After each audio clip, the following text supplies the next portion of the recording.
Alright, how's the audio? It seems to be working just good. That is the case. Good.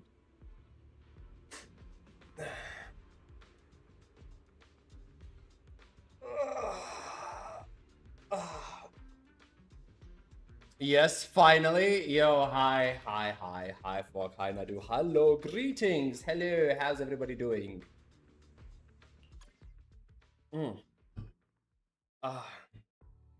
Well, this is a later start than I would have enjoyed, to be honest. My lord, I have prepared something special for the stream today. Oh no, should I be concerned? Also, hey Okadian, hey, welcome.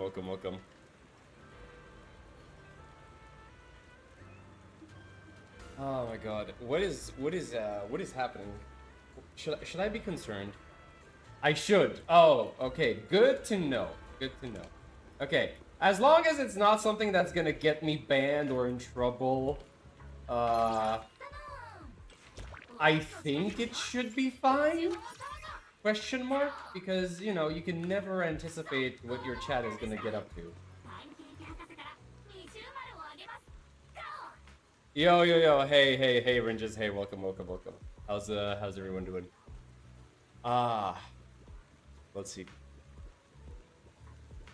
Man, I hate having to announce this everywhere.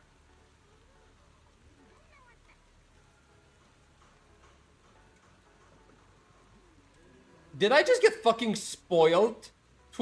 Not Twitch, Twitter? God damn it.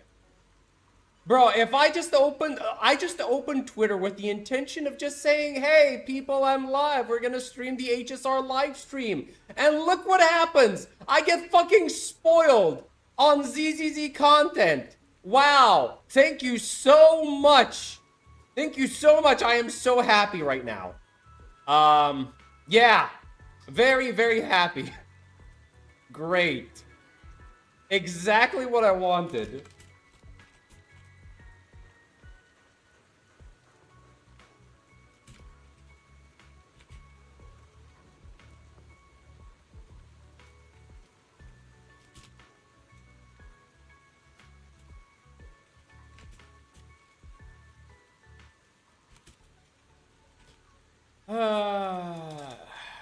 Great.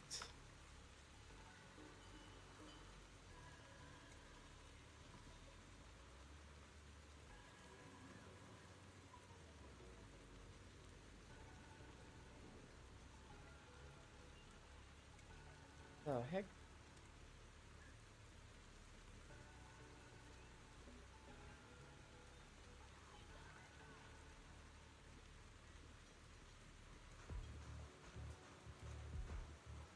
There we go.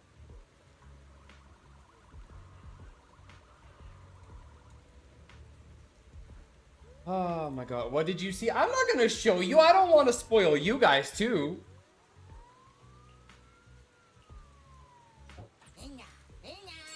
Do you want to know some fun facts about what exactly?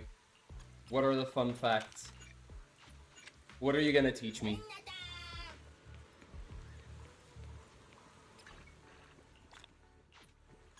Okay, all of that is done. I guess we should just continue farming these sets. Ah, man. How has everyone's week been? What's the plans for today's stream? Today, we're just going to be streaming the HSR live stream, and hopefully we're going to be able to catch up on some events. Maybe, hopefully. I guess, like, the best thing that we could potentially do is that after the HSR stream, we just start the Fate event, because I know I haven't done that. I guess that would be an option.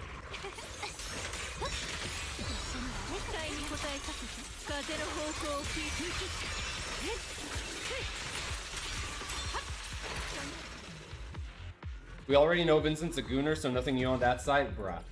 Literally the first thing that you mention when you come in here in the chat is just like all-out gooning, straight from the get-go. Hi Nitro, welcome. Crit rate? Yeah, sure. And defense. Okay, that's actually better. This is bad. Bad. Also bad. Very bad. Big bad. Attack percent and anomaly proficiency should have been the other way around.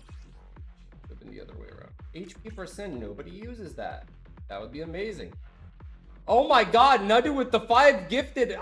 We barely even started, guys. Holy moly, thank you so much. I appreciate it. Can we get a round of thanks for Nadu for the 5 gifted? Thank you so much. I appreciate it. I'm playing Currency War right now. I got the Locha investment strategy and I can't stop laughing at Receive Divinity. I have no idea what that means. I have not touched I was about to say contingency contracts. I have not touched Currency Wars in so long. I mean, you are playing ZZZ, so no wonder I'm talking about you being a gooner. I mean, hey, listen. Everybody keeps making fun of the game that it's a gooner game. It's actually not. It's actually not. You know, like we can make the ha-has right about it. Like we can joke around about it, but it's not really a gooner game, right? Is it a little bit more sexualized? Sure. But if you think that Zenless Zone Zero is a gooner game, my sweet summer child, you have not truly seen what a gooner game is. You have not. I'm just telling you.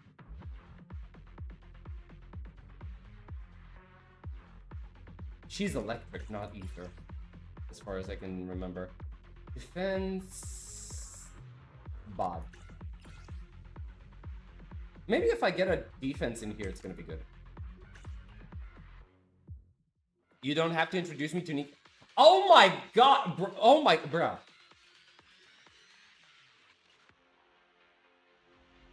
Wow. I can't believe I actually have to teach people what the true meaning of gooning actually is. Even Nikki is not a gooner game. Okay? Like, yes, it has really attractive characters. Maybe it has some skimpy outfits, but it's not a gooner game.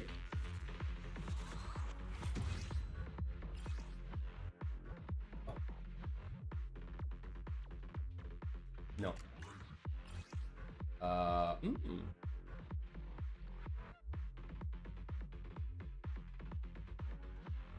Yeah, sure, whatever. No.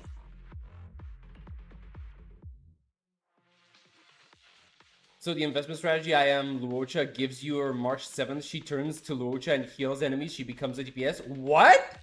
Oh, wait, that is actually kind of wild. We know you would like Pog to be female. Oh my god, for the love. Bros, okay, listen. I don't want to hear any single one of you guys complaining, because when you saw that, then you know you were thinking the exact same thing as me. Okay, I don't want to hear it from you guys. Let me fix it. ZZZ is where the gooners begin to spawn. Is that it? Is that so? Is that so? You think so? Okay. Interesting theory you have there. Damage, no. How the hell would that be? Brother, the whole game is just to watch the ass of characters jiggles as they shoot. Don't try to gaslight me. Yeah, but hey, listen, just because they jiggle doesn't mean you goon, okay? That's it. It's very simple, right? It's a very simple concept.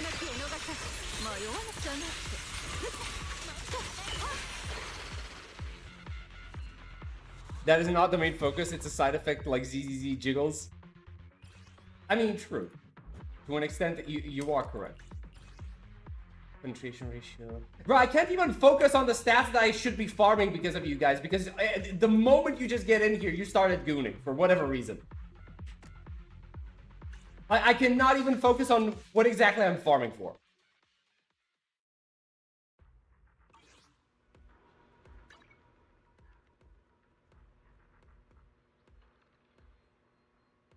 I can send you a video later on Discord of the I Am Lochal recorded before I finish this run. Okay, that's gonna be interesting. ZZZ becomes a true gooner game with mods. I'm kind of impressed that with that one mod that makes the characters touchable. Bro, I think I saw that, like, I saw a glimpse of that on Twitter at one point. Listen, whatever floats your boat, but I don't get any satisfaction from that. Like, yeah, it's kind of funny. Maybe it's gonna be good for a joke or two every now and again, but like, for the specific objective of just like going crazy with it, it doesn't do anything with me for me. Have you been? Hey, medical, welcome. Hey, we're just chatting about stuff over here for whatever reason.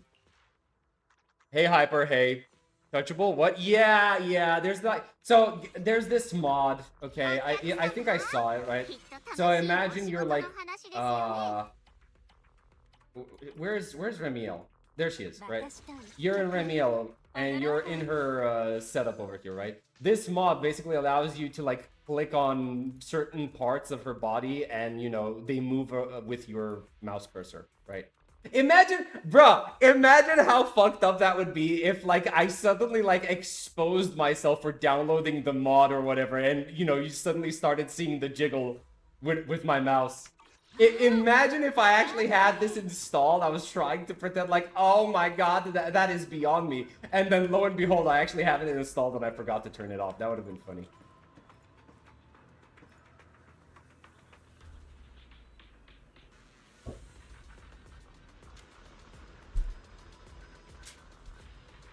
I heard that someone can play ZZZ with one hand. Is that qualify as guru criteria?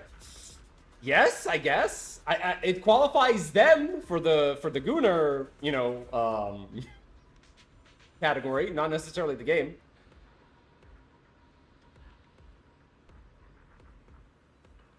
You saw the poor pals modded in Pal World, bro.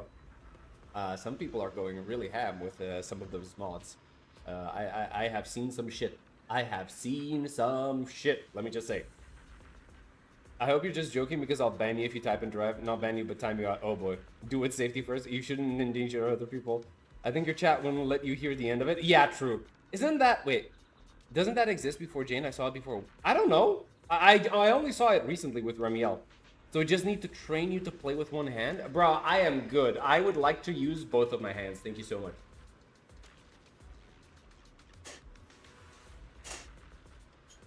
Oh yeah. I forgot. There's some stuff that I need to take. Some medicinal pills. Some wait, what are those called? Cultivation, right? Cultivation pills. That's what I'm taking right now. I'm making sure to get my chi stronger. Like I am going to take this pill and I'm going to basically download the entirety of martial arts directly to my brain.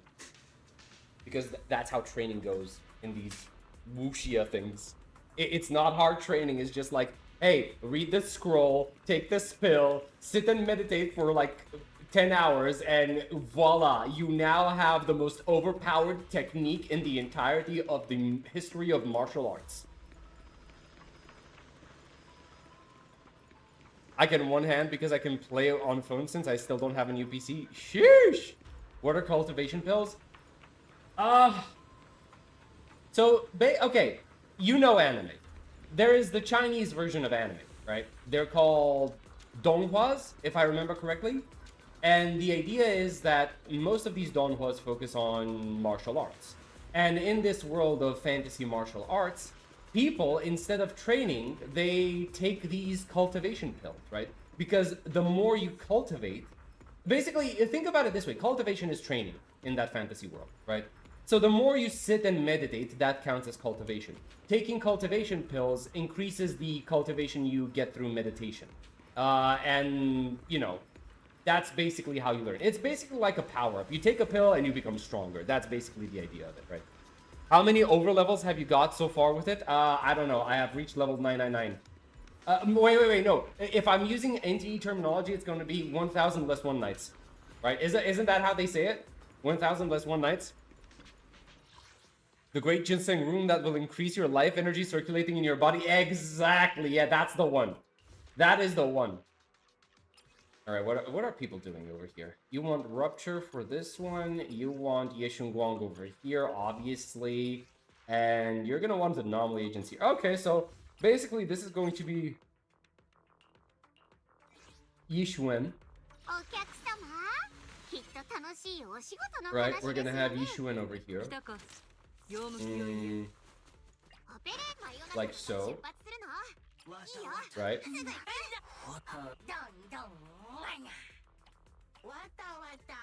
There we go. Arknights is out. Time to join my brother. Bro, I really... Oh. I need to make a poll. I need to make a community post where I poll every single one of you guys, and I want you to tell me, like, because there are like 3 things that I would consider like going back to. There are 3 different games that I would consider going back to. Arknights being one of them. And I don't know which one to go for, and I want to see what the community thinks about it.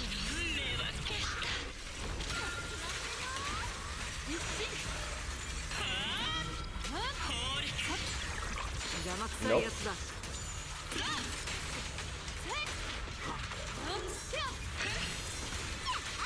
How did I miss that second? What? That was weird.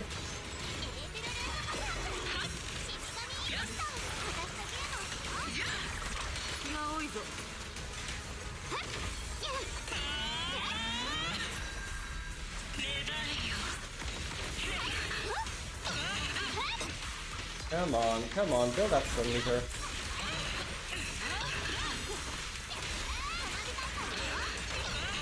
Okay, we're gonna do this. Let's see if I make it. No, I didn't make it. Fuck! Oh well, it is what it is. Get it, get it, get it.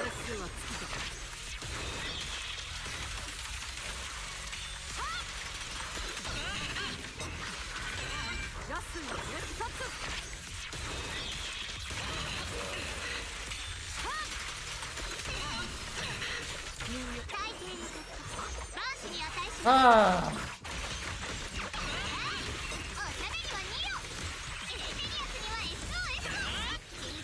Let's get that buff going. I keep forgetting that I should stop.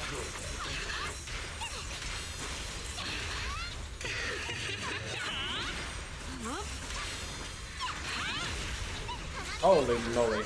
It's still fun going through that. Through all of that stun. No! Why did you go so far? Alright, let's do this. Boom.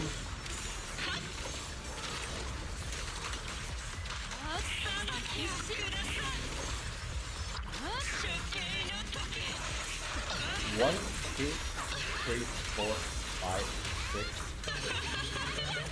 7, 8, 9. There we go.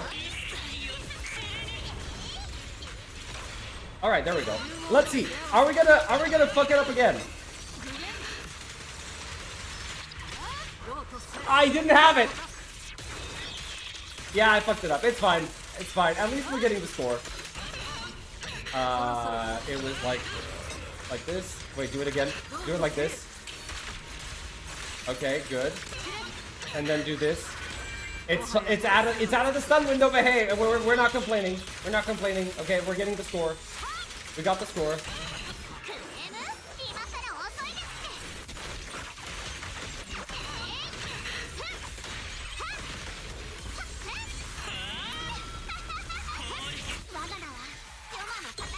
Oh boy.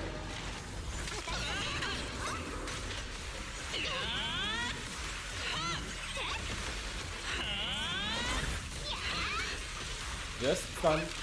Just stun, that's all we want.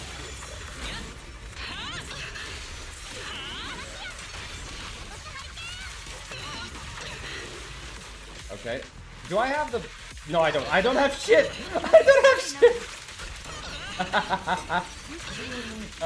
This is funny.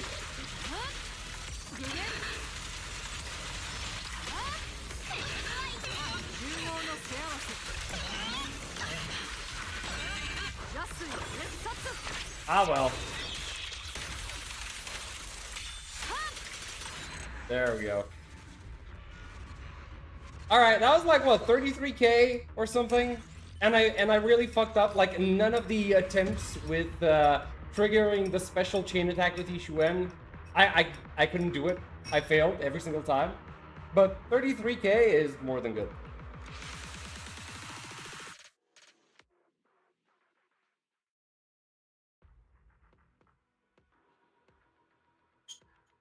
There we go. That's my cultivation pill as well.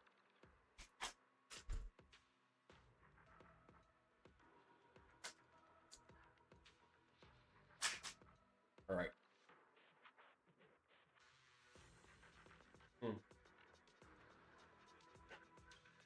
still new to ZZZ, but I saw EO having that discussion about running zero field time Piper versus Seth considering the current buff. I have no idea what that is. I'm not gonna lie. I have no idea what we're talking about with that one. I have not seen EO's content on the new difficult modes. I mean, since we're using you. Bro, I love Suna so much. Like, the Angels, I can't believe I'm saying this, but the Angels are my favorite faction in the game. Genuinely cannot believe that I'm saying that. Where's there's she. Hi. Oh my god. Wait, why is it still so hot in here? Jesus Christ.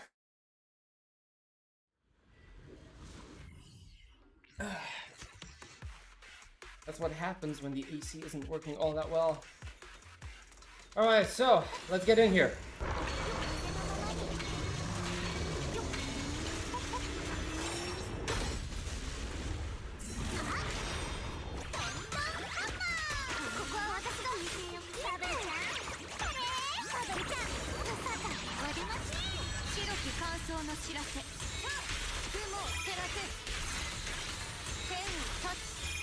Alright, let's do this.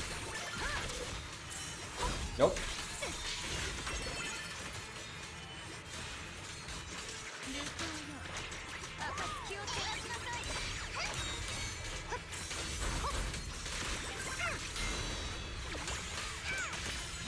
Do that.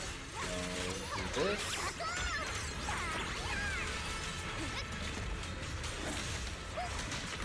Wait, what? What happened to my... What? What was that stun? Why is he out of the arena? Why can I not... What is happening? Ah!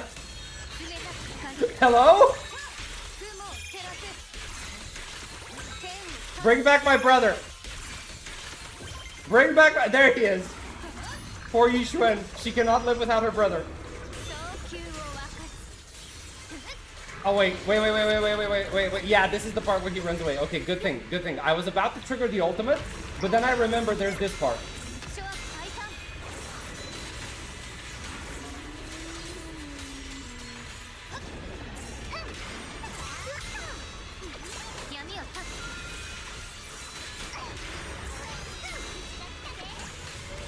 Will you cease your futile resistance?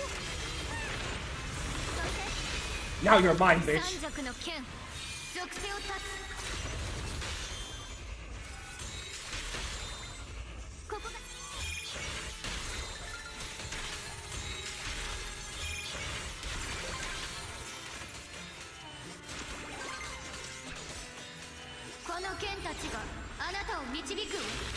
Alright, get in there.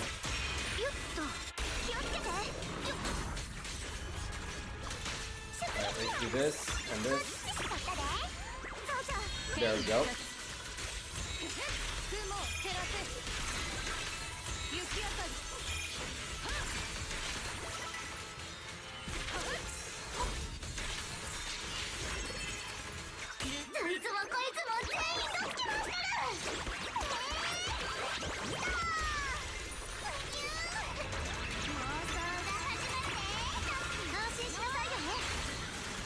There we go.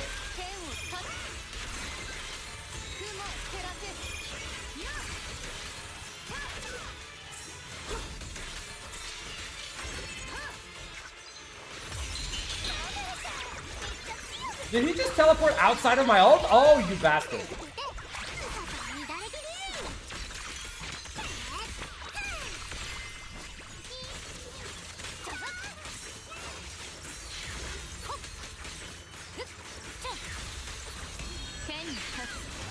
There we go.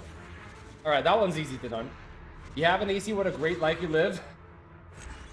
Yeah, but it's not working all that well, unfortunately. Let's see. Wait. Traitor has no place in the Yandere. Wait, what are we doing here? Who's the traitor? What? Oh, okay, I see. Okay, is my Genshin propaganda working on you? Perhaps. I'm not gonna say anything. Shut the fuck up. You can't influence me. You can't corrupt me. Not at all. I forgot to wait. What? I forgot to send another one. Wait, what? Oh, wait. What are you? Are you sending something? Wait. Oh, okay. Ooh, wait. What? I see. Oh, I see. Okay, never mind. Never mind. Ignore me. Ignore me and my little dummy dumb mind. I'm on patrol. When I make a stop, that's when I write at my leisure. Okay, okay, that's nice. Good. I'll be keeping an eye on you. Nitro, will you stick around until Yuki appears? Oh my god. You're planning to get the Gunnar tree. Wait. Oh, wait. Hold on. So it's Fuok, it's Yuki, and now it's Nitro. Is there anyone else? Wait, so do we have the Holy Gunnar Trinity in these three? Is there anyone else that's gooning hard as these three? I don't think there are. A fellow Delulu, we love the angels here. Yes, we do love the angels. The angels are absolutely adorable. Just basically the anomaly requirement on Remy versus Seth. Done for Jane. Okay. Angels, minor spelling. Getting AC was the best choice for our family. True. Don't worry, I don't break insert safety rules. I mean, I would hope not, considering. The small indie company can't get someone to fix this damn boss. Yeah, I know, right? Thrall is such an ass boss for issuing wrong. You are punished for dealing too much damage. Wait, really? I don't know why. I have no idea why that is. I genuinely don't know how that works. So you're going to have to explain that to me. My regret is pulling for Shungus because I deny myself to use her. Unfortunate. Every boss requires her. I'm just going to play Obol and Ditari. Alright. Because I make a gift for Vincent and it includes you and Yuki. Oh my god. The Goon Olympics. We collect the Infinity Stones of Goonery. You alive? I am alive, Don. Hi. How's it going? Yes, I live. Imagine that. Okay. Oh boy, here we go. The anomaly style. Okay. Trailer has come out? Yeah, I know. We're gonna have to watch that. Okay. Who do we want to use? Do we want to use... I know we're definitely... Remiel and Valina are definitely on the list. But who do we want to be the driver? Do we want Arya to be the driver or Miyabi? Or Jade? Who do we want?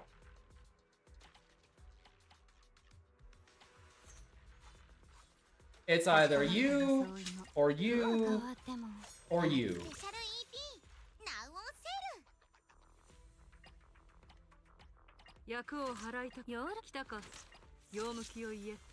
Thrall in second phase summons Sobek again, and normally you just damage it halfway and he goes away, but if you kill him, you summon Yeshuan again and he starts to do his phase change, so... Oh, okay. You're screwing yourself over, okay. Arya's the better driver. Is my action... Wait.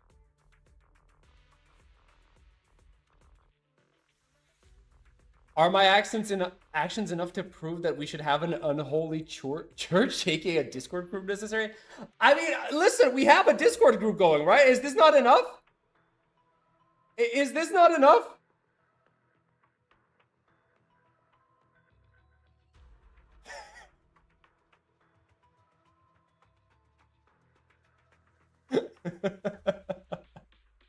Never mind. My fam and my GF fam is gonna have a 5v5 Dota 2 Holy shit, wait! What? That is actually awesome! Wait, a family versus family Dota 2? That is insanely cool! Bro, I wish I had families like that. Holy moly. I'm not into dudes, but they say it's not gay as long as they're both. Oh my god. Oh my god. Okay. Okay. You bastards. You absolute bastards. Alright. You want to play this game? You want to play this game? Fine. Let me show you some of the cursed shit that I've been able to find. Where's this gonna open? You know what? Just to make sure that it doesn't open anywhere weird. Here we go. Alright. Shut. Fuck up. Alright. You guys ready?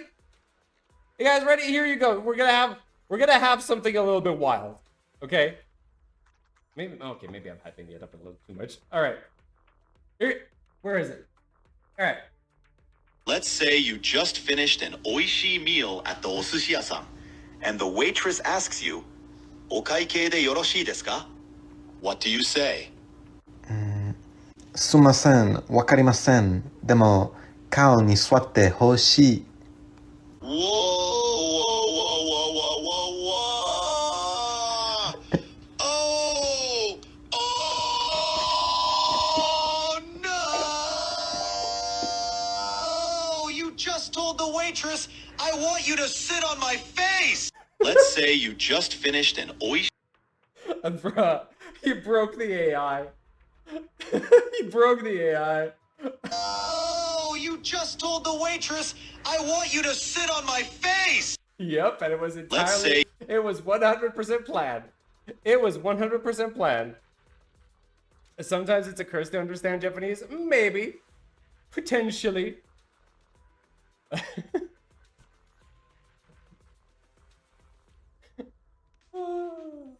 Oh my god, wait, I remember I saw this retarded thing as well. Oh my god, hold on. Ooh, I just said the R word.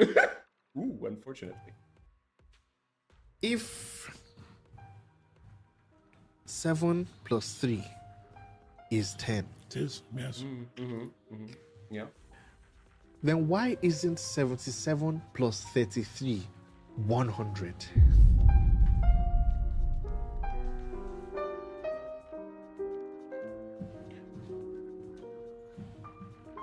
Actually, you're right, yeah. It's 1T10. That doesn't make I any beg sense. your finest pardon. If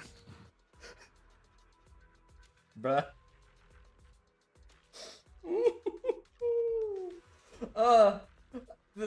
It's like. Actually, you're right, yeah. It's 1T10. It's 1, 2, 1. Who says it that way?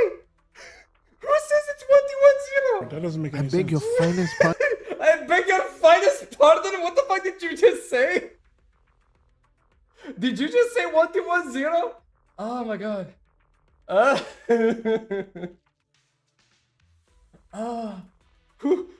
Actually, you're right, yeah. It's 1T10. Oh my god. Okay, no, that's enough. That's too much. That is too much stupidity for me. Okay, I said I was gonna do this. I might as well do it, right? You guys want. Okay, fine. Alright, fine. Alright, let's go. Let's go. I have to remember that and say it to Nif and Sticks when we're having a conversation. Oh my god! Okay, fine. Fine. Go ahead. Steal somebody else's jokes and use it as your own. As a conversation starter.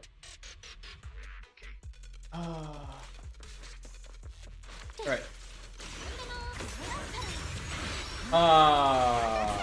What? Wait. Why did Remiel miss? Show the photo I sent to chat? Wait, what? Oh, wait, what? You mean this one?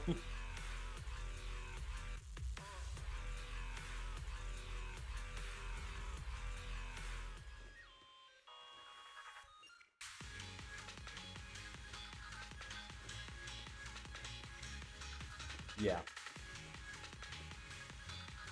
They do that. No! Arya's doing the dance by herself! No! Where's the rest of it? Alright, let's see. Okay, maybe you're not gonna miss this time around. Right? Thank you. Whoa!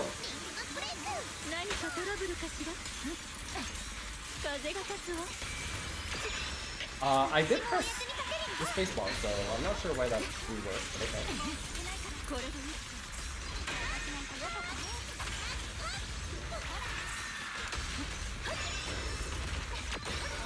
There we go.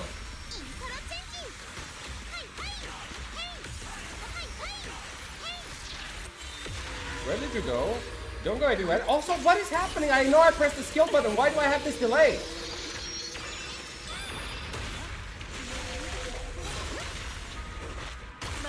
Alright, I forgot about that. I forgot about that skill. I am not in a good place right now. Yeah, no, I fucked up a lot. I completely, like, not only did I have the input lag, but I also forgot about the control move that it has. I still haven't gotten that 100% down.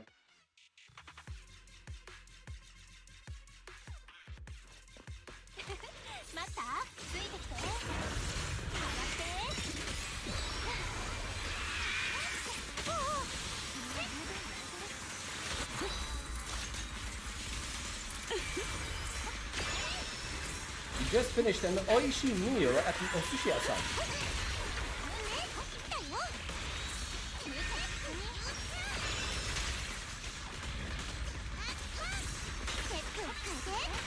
Nope. Denied. Denied. Denied. Continuously get denied. I might as well use this. Plot twist, the waitress is Arya. What? No! Oh no!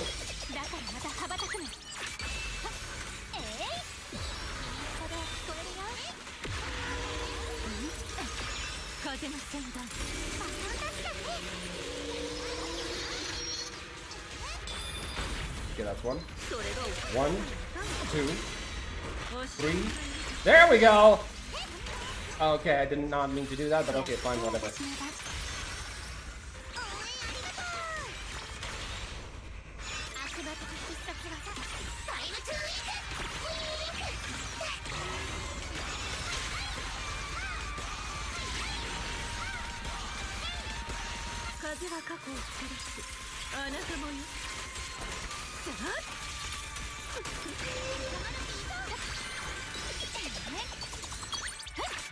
I really fucked up the rotation for Emil, but it is what it is.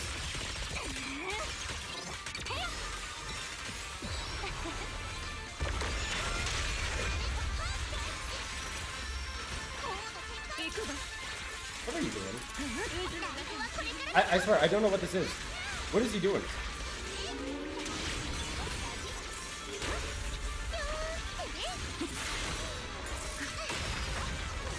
Did I miss that last one? How?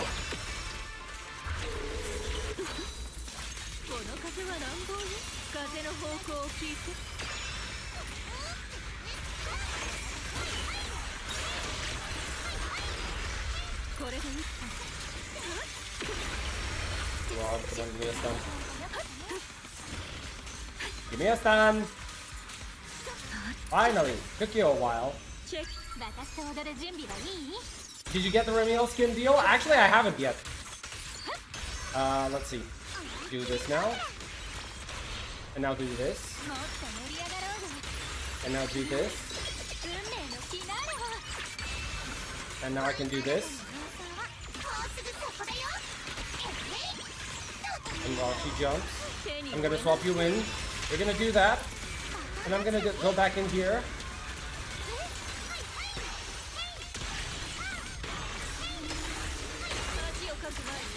Now I'm gonna do this. I got 3 Remiel weapons in one pull. Oh my god, be careful. I don't know what's gonna happen. I have a feeling you kinda used all of your luck. I have a feeling.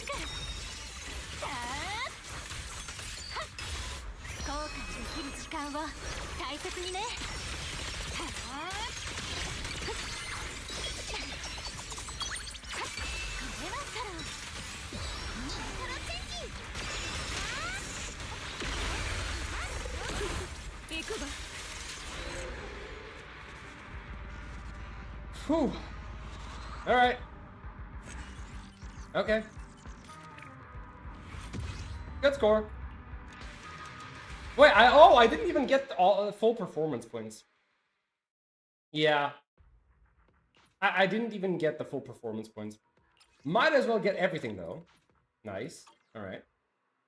31%. Yep. Okay, fine. Let's see. Ooh, wait, what?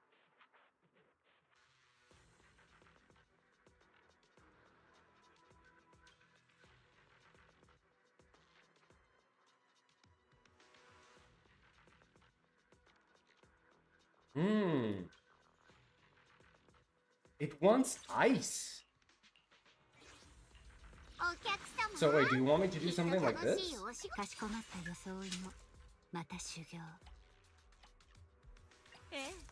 Can I really try this? I'm surprised to see if is this really a Miyabi boss or am I misreading this?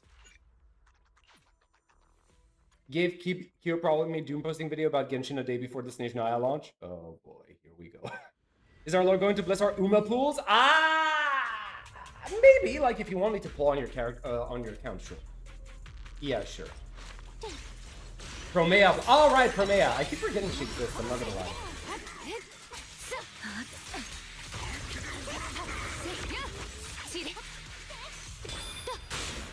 How is that not a... What? Okay. Fucked up the timing, unfortunately.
Did you saw the Princeton launched the Genshin tier list? I did. But personally, I'm not even using it. I mean, there's no point, right? I'm not playing Genshin.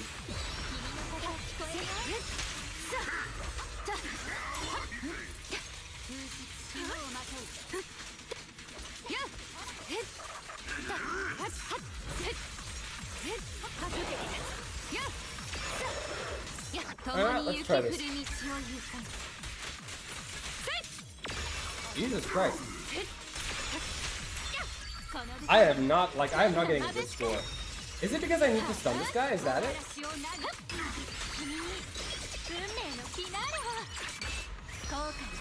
You didn't download Genshin for the Cryo God? Nope. MC's top tier DPS now? Wait, really? That's insane.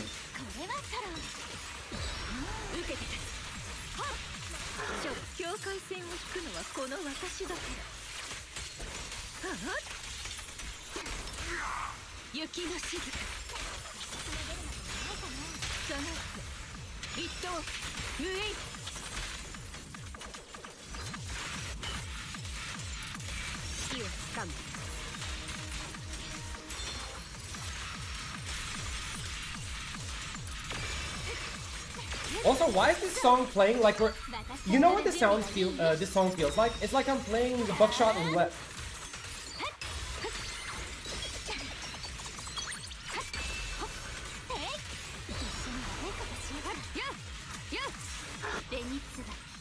MC got free 5-star weapon and you can R5 for free. That's insane. Good stuff, good stuff. Oh shit. Nope, I made a mistake.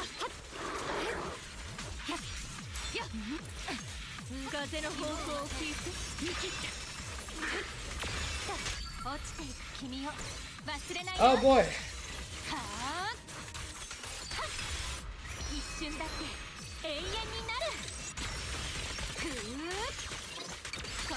Damn, 8.5k.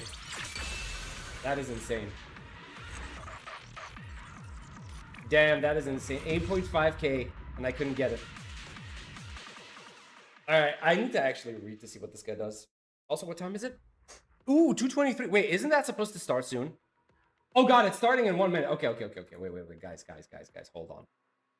Hold on. It is actually kind of time. The only thing that I'm gonna do before oh boy. Wait. All I want to do is read this. So, shut down on an enemy. The enemy's all attribute decreases by 10%. Agents with attack specialty gain 20% bonus attack, 25% bonus ratio, and their ice and ether crit damage is increased by 60%. You want attack agents? Upon triggering a special stagger, the whole squad's anomaly proficiency increases by 40 points. Each successful counter and subsequent trigger of a special stagger gain against the boss's attack grants 100. Okay, during the control skill. Okay.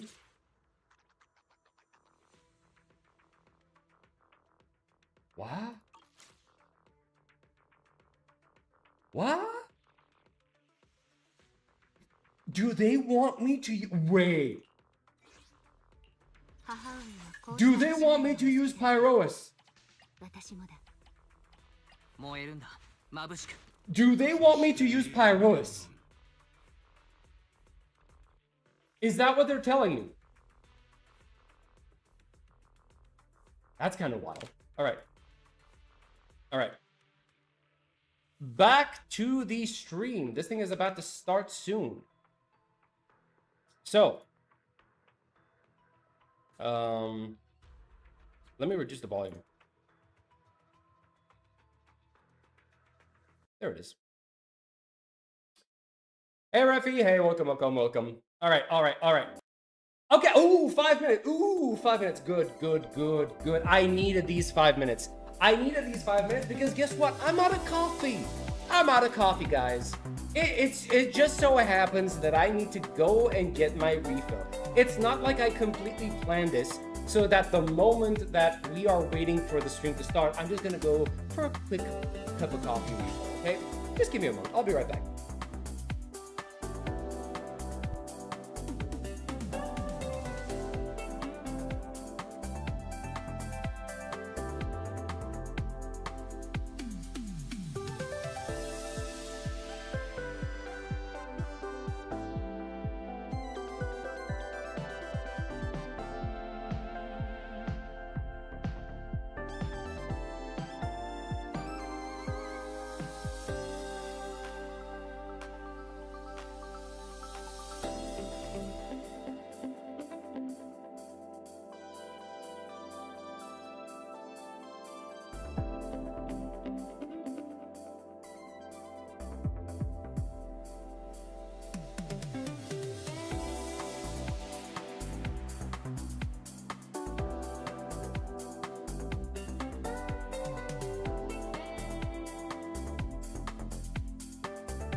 Anyway, we are back. All right, peeps.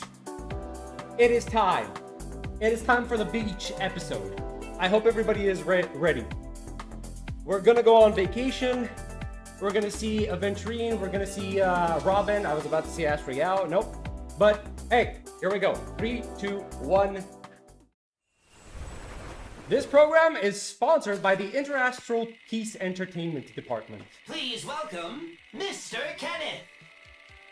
Hello, everyone. I am Kenneth, a reader from the Interastral Peace Corporation. If you're sitting in front of your screen right now looking for the perfect summer getaway, we sincerely welcome you to the most dazzling vacation resort in the cosmos.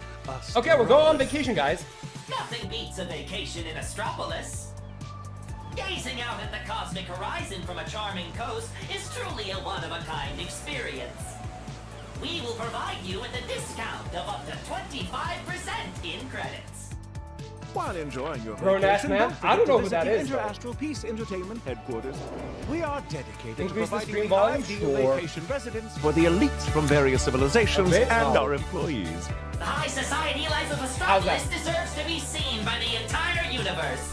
We also welcome every candidate with a dream. Whether you want to take Oh center my stage God! or stay behind the Aventurine scenes, is also on Interastral the Peace promotional Entertainment is material. the stage for you to shine. Let every screen shine with dreams, and every show ignite the heart. This summer, shine bright with Astropolis. All right, I brought the mic closer. I hope this works. Whether or not your world I'm never has believing a day night vacation cycle, again.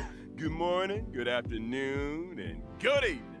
I'm your Interastral Peace Entertainment host, Albert. Thank you for What did I tuning miss? in We just right started. on time for the We version literally just started. 4.5 to roll the stars in Astropolis All special right, let me try to program. make this a little bit Joining better. me on stage today is a super Hopefully now you can popular hear my voice as well. Cosmos by storm Not just, with hundreds Albert. of millions of fans, Mr. Ratite. Who the hell is this? Good evening, friends. I'm Rada. Tonight, the two of us will be taking you to Astropolis to experience a romantic, passionate, and heart-racing summer coastal getaway. Okay. That's right. The scent of Astropolis is just so intoxicating. What do you expect when even the sea breeze smells like We have two credits? birds now? Apparently, yeah. We Two just different owls. love that smell, don't we? Now then, Interastral Peace Entertainment. We just has a limited started. time redemption code for all of you in front of the screen.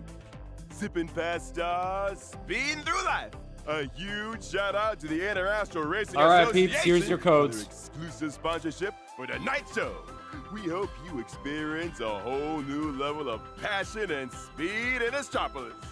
We'd also like to thank the Glimmers of the Day Lounge, the Upside Down Restaurant, and the Interastral Peace Shopping Yeah, this was Mall quick. for their It's like, generous wait, support what are you of this planning? program. Why are So you doing it tuning so in quickly? From Astropolis, may you always find novelty, surprises, and rewards. The live stream should be very short. So let's kick off Okay. this summer story amidst the refreshing waves of Astropolis. Oh, okay, hold Every on. time I return, Trailer time. I feel like a bird on a long journey who has found a quiet harbor to rest at. Oh boy, there she is. The weather in Astropolis is wonderful, and the moist breeze is filled with the scent of sunshine. Bruh, I swear they're using the Astral Express anywhere at this point. This time, what style should I attempt? In this moment, you make the summer sky sparkle. Okay. Not bad, not bad. I like her Listen to skin. the tremors of freedom in your heart. Let the voice of our hearts converge. The performance is over, but the song shall not cease. Everyone is Oh, there he is is. sailing forward upon the tides of time. Yeah, Yuki is missing out. An unwelcome guest. Lovely. If you wish to enter the ever-fluctuating market of Astropolis, you'll need the courage to subdue the fiercest waves. Well, between becoming Of the course game's he has a slave golden and the game's ball. master, I've long since made up my mind. I knew we weren't cut from the same cloth. Oh, the first time I okay, laid interesting eyes on enemy. you. Free yourself from the shackles. You Kinda can reminds me of always start Metroid. anew. My song will no longer carry any undertones from Wait, so are we Honkai gonna get streams. racing as a minigame, as an event? Welcome A new back. form, not a Let's skin. also All right, give Claire, our thank you two for guests clarifying a that. warm welcome. All right. Hello, dear viewers. I am Aventurine. Thank you for having us, Albert and Ratite. Hello, everyone. All right. I'm Robin. Let's get chat back on the Pleasure to stream. be here with you all today. Welcome, welcome. Teaming up with you two again makes me simply unable to hold back a hoot hoot hoot hoot. Do I have to do that too? Albert's live stream is as lively as ever, and Astropolis remains just as Robin's getting a new form, so is The Aventurine, Trailblaze yes. Mission and Trailblaze Continuance in version 4.5 will both unfold on this brand new stage. Okay. Mm-hmm. Sometime I have after a our feeling journey they're in hiding Arcadia something. wraps up, whether They're that's not, a like, or distant future, I we'll think be this patch is spending gonna have a more than very just this. special vacation with Maybe I'm Robin coping. and I don't know. Aventurine. That's right. Summer is definitely in the air. Aventurine and I have both changed into breezier new looks. And even my mood has gotten brighter. Like So, right now, we let's get to believe that know we're just this gonna have city the of beach converging episode, but I think we're gonna have like a brimming continuation of with Planet Arcadia vitality. as well. You got it. As the crown jewel of the IPC's business empire, Astropolis looks like a wondrous giant cube suspended in a band of light. Bro, that doesn't look like a cube to me. Bursting with nature and vitality, with curving artificial seas spreading across the ring-shaped ecological megastructure, right alongside the high-tech units where the IPC personnel live. Just look up from the coast and you'll see the universe's skyline. Across the whole cosmos, it's a view entirely What kind of unique fruit to even is that? Astropolis. The close integration of natural ecology and technological convenience The hidden character is is the Miyabi, I just IPC's know it. gold standard for an ideal life city. I don't think ZZZ That's is right. sending any These characters into commercial the HSR buildings universe. and community units not only represent the elegant lifestyles of IPC workers and executives, but also That the would be vacation cool, though. destination of choice for countless That would be envoys, cool, think about magnates, it. and officials from worlds within the pan-cosmic trade system. The Interastral Racing Okay, Association has imagine also this. set up a professional racing track in Astropolis. You suddenly where you get can witness thrilling two high-speed guests races between veteran teams from with your ZZZ own and eyes. HSR. Looking at it One this of them way, is Miyabi, even because the of sea course breeze she's in this basically city like the carries poster the girl for scent of like deals and desire. ZZZ. Everybody knows Miyabi. Classic Astropolis Right. for you. Second one would Don't put it potentially like be, that. I don't Listen, know. When it comes to the IPC's multi-billion Who credit business else deals, would it be? These are just essential amenities prepared for the cosmic tier clients and elite investors. Take the upside-down restaurant on the beach, Miko should for be in example. ZZZ for a Walk collab as well. through a Ellen special Joe. spiral corridor to get there, and you'll be greeted by an absolutely surreal view right outside the window. I think The we beach need looks like it got somebody flipped that's a up into little the bit more sky, powerful. While the sky sank into The sea reason I beneath want to your go for feet. Miyabi is Even because in I'm thinking that Astropolis, a view even like with her this is strength, practically without second using to the Void none. Hunter weapon, Funded by she the is still powerful IPC enough to and built with be cutting-edge tech. This restaurant lets you glanced kick back, upon by an taking eon. the stunning scenery Imagine and that savor maybe the finest the ingredients Remembrance Astropolis has to offer. takes glances upon But if we're Miyabi and she talking becomes a about the path most strider. iconic landmark in That would be Astropolis, insane. Oh, you know what, Billy? Sure. Yeah, I can see that. Billy works. He's an Intellitron, right? So, is this the kind of view you So get let's see. every Miyabi day? would basically Working be at gazed upon, Interastral Peace not necessarily by Entertainment HQ? remembrance. What about? What about? What about? What Would be about? delighted to show Nayeli, all of no, you she's not. a day in the life of an Destruction, IPE employee. Potentially. On a morning full of energy. Take a What other shuttle to paths? Lodestar Tower. Elation, Along the definitely commute, not. You'll see plenty of employee eco-living units. Mm. Head through the grand reception hall, and you can catch an elevator straight to the public office area. That's where you'll find the shared conference rooms and employee break rooms. Miko doesn't really make As sense in the for our collab. main workspace here at What the IPE, hell is this? It's a colossal area spanning tens of thousands of square Jesus Christ. meters. We're talking workstations stacked from floor to ceiling. With a sea of workstations like this, you'd probably have to memorize your desk number just to find your own seat, right? This Of course. This would kind of be Also the interesting. set for the hit If talk real. show, Keep It Up Imagine with going to Darrell, your hosted desk by and just yours like truly, looking Albert. up and you see somebody else working. See. So this is where everyone usually gets Elation is interviewed. Billy Kid. Ooh, you know what? Yeah, it could work. Miyabi Nihility? I don't know. She's not really nihilistic, is she, though? Hidden right here. Taking a quick peek before I clock in. Gives And me my perfect all the world, motivation CZZ would I get need. Silver Wolf and Kafka, and HSR would get Miyabi and Yanagi. Blurting that out on a live broadcast means it's not exactly a secret anymore. Wait, you're welcome to have a look around, everyone. Aside from professional studios, Interastral Peace Entertainment also boasts a professional production center. Silver Wolf 2OP for a ZZZ. giant live broadcast matrix. So many screens See, here's lit up the at thing, the same though. time. Here's the thing, though. You have to Is take every into single one consideration sending a that broadcast most signal out likely, once across the separated universe? from the universe That's of right. HSR, The special they're program not going to you're be able to watching like right access now the is powers being of broadcast the live paths. through these very There are no paths in screens ZZZ, to every right? household So I'm across assuming the that if Silver Wolf cosmos. does end up Such a in massive media network. ZZZ, she's not No going to be able wonder to the become whole level city seems to be 999. moving to the same beat. But she might retain her hacker Our friends in abilities. It the would be cool audience to have see a her thirst for entertainment that never goes adapt dormant from after using, all. her digital hacking skills to, working together with Phaethon What's and that using older noise? tech. Wait, listen. Oh, wait, Is something's someone happening. Talking? Hello? Planet Arcadia. Oh, This is Planet Arcadia, right? Director, are you there? We're suddenly picking up a weird signal on our end. What's going on? It's most That likely sure the same doesn't look like a multiverse, not the same Stropolis on universe. the There's a difference. And it seems they can't hear us at all on the other end. Apologies, everyone. Just a minor glitch. Please continue. Just to be safe, I'd better report this to my superiors. Help. Okay, No we need to go worry back too and much, actually listen to everyone. that. It's probably just a cross Voracity? signal from another show. With an assembly line this massive, a few hiccups are unavoidable. Please try to understand. No After multiverse all, is just the universe? We're working hard at Interastral Peace Entertainment. Isn't the Hoyoverse Just trying supposed to be climb like? higher Wasn't that the Metropolis. whole point of the At Sea of top of Quantum, the Tree Lodestar of Tower is the a Imaginary floating Tree? island called Sky Call Airy. That every single That's universe on its residents of the every IPC's single most leaf on its powerful branch is and another wealthiest universe. Bosses. Power, status, wealth. Oh, Albert has also dreamed of living up as high It was a as the mistranslation. cosmic horizon, What? Gazing out at Wait, I need to the wait. stars. Okay, I'm gonna have to like fact check this. But I'm daydreaming for now. Let's get back on track.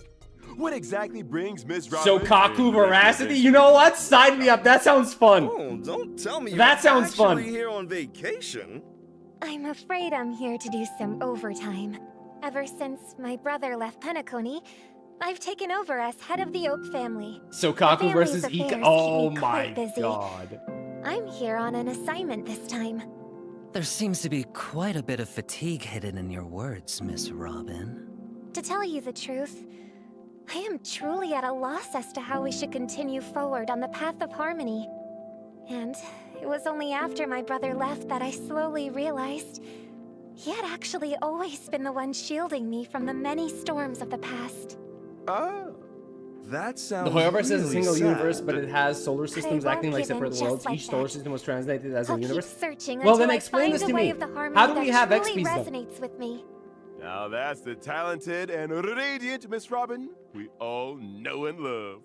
In an upcoming short, we'll also get to see a lot of behind-the-scenes stories between Miss Robin Wait, who is and the this? family, and witness the struggles she went through to regain her confidence. For a second, I thought this was supposed to be and no. confront Okay, no. her For a second, I thought this was Evernight. You It's got not. this, my favorite Miss Robin.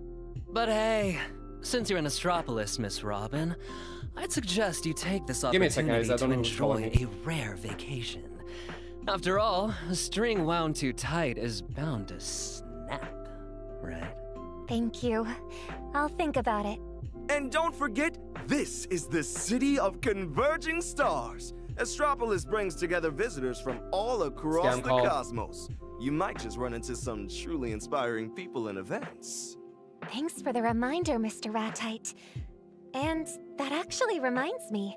Rumor has it that a mysterious legacy left by Mr. Gopher Wood is here in Astropolis. Oh god, go for wood again. Perhaps it is also connected to the harmony.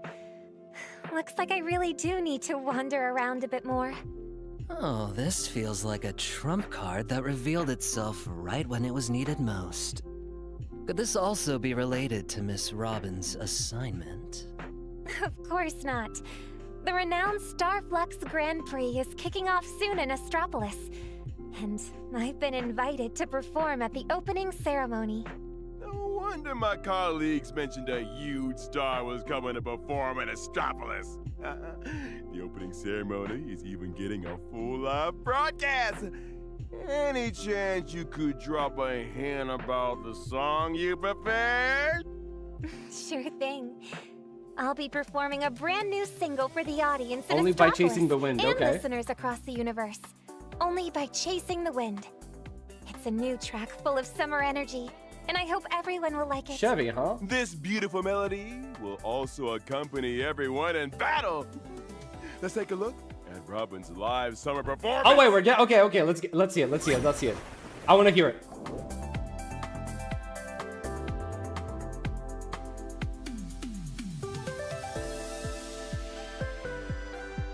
Oh my god, the Charmony dubs.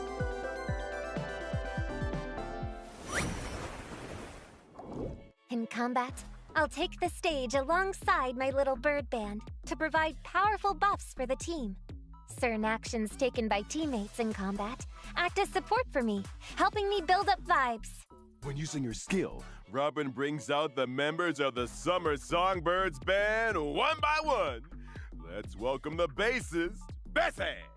As vibes increase, drummer, and electronic musician, Patty, will also join the team one after the other. Okay. Once all the Summer Songbird musicians Overfit are Charmony here, dubs, yep. I'll join everyone in song to bring the team to a fever pitch. I In noticed this that Hoyo dynamic likes music its zone, chonky our animals. allies will gain buffs whenever they attack enemies. My band members and I will also be immune to all crowd control debuffs. Wow, what a show. They even Wait, the switched music's battle actually pretty music to your cool. new single.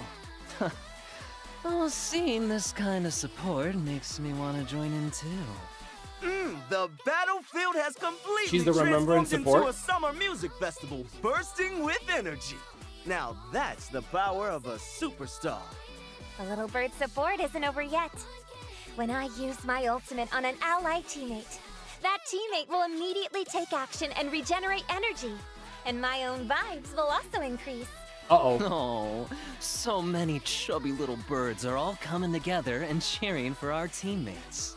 That's the strength of Robin's fan club.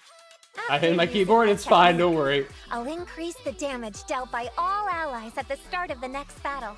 I'll also gain some vibes right off the bat, letting me summon The my meta says little I need bird band to the Robin, my stage heart says I even need faster. Adventurine. Who should I choose? I hope everyone can soak up the summer Go vibes meta. and rock out with me Go during meta the and story hope in that you can get Astropolis. Adventurine later. Or hope you get lucky. Now let's take a look at director Adventurine's story. Oh no! Oh no! The hot boy leaning against the surfboard and giving you that look. How unfortunate. Oh dear me. After wrapping up a mountain of work, Director Adventurine has kicked off a relaxing vacation in Astropolis. Oh, look at that fresh and laid-back new look. Complete with a dashing wink. Ooh, it puts you right in the vacation mood. Well said. Are you sure that's what Let's you wanted throw to an say, epic Albert? Beach party. Everything's Are you sure on you didn't me. want to say it puts you in a very different mood? Beach party, here I come!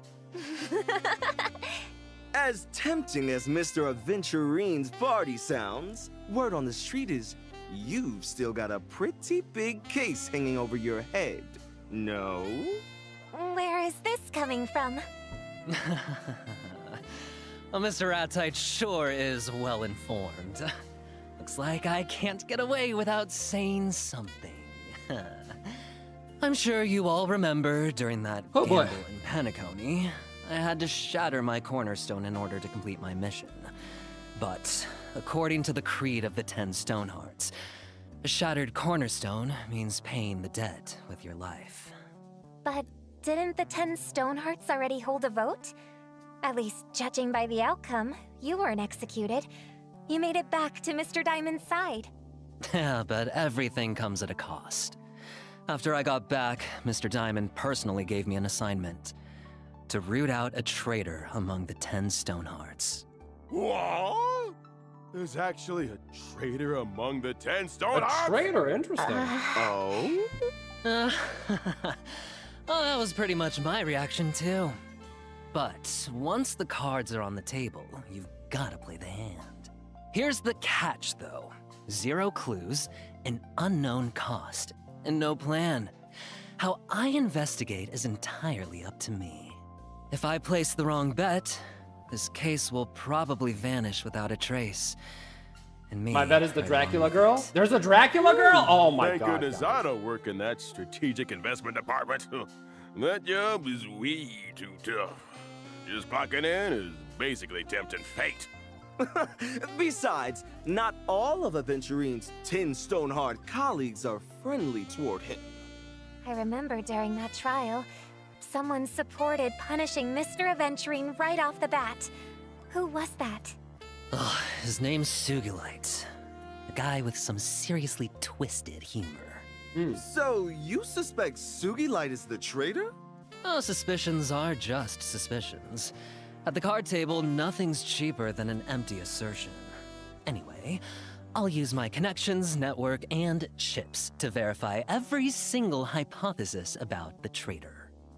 Is there a new video already? How will Director Aventurine tackle this tricky assignment? And what kind of clashes will unfold among the 10 Stonehearts this time? Find out for yourselves in the version 4.5 Trailblaze Continuance. Can't wait.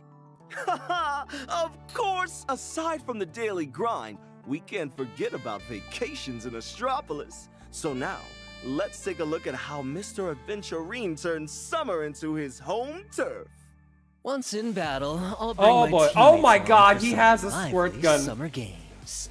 Ah, so refreshing. You even turned a water gun into a combat weapon. That's very Astropolis. And one of my best events is blood-pumping beach volleyball. When I use my skill, I deliver golden a volleyball stunning spike, dealing damage to all enemies. Oh no. You really are a pro at sports, Director. I bet the vast oceans of our Astropolis are the perfect spot to catch some waves and show off your surfing skills. That's right. When I use my ultimate, I ride the waves across the sparkling sea, dealing Oh, no. massive damage to all enemies while increasing my own speed. Just watching these sun-soaked seaside sports fills you with so much energy. And while I have Certified Banger, my skill and ultimate will deal No. extra elation damage. It's actually called The rhythm I Certified set Banger. during Oh my these god. beach sports gets my teammates fired up too. Everyone's actions help me build up punchlines and fervor. Yep. It's worth mentioning that when Aventurine uses his skill and ultimate, he also gains punchlines and fervor. When fervor reaches a certain level, my elation skill will immediately be triggered in extra time. Not only does it attack all enemies, but it was also always deals called multiple Certified. I extra don't know. I instances don't of read it. random I don't read their single abilities, target guys. damage. You And think, when the next bro? aha I instant play rolls around, my elation 5 skill will gacha be games. further You think I enhanced, actually read consuming anything all from fervor for all of them? an even bigger payoff. You think I actually read the skills of all of those characters? No. Looks Not like it's happening. not just the elation skill. Even Mr. Aventurine's endorsement deals leveled up too. Certified As Banker for is my universal technique, terminology I'll for ride the elation waves, characters. I attack have no clue. enemies, and gain fervor and certified banger upon entering battle. After seeing Director Aventurine's beach vacation, I just want to submit Yuki my would own have been beach deal salivating right if she was now. here. Yeah, apparently we Enjoying can't. the Like, ocean breeze on the beach. we're missing our Hard work. Goonet mascot. If only I could just Gacha players not don't work read? and still get paid. I'm investing. The stacks in for your elation is dream. certified banger for all elation What? characters. Oh, okay. That's it. Exposed as a non-reader Stop joking LARPer. around. Bro, Oh, I'm not joking. what do you mean exposed? To all I my friends in admitted the it office, myself I'd like in to a use video today's over a stream year to ago. announce some good news. I, Ratite, have been cooking up a wildly exciting new show concept right here in Astropolis. The all There is you no can exposing lose to be done. challenge. I have been always If you very manage to honest spend about the that. 20 billion credits I give you within 3 days here in Astropolis, you'll walk away with an inflation-proof 100 billion credits, achieving a level of financial freedom that even IPC executives can only dream of. How much? Advent is 20 not a. billion? Don't drag him down. What? Talk about going big. Huh? I stake my streamer career to guarantee What does that even everyone mean? that this challenge is 100% legit. Just complete the mission, and 100 billion credits will be paid out in full. Okay. Fair and square. 100 billion credits. Okay. Mr. Albert, calm down. Don't scare yourself. He's gone. into He's passing dead. out. Ooh, but for the first episode of our All You Can Lose challenge, I want to issue an exclusive challenge invitation to the Trailblazer. What? Major media outlets across Astropolis have already taken notice of the big hero, and countless viewers are dying to see if the Trailblazer Okay, why do shoots I- to stardom overnight or goes from hero to zero. Why do I have a feeling this guy's a Sure villain to now? Stay tuned to Ratite's channel. I don't folks. know why. I have a feeling he's kind of like What if he can't a spend it villain all? for whatever reason. You're I'm getting thinking certain too vibes. Small, Albert. Investing in real estate, sponsoring a racing team, buying up luxury goods.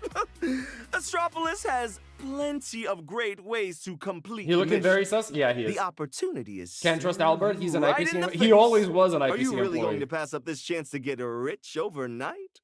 Hey, Trailblazer, you need to sign up. And don't forget your friends when you get rich. Remember to take Albert along once you're all set. Bro, okay, I feel so bad for Let's Albert meet at in some the point. version 4.5 Trailblaze Continuance. I'll be waiting in Astropolis for the Trailblazers Challenge. So, regarding the story mission experience, there will also be a small update starting in version 4.5. Story dialogues can now be played at a faster speed. You can switch it on or off at any time during story dialogues. Once it's on, the dialogue playback speed will be a little faster. Let's now take a look at All this right. version's banners. After the version 4.5 Robin update, Summeretto, the drop rates Win will be Remembrance. boosted for the Okay. limited 5-star character Robin Summeretto and the limited 5-star light cone. What do you mean ZZZ Rise feature? and Sing. The limited 5-star characters, Heisen, and the limited 5-star light cones, long Robin red savings rainbows already, bro. I adorn have the 0 sky, savings. will be rerun. The 4-star light cone, a little getaway, has also been Oh, new added to 4-star. version 4.5's first half banner lineup. And on Aventurine September Waveflare. 12th, Oh, the speed up dialogue? season Okay, that's fine. Version 4.5 will begin. That's nice. And the drop rates for the limited 5-star Summer Rides character, to Surf. Aventurine Waveflare, and the limited 5-star light cone, Summer Rides the Surf, will be boosted.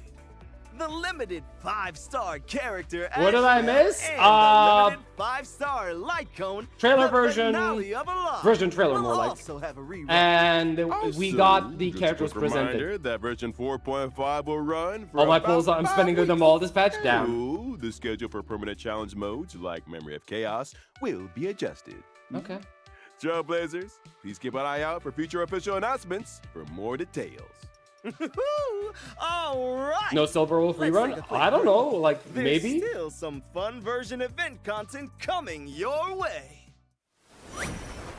I'm skipping everyone dispatch? Yeah, it does feel like I'm supposed to skip this. I'm not gonna lie. LSJ.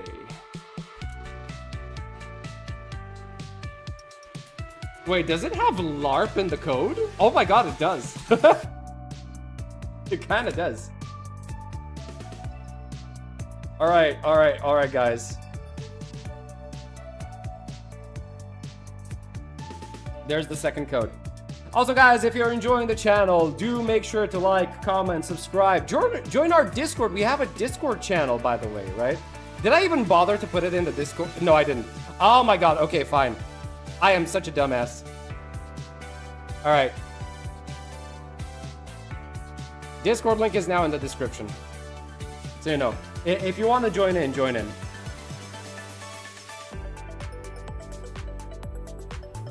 The Himeko E2 incident? Yes, we don't talk about the Himeko E2 incident.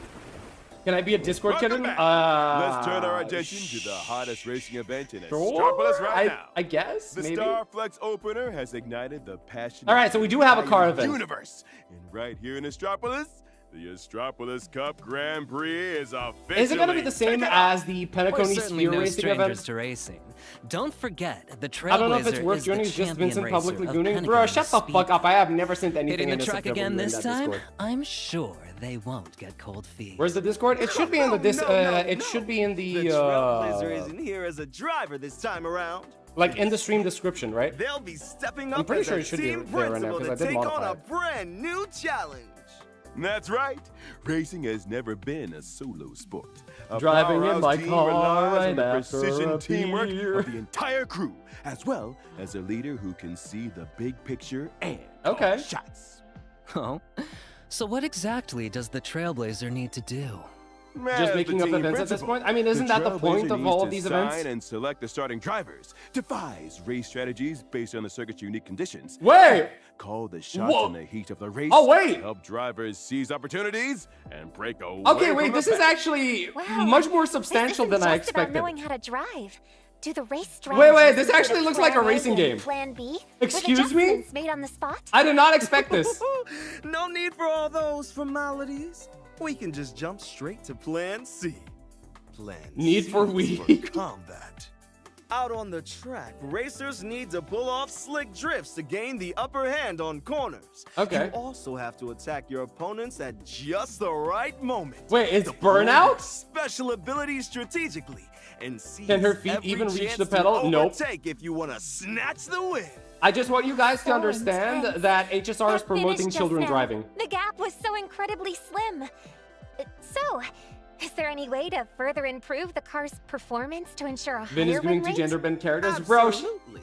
As I an am going to experienced murder team all of once you. said, if your car isn't fast enough, You change absolute- your fucking car. Throughout the Grand Prix season, the team will get several opportunities for R&D. Viola is and older than any of us. The Yes, I Trailblazer know. can select But she is specific parts shorter than to any of us. focus the research on. Remember, guys, Not only do she different is parts not feature unique looks and ability she is not of effects, legal but they age also unless push the she car's hits performance the in what completely was it different called? directions. The height of consent. In or other something words, like that? I we don't have the remember freedom to choose our own R&D direction. Now he's also threatening Whether we us. want to Yes, rush of into the course. straights, What, you think I'm or- just gonna sit here and take everything that you're going to give me? Bingo! After Fuck you no. upgrade the vehicle's performance I'm gonna fight and back, bitch. parts, not only will it gain more power, but you can also give it a unique look. Top it off with a custom livery. Bro, and I racing do not number. like this color And scheme your at very all. own one-of-a-kind ride is born. It feels like one of those I cheap, can't like wait to hit the 25 track cent with my candies very that own you'd get. custom ride. We have the Complete power. event No, you have the mission to numbers. also I get have the power. 4-star event Lycone. Race to the horizon.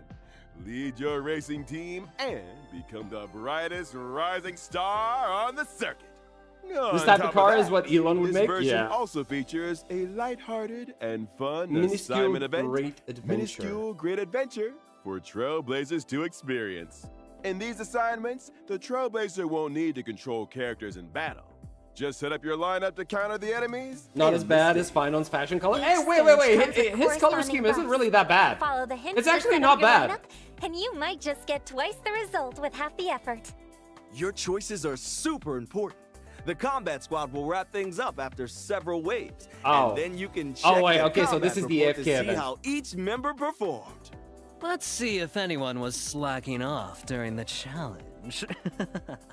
Plus, you'll have the chance to unlock some fun titles. You'll also catch some Easter egg dialogue between squad members. Oh no. What if I haven't unlocked some characters yet? Will that affect the challenge? Don't worry.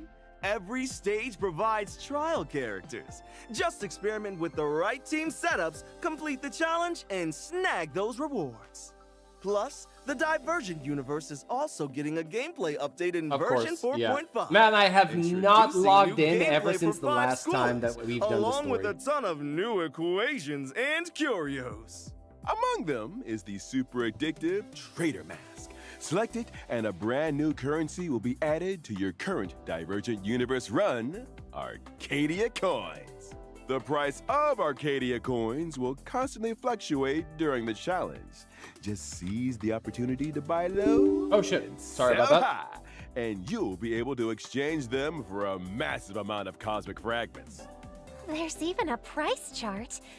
It instantly gives off the tense vibe of a real trading floor. Oh, okay. Well, when in Astropolis, do as the locals do. On top of that, Because we killed all your there's polls? No, also no, the it has super nothing to handy do with that, man. Gluttonous mask. It has nothing to do with that. And It's during just that the I match, you can enter I a don't special really reward wanna room play the called event the anymore. Vault, which is absolutely full of cute trotters. I know this one. Just use your overworld This abilities cycle is just wisely click to random catch doors? trotters, and you'll get massive rewards. Hey, unlike normal adventure rooms, the vault can be leveled up by deleting other domains. The bigger the waves, the more valuable the fish. The higher the room level, the greater the reward. I hate this mode. Give me currency. So in this update, the synchronicity points level cap will be raised to 8. And the available challenge levels will also increase to I'm times 10. tired of these roguelike modes, Keep man. an I'm eye not gonna on lie. future official announcements for more update details. We can't wait for Trailblazers to experience everything. Of course, this version will also feature the Always try planar to pick fissure wealth in stores just and to go through it realm of the faster. Yeah, because you strange can double just reward buy out what events. you So don't want forget rather to than take having on the to, challenges. you know, do the random The stuff. gift of Odyssey will also be The arriving gift right of on Odyssey! schedule. Yes, Just free log 10 in pull, let's and go! check in to claim a 10 pool. Golden Yeah. Gears was Peak Simulator. I don't even know if I Additionally, finished that. This version will introduce new Trailblaze fashion. The digital Currency emoji Wars of Sandy Supremacy. headwear. That one I do Aw, enjoy. Look up here. That one I do enjoy. This I'm is not the gonna most lie. powerful emoji in plain Arcadia. I dare you to lock eyes with it for 3 seconds. 1, It's definitely an 2, eye catcher. 3. Let's take a quick break. Okay, We'll be I back did it. shortly with some exciting collaboration information. to Collab share. information? Wait, collab information? Excuse me? What?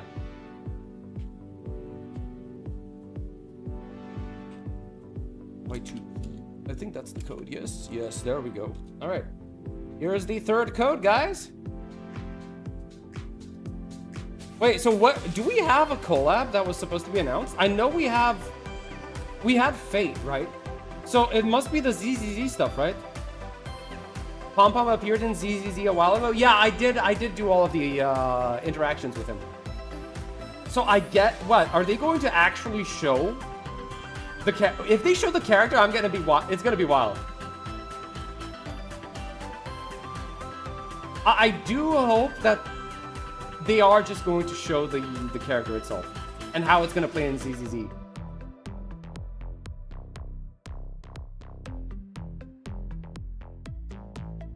Hey, Vortex for the 3 months. Hey, let's go, man. I cannot believe it's been 3 months Welcome since you back. started, man. Let's take a Thank look you at so this much. version's I really appreciate it, collaboration man. News. The Honkai Star Rail and Moondrop collaboration is going Okay, live soon. Moondrop. This time, the collaboration character is our very own Sparkshy is really an iconic character now, isn't it? Collaboration earphones. Yeah, Love we at kind first of got sight. debated. If this is the only one, we got Captivation debated, at guys. first listen.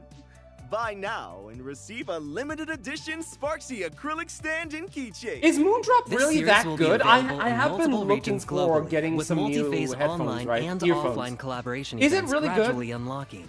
Please stay Should I- tuned to should I future consider getting official Moondrop? announcements for more collaboration details. Speaking of collaborations, Zenless Zone Zero recently announced a collaboration with Honkai Star Rail. Yo, wait, oh my god, wait, Finn, wait for it. Absolutely Wait for it, wait, we got the ZZZ stuff.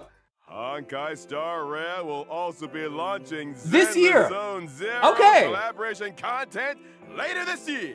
Can we get You some? have some friends from that world joining our cosmic trailblazing adventure. What? All right. Who could it be? I'm already very curious. Wait, are we? Me too.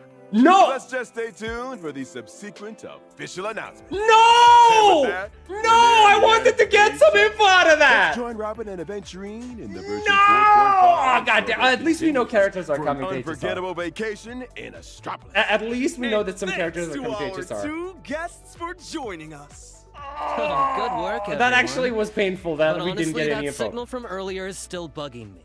Oh, wait, signal from Yeah, earlier. Me too. It didn't look to me like a normal broadcast glitch right from the start. I feel the same way. But I already sent the information to Madam Jade half a system hour ago. So please leave the follow-up to me. Oh, catch you later then, Albert, bro. Thanks for your hard work, Owlbird. Bye. Goodbye. And I was cute. Yeah, I was. All right. So wait, that's it. Oh, Been in the biz a long time. There's nothing I, Albert, haven't seen. But this time, I'm getting the creeps. It's really unsettling. Oh God, hold on.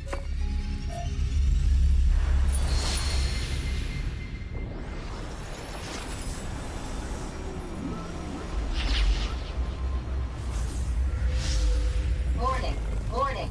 Massive influx of wish power detected. What the hell was that? What? This is the trail. What? What? What? Why? Oh, okay. Connecting to Planet Arcadia. Can you hear me?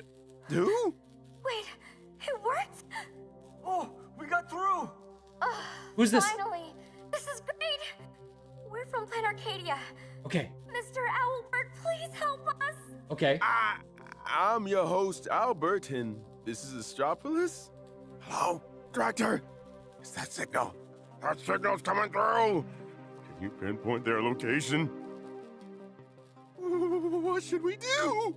Amber Lord preserve us. Okay, come on. Situation in Plain Arcadia right now. Tons of horrifying monsters are attacking us in Duo Mansion City.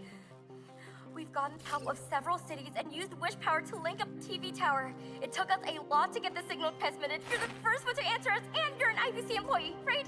Please get the IPC to send help to us. Calm down, Albert. Okay. What did the IPC emergency response manual say again? Okay, here's the plan. You guys hurry up and find a safe place to hide nearby. I'll report your situation, so please wait around somewhere safe for rescue. Ta-da! Oh. Found them. The fools have heard your calls. Sparksy. Okay. So she's actually helping. Sparksy here. And the fools? Sparksy? We're here to save you, of course. Sparksicle would never abandon her fans. Not a single one. Of course. Snap out of your daze. Look beside you. It's the everywhere door. Come on. Up Is we that go. Sampo? Saved! Hooray! Sparksicle, I'll always be your fan. Yeah! Let's go! Thanks for your help, dear audience. Okay. The massive amount of wish power you helped to accumulate tore open a pathway for the blocked signal. Without all of you, these folks would have been in danger. Sparksicle, can you hear me? Huh? Who's on the other end? Oh, Of course. Fatbeak. It's you. Fat beak. Sparksy! Thank the Amber Lord. It's wonderful to see you. There's nothing wonderful about this situation. The Veracity is making a big fuss in Plain Arcadia from being awakened. But kind Sparksicle is here to help with the crisis. Of course. Sampo, me, and the other fools are helping those trapped escape to the Tavern of Elation. Thank goodness. I was It worried. actually is Sampo. All right. Where's all the express crew? There's And no the water in Planet Trailblazers? Arcadia, huh? Don't worry, Albert. Everyone's at Perdido Station's temporary shelter. The Trailblazers planning to fire up the Astral Express and take some survivors to Astropolis. What? Right. Silly me. If they came to Astropolis, the IPC will definitely help everyone out. Wait, The what? other nameless will stay in Plain Arcadia to help with relief efforts. Are the people who stayed behind really safe? Madam Pearl and the security forces are with them. Everyone will be fine. But I've got to end our little chat here. The Huh. fools just brought in 2 more wounded. I'm off to the rescue. So we're actually acting as evacuation Thank the Amber personnel. Lord. To all our viewers in front of the screen, I am your host, Albert. Tonight, thanks to the joint efforts of the Plain Arcadia survivors and mysterious forces from beyond the sky, 2 planets have miraculously linked together, allowing us to witness the crisis currently unfolding in Plain Arcadia. In the upcoming version 4.5, the Trailblaze mission will also continue. Oh! The Trailblazer will set off from planet Arcadia, trying to shake off the Veracity's interference and make their way to Astropolis. On this vital planet belonging to the Interastral Peace Corporation lie the crucial powers needed to aid planet Arcadia, as well. Wait, as do you see that image? Hidden secrets. Do you see what's happening in that image? Navigate the complex upper echelons of the IPC, and can they resolve the veracity crisis that once again threatens the entire universe? All answers will be revealed in the version 4.5 update on August 26th. Oh. Okay. It's too late. The veracity has awakened. The entire Consternation Star Zone will be reduced to a feast for the ravenous. Quick, on to Starblazer, immediately! This isn't where your battle lies. Oh my god. I'll request that the Astro Express take you to Astropolis. I have but one I was request. right. Protect Planet Arcadia at all costs. I will do all I can to paint and recreate the miracle. Now, run. Oh my god. I was actually right. I'm telling you, we can't keep letting that bird broadcast reports like this. If this goes on, things are bound to spiral out of control. Oh. Maybe we should contact media to cut out the parts about Planar Arcadia. I'll call the boss. We shouldn't bother Mr. Oswaldo unnecessarily. Since that bird wants to suffer, I'll help him out. Oh, what do you have in mind? Jade! Uh-huh. Take them away. Yes, Madam Jade.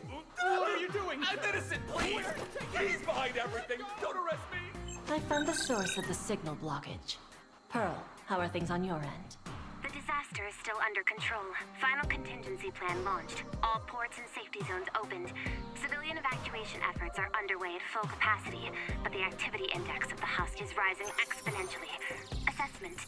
The only way to buy time is to seal Planar Arcadia in the canvas once more. What's the success rate? 42.86%. Lower than 50%. That means the operation over there has begun. I've asked the Astral Express to head for Astropolis. Before the husk breaks through the seal, we have to report Planar Arcadia's situation to the IPC's board and ensure that the balance of the IPC tips toward protection rather than abandonment. I'll make the necessary preparations with the IPC and Astropolis. Thank you.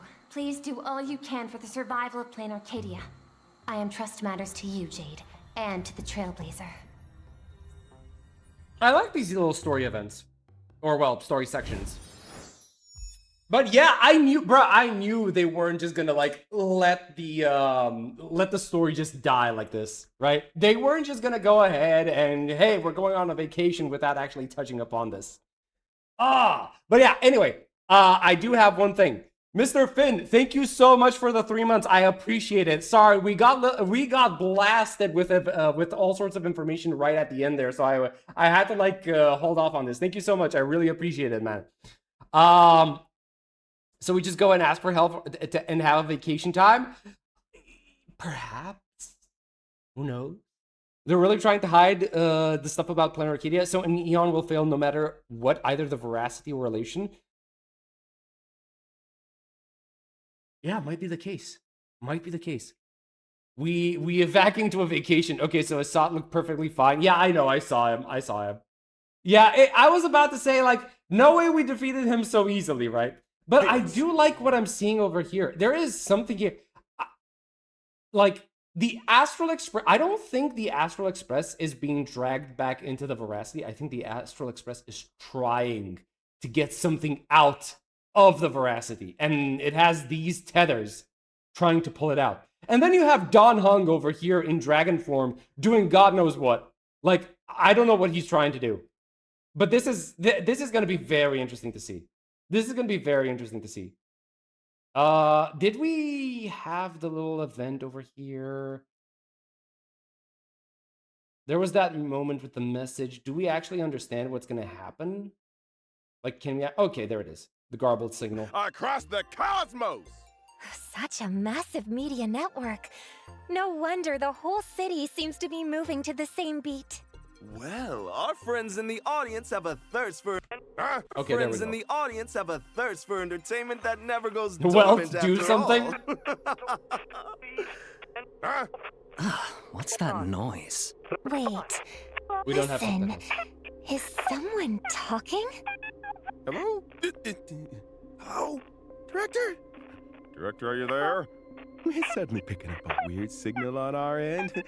What's going on? That sure doesn't look like Astropolis on the screen. And it seems they can't hear us at all on the other end. Apologies, everyone. Just a minor glitch. Please continue. Minor glitch. Oh, okay. So that must have been the guys, the operators on the other side of the screen. All right. No. I love that basically Jade took action immediately after Albert sent it to him. They're just saying, please help, anybody, please. So Nihilux is not playable because they only dripped Pearl. The full scene is in the goodbye to all of Plan Arcadia part. Wait, what do you mean? Oh, you mean like the trailer at the end? The entire Consternation star zone will be reduced to a feat. Trailblaze mission will also continue. The Trailblazer will set A definite squeaking sound, not the trailer. Then which one? The one where they just basically talked with Albert? Is that the one? Another stream going simultaneously? Wait, where? Huh? They need to put Planet Arcadia back into the canvas, so maybe it's Nihilux lore time. It would be interesting to see Nihilux and Pearl working together to make that happen. But yeah, this is actually a really nice trailer. I am so glad that they're not just like scrapping the main story just for a vacation episode. I am so glad to see that. That was nice. Twitter? Oh my god, Twitter? Why is it on Twitter? Why is there a stream on Twitter of all places?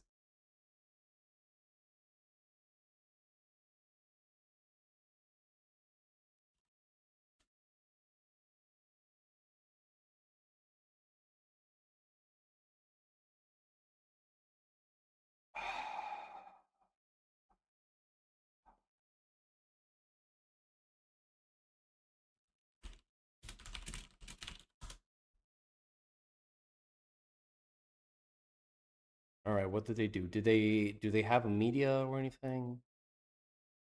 What do we have here?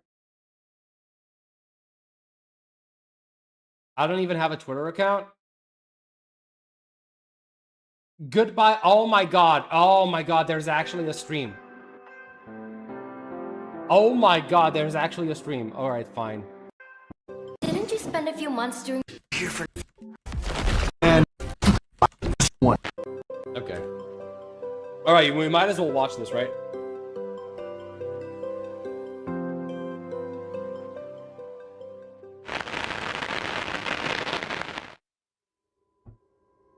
Initially, no one cared about this catastrophe. It was just another ridiculous project in the Arcadia to create a buzz. The audience raised their phones numbly. They clapped, cheered. Yet they were completely unaware that the giant beast hidden under the Arcadia was starting to stir. What do we do when we're hungry? Eat, of course. Upon this dining table that is plain Arcadia, a grand feast of fear is about to be served. Okay.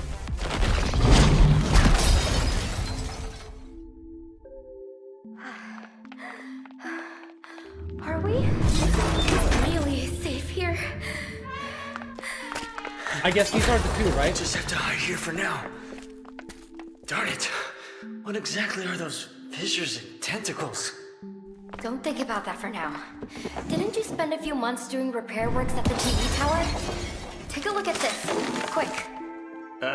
What's this? The IPC's remote communication device. Remote communication? What's that? We can use this to contact other areas for help. Okay. Oh, this thing can send out SOS signals? I'll help you out. Hey, don't press stuff randomly. Let me see.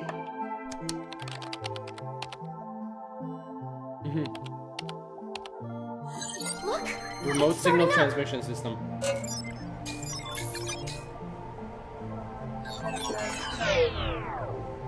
Oh, is this all the wish power it has left? I guess we can only send signals within Plain Arcadia. No telling how many transmissions it has left. Let's just give it a shot. First, Vehicle City. This is Duo Mention City's TV tower. I repeat, this is Duo Mention City's TV tower. We're survivors. Can anyone hear us? SOS. Please send help.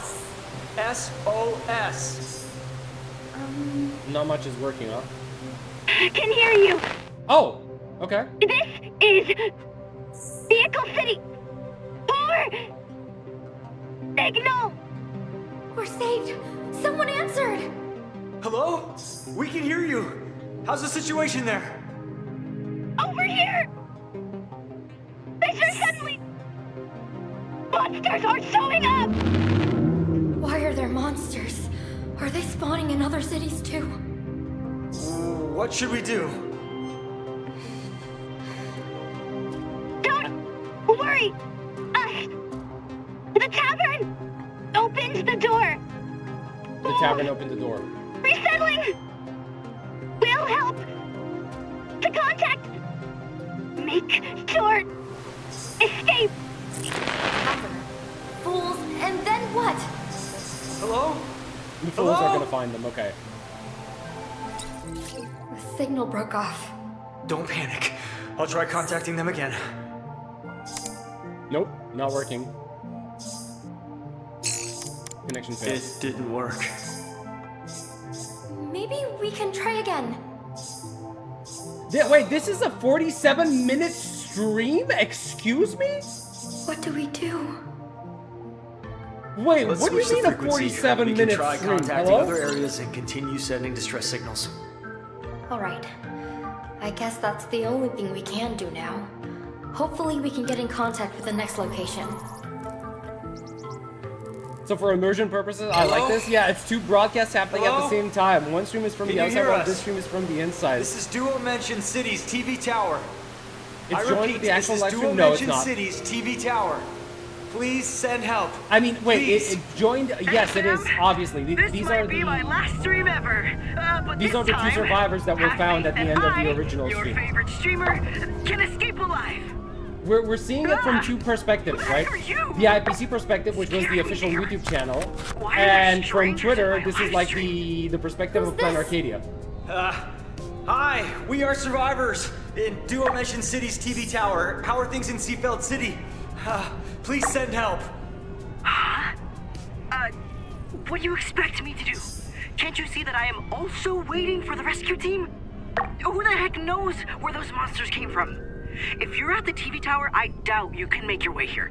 Monsters have blocked the entire Also, path that's over. Nihilux in the picture. No way.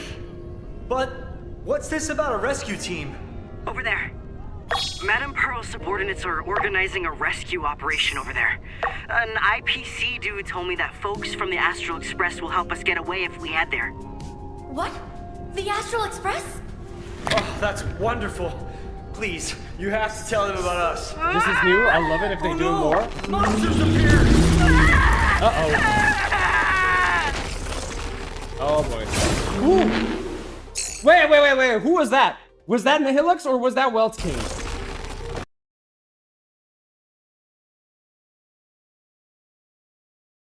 Wait. Is that Asheville?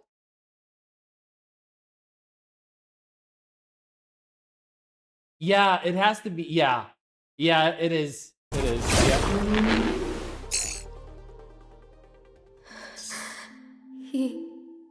They'll be fine. He's not responding. They'll be fine. Is he? We've got Asheville and Nihilux on the scene. Plain Arcadia is gonna be. Hey, that won't happen. The Astral Express crew is there. But. Don't worry. Let's switch the frequency and try contacting a different city. All right. we're gonna continue this, but I really need like a 5-minute break because there is something that I have to do, and I need to do it before time runs out. Like I've got 30 minutes, and I want to finish it now so I don't forget. So give me just like 5 minutes, all right? BRB.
All right, guys, sorry about that. Let's get back into it. All right, let's follow the story of these survivors. Are we still gonna try? We've got to try. Otherwise, we'll be sitting ducks waiting to be killed. I'm still young! And I'm not done catching up with Fluffy across the blue! I still want to watch Sparksicle's live streams every night! I have to live on! Even if the world is on the brink of destruction, we have to find a way to survive! Bro, I don't care if the world is dying. I need to continue watching my favorite VTuber. I do not care what we have to do, we will survive. Okay, let's give it another shot. Hopefully, we'll hear something different this time. We're connected! Quick, try making contact. This is Duo Mention City's TV tower. Please respond. Vortex City, can anyone hear me? SOS, At least it's a good motivation for survival, is it? Still nothing. I must No watch Vin's response. next stream. Let's go. Are we Hell really the yeah. only ones Now that's a left? good reason for living on. Uh-oh. Then let's blast everything into one last attempt. Alright,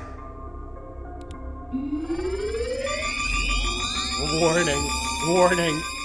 Huh? Wait, what is that? Oh, leave it to me.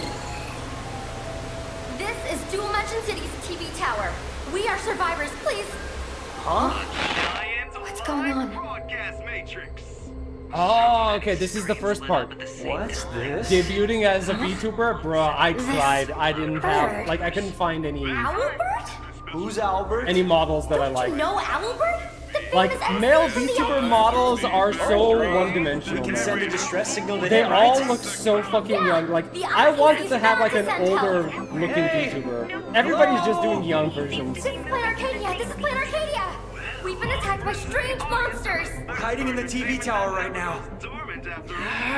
SOS, please send help. What's going on? No response. Hello? Hey, please send help. Help! We've been disconnected? Didn't they hear us? Don't be afraid. We... Come on, try contacting them again. Warning. Insufficient wish power. Wish power? Warning. Oh, no. Insufficient We wish ran out of power. wish power. Warning. This can't be happening. The remote communication device will shut down in 30 seconds. Please refer to the emergency procedures in Section 2 of the Operation Handbook Why and the hell do we replenish have all wish these power. pop-ups? Don't panic. Let me think of something. What should we do now? No! Game over, man. Game over. What are we gonna do? We're gonna die here. Is this... What's happening? The wish power's being replenished. How? Quick! Where's it coming from? If we want to gather wish power, we need tons of people to focus on us, right? Oh, I get it. Hurry! The reserve wish power can only last for a minute. Link our signal up to all locations. Done. Oh, I Everyone see in what Planet they're doing. Arcadia. We're survivors in Dual Mansion City's TV tower. We got through to the IPC's channel just now. We can use the facilities here to ask for help, but we're running out of wish power. Please, if your communication devices are still working, follow and interact with this account to help replenish our wish power. Please trust us. Please. Oof. That was really short. That was really short. I knew this would happen. Wait, Yep, there we go. what's going on? There we go. What's this? There we go. It's back online. Awesome! People are responding! Oh, the wish power! It's increasing! Whoa! We just need to get the wish power charged up, then we can definitely get in contact with the IPC. All right. Yeah! We can do this!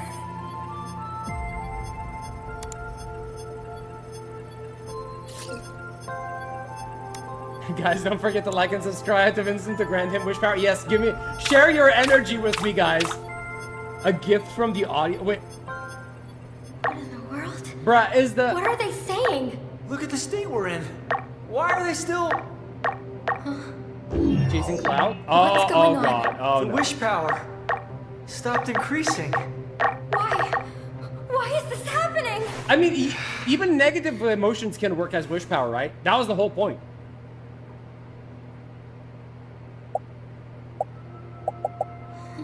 What's going on? Where did it come from? Oh, the galactic An baseballer. unknown signal. Look, the wish power's still increasing.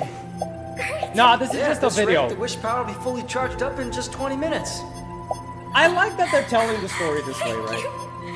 Thank you so much! Thank you. Thanks for giving us your attention. Let me check the transmission details. Huh. Signal strong. Transmission target, Astropolis. Huh?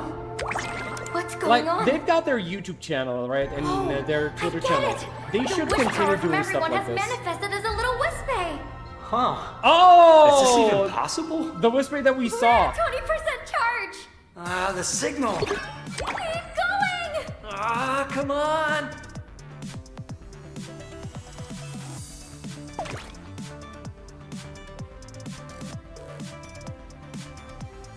Please keep those bullets coming. Bullet comments and interactions coming, okay. This is the Trailblaze Wispe? Yeah.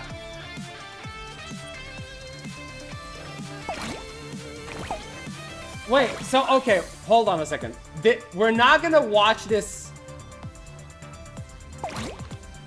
we're not just gonna watch this for 47 minutes, right? That's not what this is, hopefully.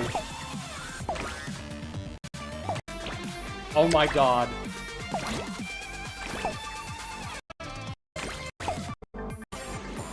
Oh, Jesus Christ. Bro, what is happening? Alright, hold on. Let's, 2 times speed. Are we gonna see anything worthwhile?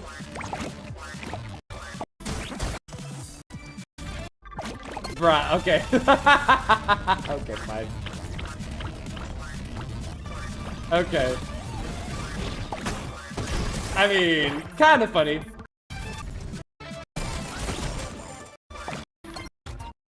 Alright, okay. I think we get the point.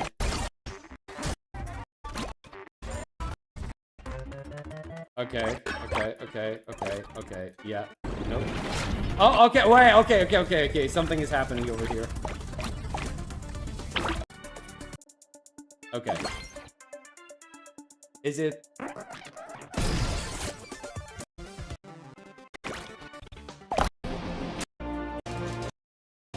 I thought something... Okay, there we go. Yeah, that's the one I'm looking for. Okay, here we go. Yep. Is the Wisp actually growing bigger? Seems like it. Omega Wisp online. It just ate a mushroom.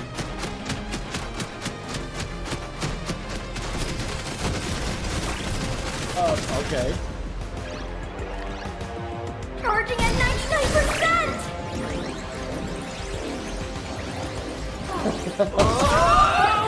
Go for it, little Whisper! Everyone watching, we can do this! Keep going. Oh. Get Okay. the news about us out there! Wish power charging complete. Transmission system standing by. Target, Astropolis. Time to go Super Saiyan. 5, 4, 3, 2, 1. Oh shit, okay, there we go. There we go. Warning, warning. Massive influx of wish power detected.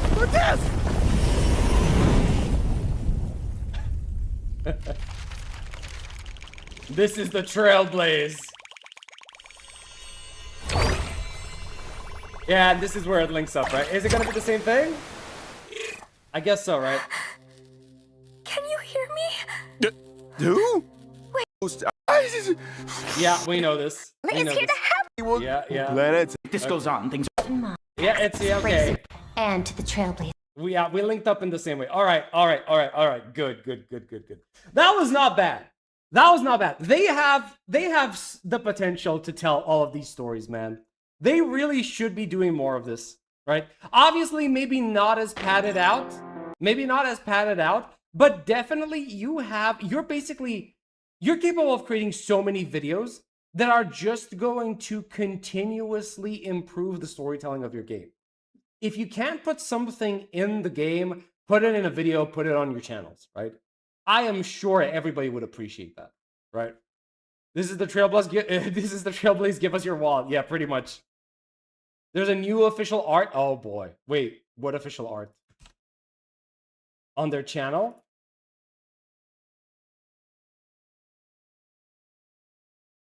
Oh god. Gilgamesh. Keeping up with Stardale, bro, it is so difficult to keep up with all of these gays. I am not gonna lie. Another creative marketing tactic, but ultimately could just be in the game. It could. Honestly, I just hope the point of this is that I want more connective tissue between the stories, right? I don't want to see just like the Trailblaze stuff, right? Because this was interesting by itself. I'd like to see more about the rest of the world. Scroll down on the home tab. Okay.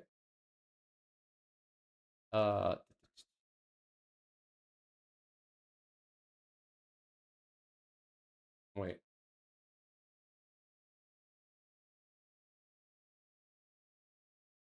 Oh!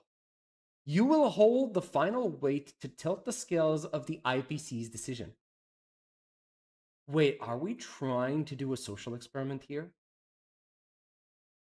Wait, are we trying to do a social?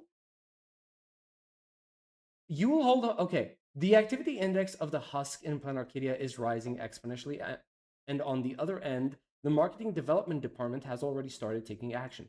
At Pearl's request, in carrying the fate of the Arcadia, the Astral Express will set course for the Epsilon system, bound for that city of converging stars. Protect or abandon, glee or gloom. You will hold the final weight to...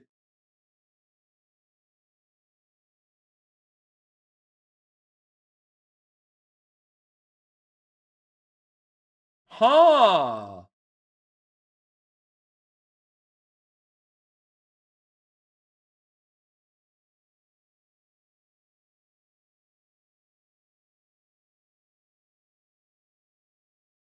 Interesting. This is their chance to make the Trailblazer have to commit to a choice, but also this is probably a callback to the evil portrait from the Assad trailer. I don't know. If they're doing it this way, I wonder if they're going to do something like a social experiment and based on the results of that experiment, that's the way we're going to go with the story. Because there used to be a game that did this. Man, oh my god. Have any of you heard of Dawngate? Man, that was a long, long time ago. That was over 10 years ago. Like, there was this game, Dawngate, and it was basically like a League of Legends or Dota type game, right? A MOBA. And eventually, the story would continue in the like at some points in time, you would get like these missions that you could do in the game, right? And depending on how many people won during that during that mission, you could choose for a character to go a certain path, or you could choose for them to abandon the path. Hero X did this as well. Yeah, pretty much, right? So like there's this organization. You could basically decide how the organization of villains is going to behave. Whether they're going to decide to rule by might and conquest, or if they're going to be a secretive organization trying to influence the world behind the scenes, right? And people would play against each other, and whoever won the most matches would basically get to decide the way the story was going. That was very interesting, in my opinion. Too bad that Dawngate kind of died. It was an EA game, so maybe it was going to go to shit eventually, but they just killed it in its infancy. Holy moly. Hi. Hello. Phone wallpapers, huh? Not bad. Not bad at all. Early League had polls to decide names of items. Oh boy. Why am I not surprised? Early League also had like a newspaper, if I remember correctly. Yeah, they had a lot of stuff at the beginning. But yeah, anyway, I guess that marks the end of the Honkai Star Rail stream. Not bad. How are you guys feeling about this? Personally, I am so glad to see that they didn't just abandon Plan Arcadia. I am so glad to see that we are continuing the story regardless. Kind of sounds like Detroit Become Human, Peaceful Revolution, or Armed Revolution. Yuki still hasn't, only so a minus. Okay. A game called Dragon City made a poll for the players to make a heroic dragon. Really? Some shooter involving planets where there's PvP and people could conquer planets. Wasn't that just PlanetSide? Isn't that just PlanetSide?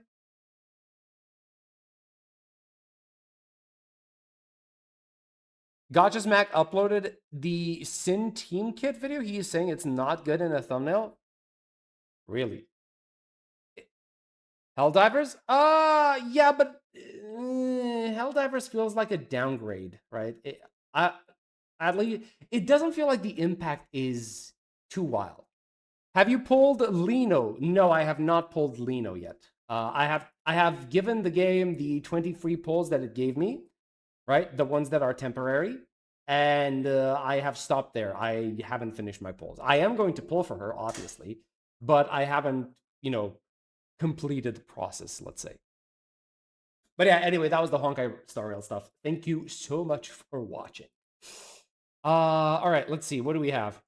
Why is Saint saying that WuWa's endgame is overhated? Huh?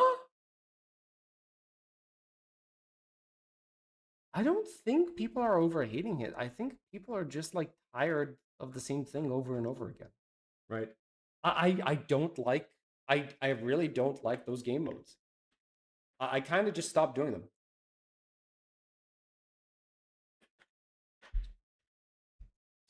Helldiver early is very impactful until they decide to quit that direction. To be perfectly honest, I understand why they would do that, because it is very difficult to keep that up. You would have to imagine how much and how many scenarios you would have to write in advance and only go down the path that the players have chosen. It is very difficult, in my opinion.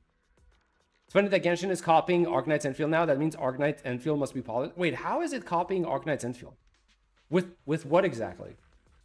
Isn't WuWa Endgame just the same as everything else? Yes, it is. Why do you think I stopped doing it in WuWa and HSR, and by extension, you know, because I quit Genshin as well? It's because I can only stomach doing it in one game, which I have chosen is Zenless Zone Zero. Okay, and Arknights Endfield now because they added the, you know, Echoes of War event, right? So, but it is what it is, right? It would be great if they achieve it. They have enough resources, just a risky choice. It is. It is. Oh boy. All right. Do we... I don't think we're going to continue with the hard endgame mode right now. I don't feel like doing this right now. Maybe we should potentially be doing... Should we do HSR? Should we do the Fate event? Uma trailer time? Wait, do you want trailers or do you want the HSR collab? What do you guys want? Okay, all right. You know what? Poll. Start... no, not Q&A. Start a poll. All right, let's see.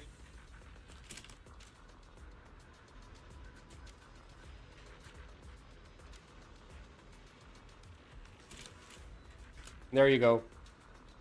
Which one do you want? I have not logged into HSR ever since finishing 4.4 story. Check the message in the Discord. All right, let me see. What the hell is happening in Genshin Impact? What the hell? See this? All right.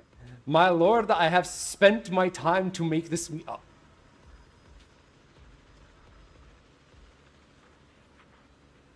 Oh my god, what is that? Bro, what is that? What is this? Average Vincent stream chat. You know, a cake is still a cake even if it's banana flavored. Self-assist is the righteous path. You moron. Oh my god. Oh my god. No. No. You can't do this! You can't do this! Not like this! What the hell? Jesus Christ! Oh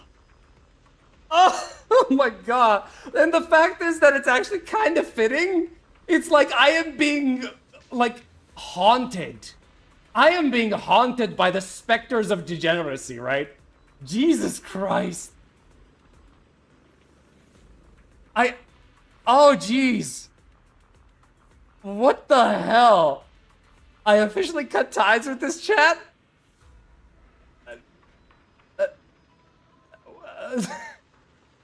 Oh my god.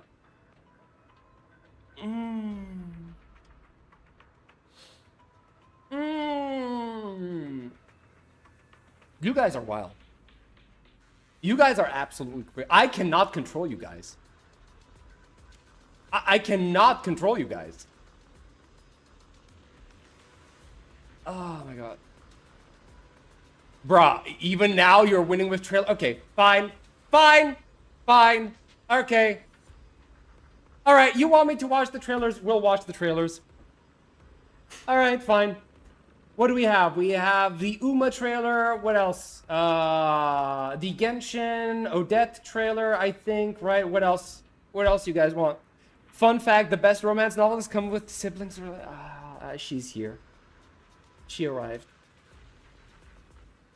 Cookie has arrived. Cookie has joined the chat, and the first message that she just sent is wild. The Lino trailer. Okay, yeah, actually true. I did not watch any of the Arknights, the Endfield trailers. That is true.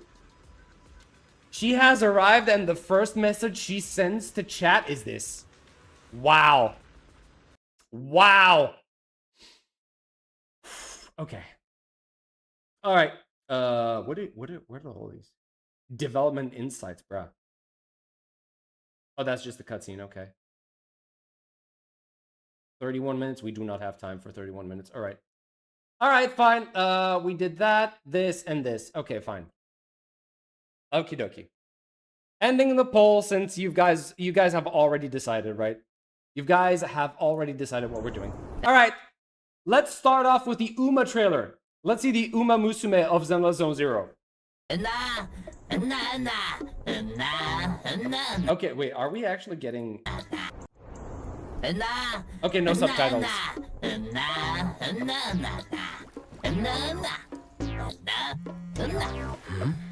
Oh no. Hello? Roger that. Sorry, everyone. What? What? Oh no! Wait, that makes sense. She doesn't. Oh no, she doesn't have human ear. Okay, at least she doesn't have 4 ears, right? At least that. Roger that. Sorry, Oh my everyone. God. I must excuse myself for a moment. If everything goes as planned, I should be back soon. The boostables. The coordinates are changing? It should be this way. Chase, start the... Turn left. Lady C, something happened. Something is not right. No! She has the curse! She has the directionally challenged Why curse. does it keep changing? Oh no. Huh? Where's the map? What? Oh no. Can I not bring it back? Damn.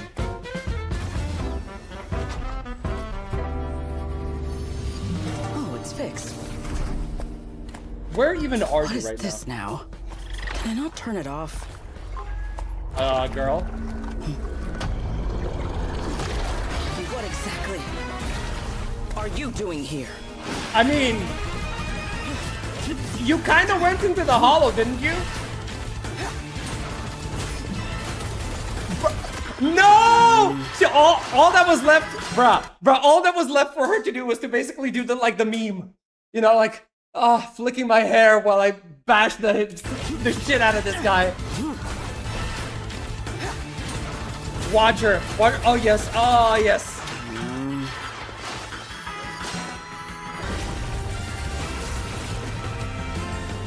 Technology can be such a pain. Forget it. Since I'm already here, might as well clean house. Wait, so weren't you just following Lady Sunbringer though? Weren't you following Where's Limber? Secret? I just asked her to grab a package. Where did she go? She left in such a hurry. and- Ethereal activity detected in Scammel Hollow. Wait, is that Deputy Director Sigrid? Yep, she's in Scammel Hollow. How am I back here? She's fighting one-handed. Take that as you will, bruh. Huh? Why are you... this... What?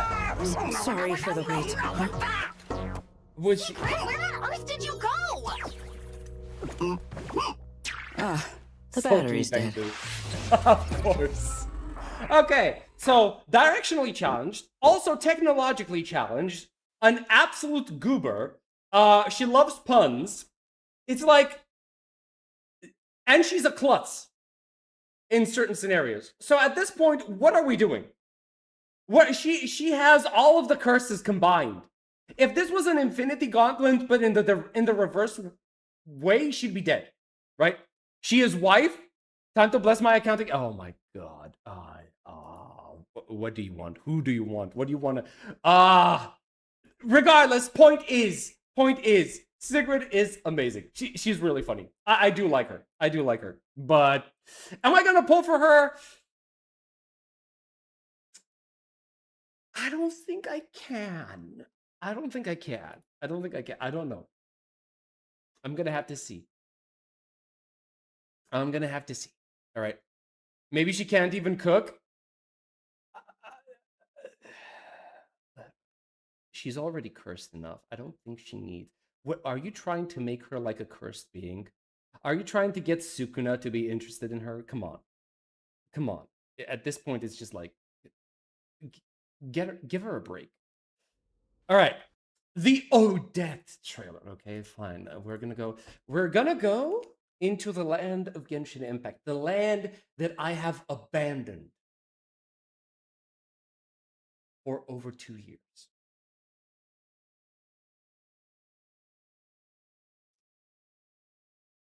And the land that people are trying to convince me to return to. Will it work? Will this work? Maybe, maybe not. We shall see.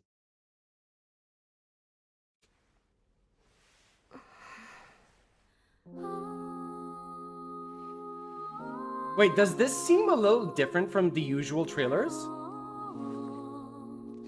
Wait, why does this feel like this is much more polished?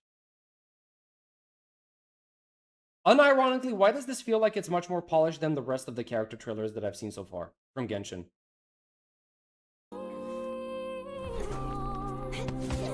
Oh! Oh shit. Getting kicked by an NPC.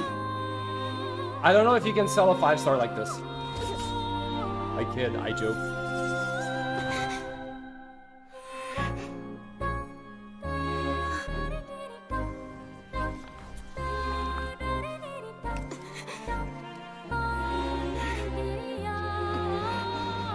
Motion capture? Is it? I don't think it's necessarily the motion stuff. Bro. I think it's just... Did they upgrade their character models? Because maybe that's it. It feels like they're much more tangible than they were before. Oof. The OST for Snezhna is just amazing. I can see why. Guys. Oh my god, they copied Withering Waves, man. Oh my god, bruh. They got an invitation from the Frax in this. You can't. The color red, man. Oh my god. I kid. I'm joking.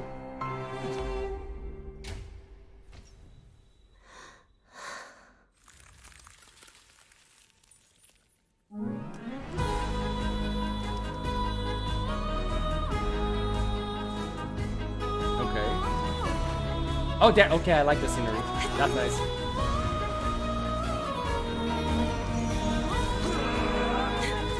Bro, the music though.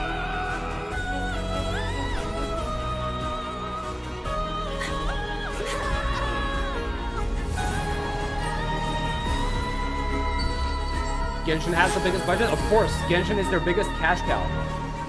Like, it's the one earning the most, hands down.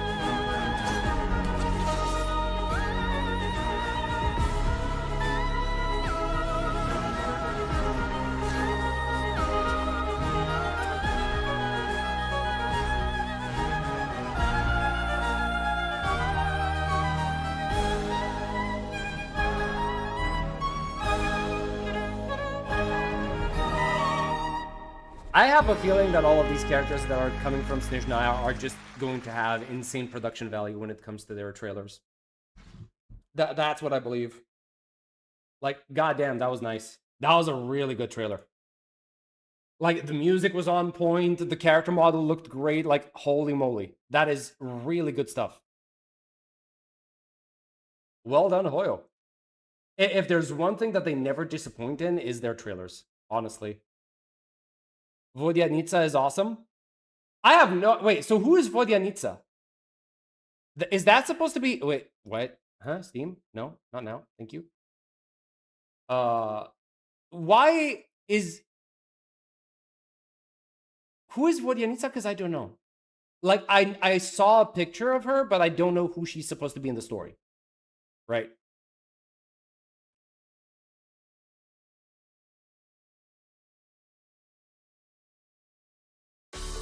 Oh, shit.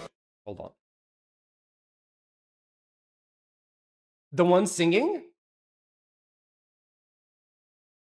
Do you think the way did all the mocap? That would be crazy. He's, let me just say, he's a very flexible dude if he's the one who did it.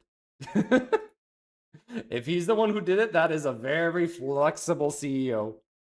Compared to ZZZ demo, I feel like ZZ is a side game for her, and that's true, but it still feels bad.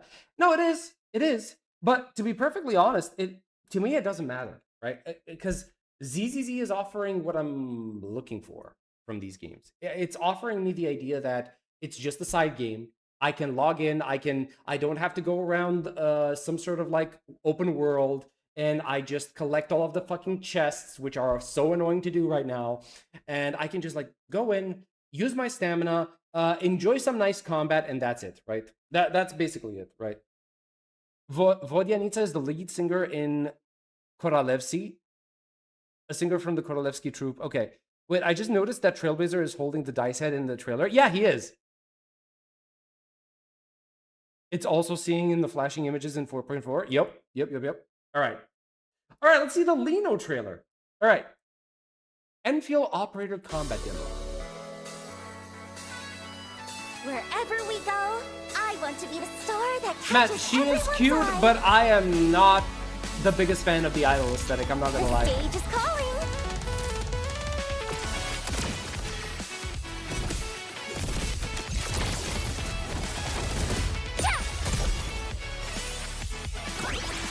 I hate Lena, I just got her, of course.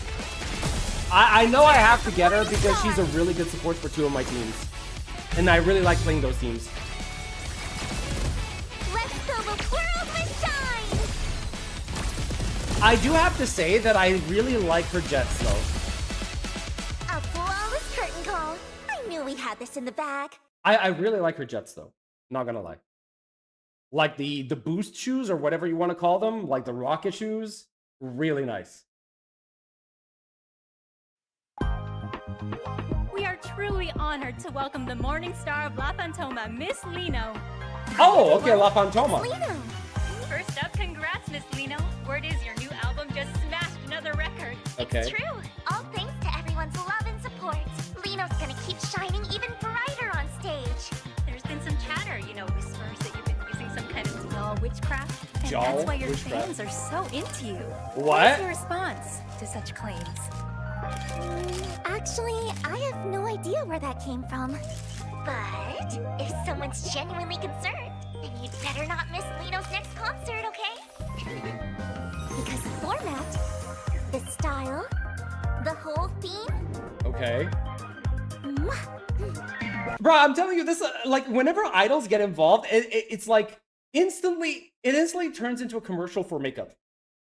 The same happened for like what's her name, Robin as well, right? Every single thing is going to be one of a kind and sparkling. Bro, that is one glamorous stage. Also Astra, true. I'm telling you, Lino, just go with this plan already. No free shilling this time. Ignore her. We're doing it our Gonna way. sell overpriced merch with my face on it. What is this? Miss Laura, if something slips, you'll Is that- cover it, right? Is that supposed to be Mr. the Tan? manager or If what? the fans get loud, you've got answers ready, don't you? Same old routine. Boring. What is okay? What is happening? Honestly, Tolino?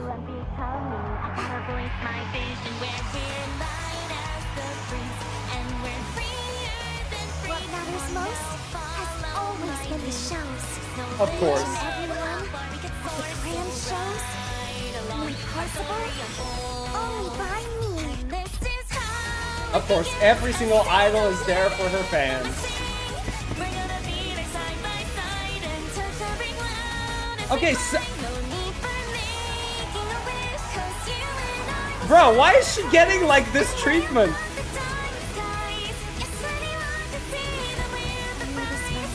I don't even think Fang Yi got this much of a cutscene for her trailer. Yeah, this is... Why did you... Okay, somebody please explain to me. Why is the idol getting the higher production quality? I need... Wait, okay. Out of curiosity, where is the one for arcade? Like, this wasn't this wild. Right? It was nice, but it wasn't as wild as what Lino just went through in terms of, like, the visuals. What about Fang Yi? That's the cutscene. That's the story. Wait, did she even... Wait, no. Yeah. Was it the music? Was it the one with the music?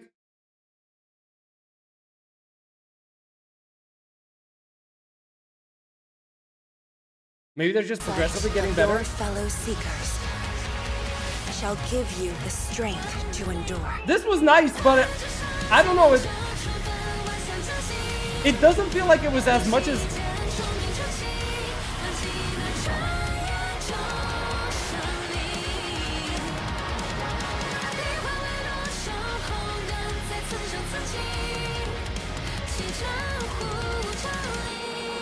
This strength can fill oceans and move mountains. It revives hope when all seems lost.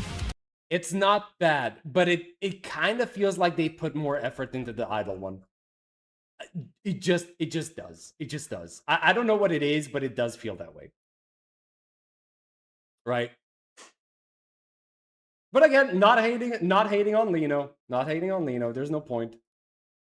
All right, what is this? Oh, that's an EP. I don't... Does she have, like, actual trailer, or is it just, like, a slideshow of stuff? Bro, wait, is this actually animated? Or is this just live 2D?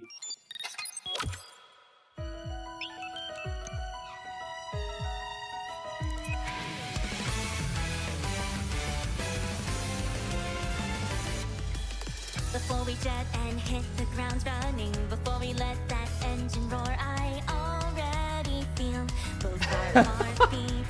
Bruh, this is kind of insane. Got a choice of who I'm becoming. I gotta voice my vision where Listen to the JP1.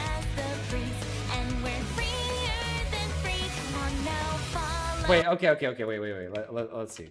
Let's see. Where's the JP version?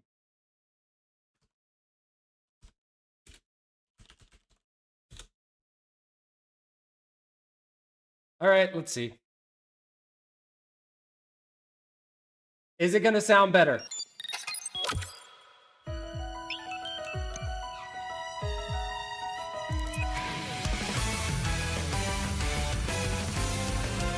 You want the lyrics? Here you go. Maybe we're gonna get... Already so much better. This is already so much better.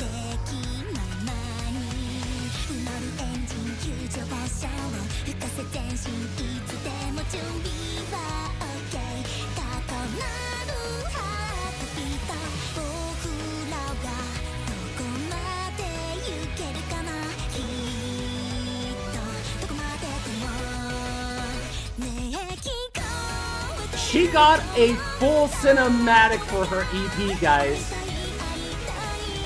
Bro, not even Zhuang Fengyi got this.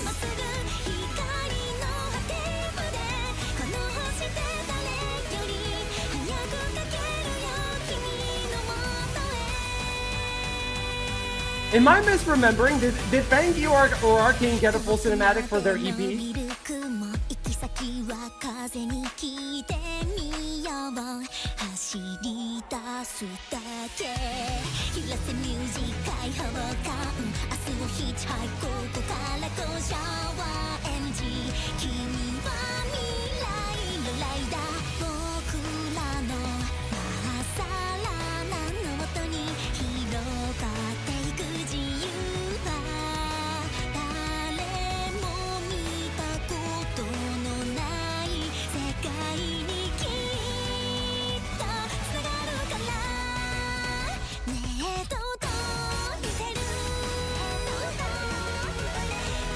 god. Bro. Bro, what is this production quality?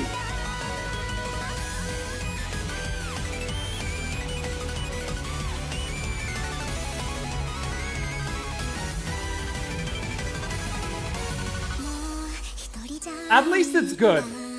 At least the song is good, you know?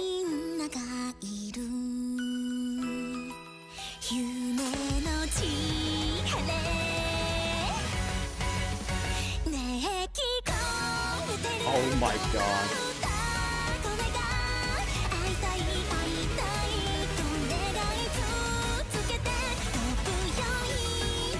For whatever reason, when it comes to idols, they get the most effort, man. Leader of Wuling, Zhuang Fengyi, it's fine. She doesn't need that much effort put into it. Arcane, one of the coolest characters coming out. It's okay. We don't need to put that much effort in. Idol character with no backstory that was never presented in any of the stories up until now. Real shit. Wake up. We need to put 255% of our effort into her cutscene.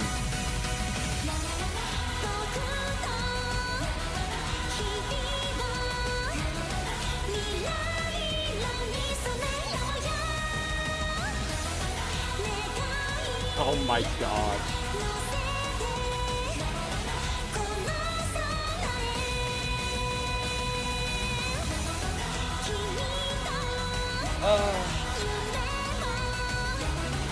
Bro, this is like a 4-minute song at this point.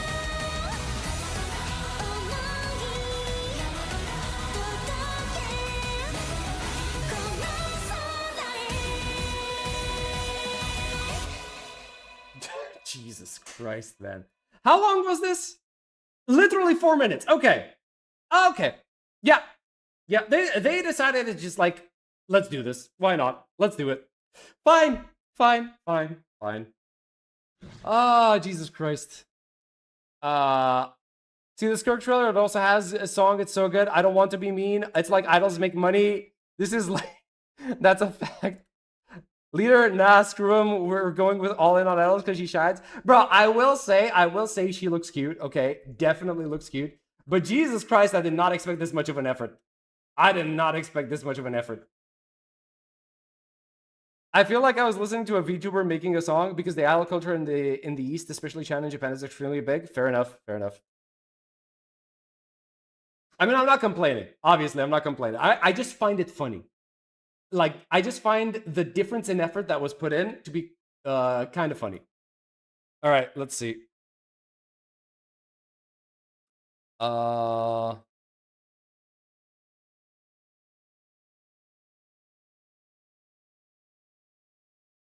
Wait, what is this? Hold on. What is this thing that you're...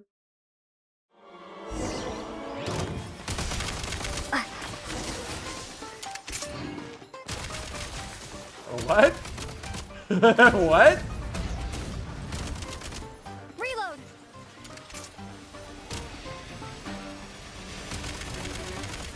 Oh my god, wait, we got cover? Wait, there's cover in the game?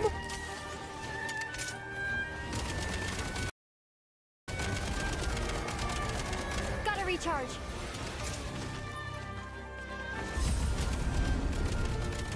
Is it just the fight? The whole fight? Okay, okay. Yeah, I got the point. I got the point. Genshin Elemental. I was about to say this, bro. This looks like Genshin Elemental Warfare. I'm not gonna lie. Yeah, I'm not gonna lie. Jesus Christ. And what's the... Oh, just a snippet of her singing? Okay, fine. By the way, just make sure that if you want me to take a look at stuff, make sure you post them in the reaction suggestions in the Discord.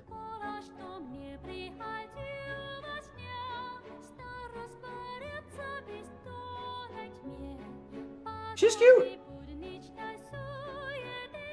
Yeah, she's cute. See the full thing? No, because I don't want to spoil people.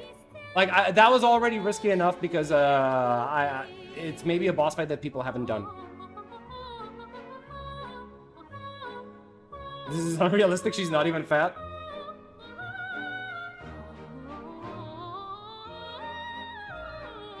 It's a world quest? I mean, it doesn't matter, right? A spoiler is a spoiler for people.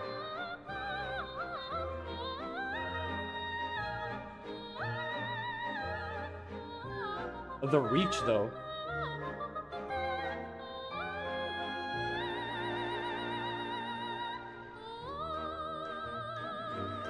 Not bad. Not bad. Yeah, that was nice. All right. Oh, no. Oh, my God. The hag has appeared in front of me. I guess all of this talk about idols and music has summoned the hag. Oh, Jesus Christ. I have not watched anything from Marine in so long. I think the last thing that I watched from her was her, like...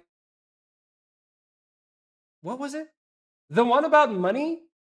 Horny Money World? Was that what it was called? I think that's the last thing that I saw from her. Sogleaf Kyo on your homepage? What?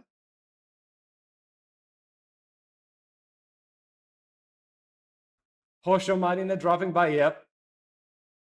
I don't know if I'm gonna get... Bruh, if I'm gonna listen to this, am I gonna get fucking demonetized? Is that what's gonna happen? I kind of don't want... What is it? Oh no.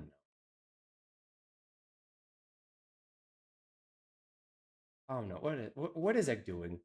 Why is Egg doing this?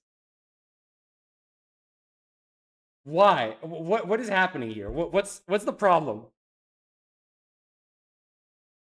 Okay. Not what I expected, I'm not gonna lie. Did you know Persona 5 is collaborating with Fortnite, so we're getting that guy in Fortnite when they see Joker? Oh boy. You refreshed it? Oh, okay. Don't risk it? Yeah. Check the Discord spy. Okay, fine. All right. What did you... Oh, dear God, bros. You put... Okay, wait. All right, fine. Here we go.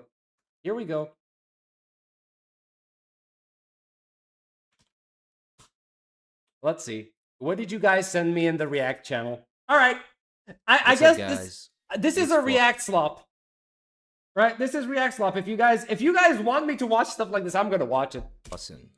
You know, guys, I've been someone who has questioned defense agents and their viability in Zenless since their initial release. I mean, absolutely same. Absolutely same. Like, bros, listen. You can have defense characters in gacha games. The problem is defense characters lose their value if the most important game mode in the game, which is the end game, is a timer-based endgame mode. It's not like, bro, it's not like I already made a video on this. It's not like I already made a video on this. Holy, you know? Like, wait, I think I made 2 videos. Hold on. Yeah.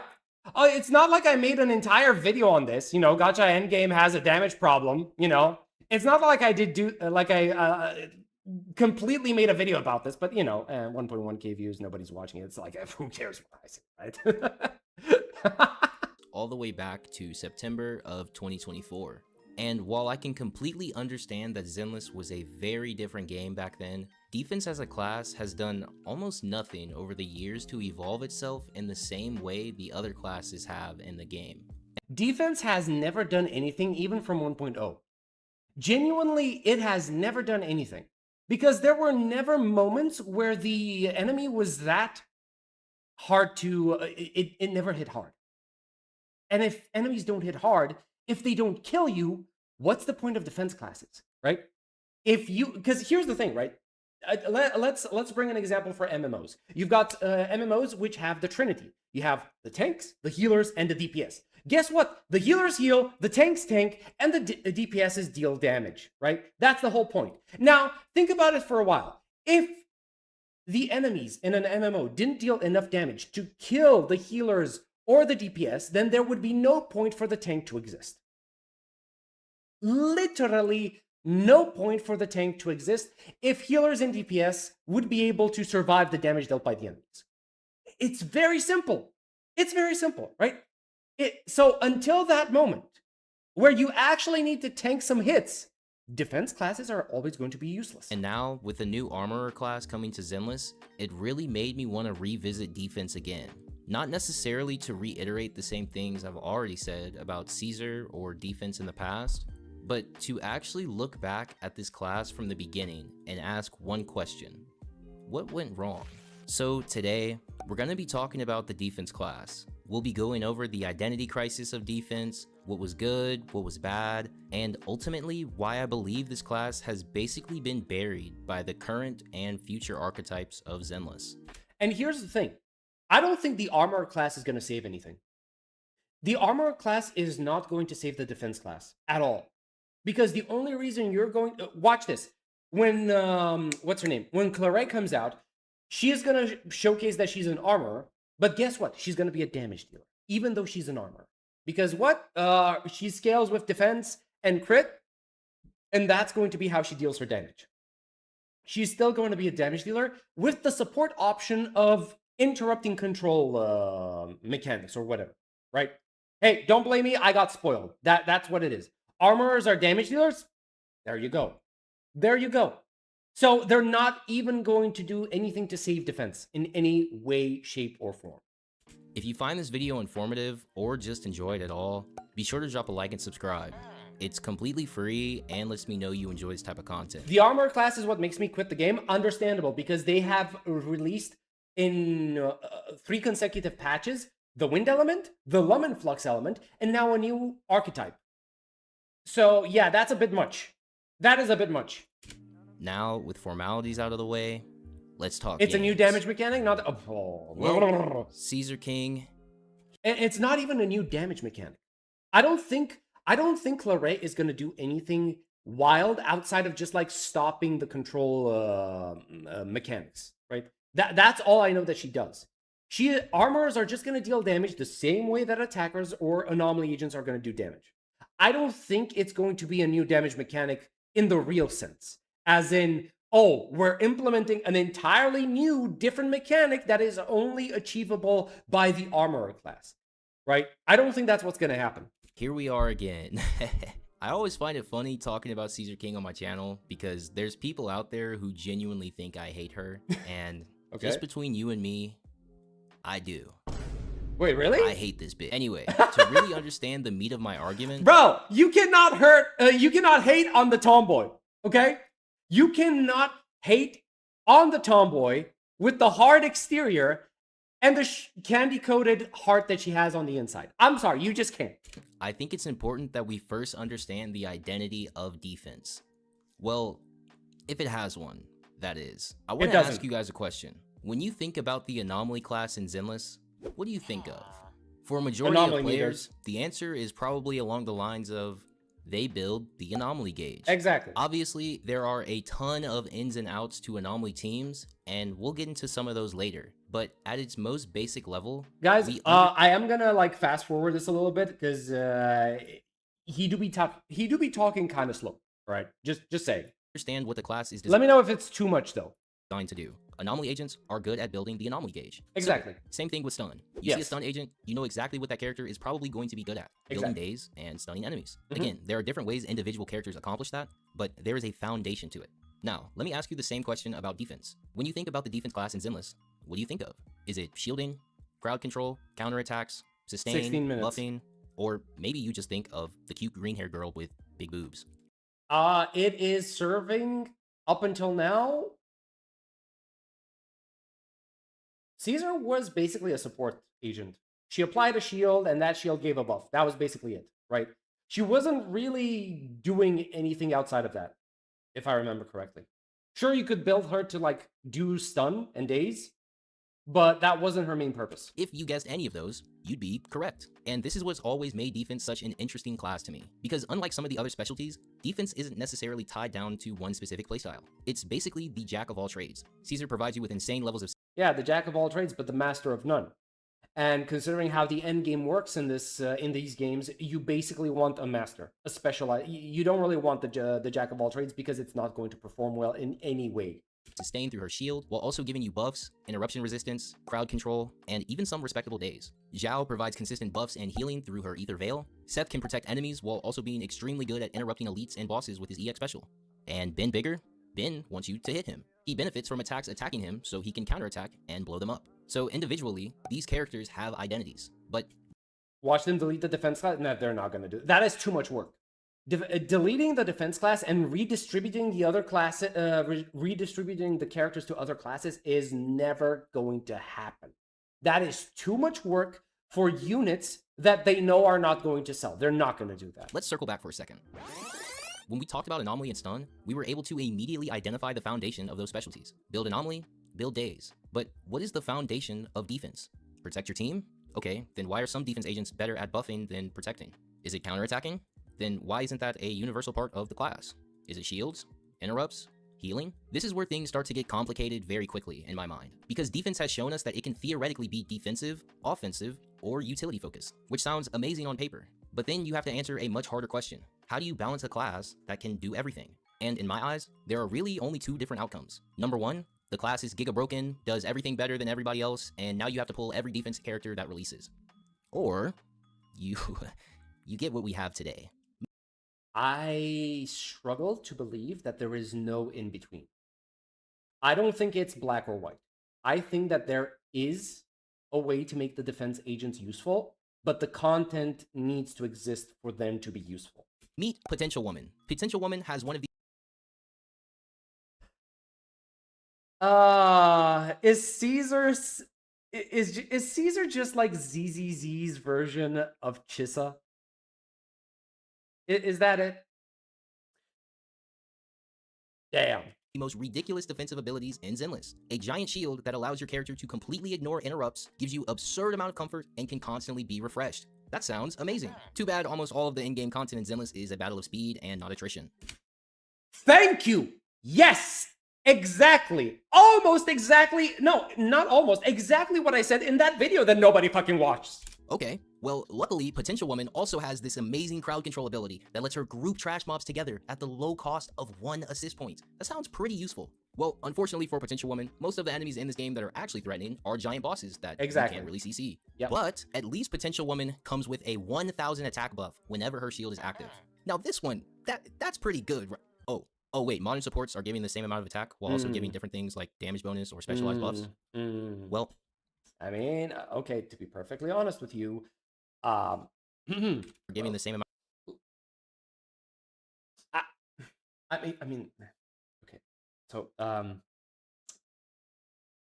yeah, you're right. Okay, but also 2 of the characters on this list are basically like 2.5 agents, right? 2.5, 2.6. So yeah, obviously. Out of attack while also giving. But then again, wait, isn't Zhao? I don't remember. Is she a defense class? She is a defense class, isn't she? Different things like damage bonus or specialized buffs. Well, she had potential, and this is. It's basically just power creep. It is. Always been defense's biggest problem, just starting with Caesar. Because defense can fundamentally do almost everything, I genuinely believe it becomes extremely difficult to balance that within a game like Zenless. If you make a defense agent who provides the best sustain, and buffs, and crowd control, and damage, why would I use anything else? To be perfectly honest, when Caesar went live, she was the best support, right? And she was the best support up until Astra showed up. So yeah, I can definitely see that. You've basically just created the best character in Zenless. So, instead, defense agents are almost forced into this weird position where they can do a bunch of different things, but characters who specialize in those different things are going to outperform them 9 times out of 10. A support can provide offensive utility, a stunner can provide better days, a DPS can provide better damage, and the one thing defense should theoretically dominate, survivability, is unfortunately not something that is rewarded in the in-game content. And nobody cares about survivability because survivability is not a problem that the game presents you with that you need to solve. And I want to make something clear here. I'm not saying these characters have terrible kits. Honestly, I think that's what makes this even more disappointing. Caesar is fun. Seth is fun. Ben is fun. There are really cool ideas inside of these characters, but they're competing against characters who are allowed to dedicate their entire existence to doing one thing exceptionally well. Defense just doesn't get that luxury. And how to make defense good 101. Make characters require interruptible stats. Make mechanics where you can either not touch or just use the shield, or simple word make survival a pain. Again, yeah, but They're not going to do that because gacha games thrive on the idea of getting high scores. And the only way you can get high scores is by doing damage. And just to avoid any confusion, I'm intentionally leaving Xiao out of this conversation. I'm giving her a pass because she was... This is not even true. Seth is just an anomaly support or Pan is just a rupture buffer. They're not really there to do anything else. I wouldn't say... Because here's the thing. I did not build Seth at all. I did not build Pan. So I don't know what their roles are supposed to be. But the point is, because they were defense class, and I knew there was no point to building defense, I let them die on the wayside. Basically made for modern day Zenless, and she actually is viable in our current ecosystem.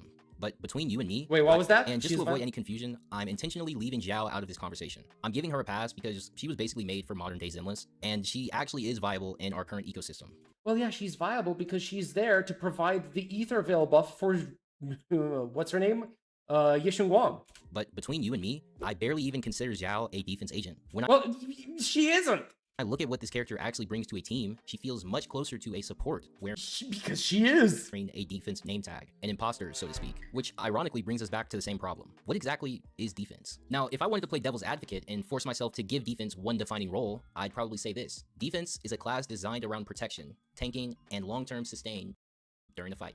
Completely agree with this definition. Just for argument's sake, let's run with that. We already talked about Zenless being a race against time, so I'm not going to beat a dead horse again. Instead, let's pretend Zenless suddenly had content perfectly designed around defense. Long encounters, survival-focused modes, enemies that could actually make sustain extremely valuable.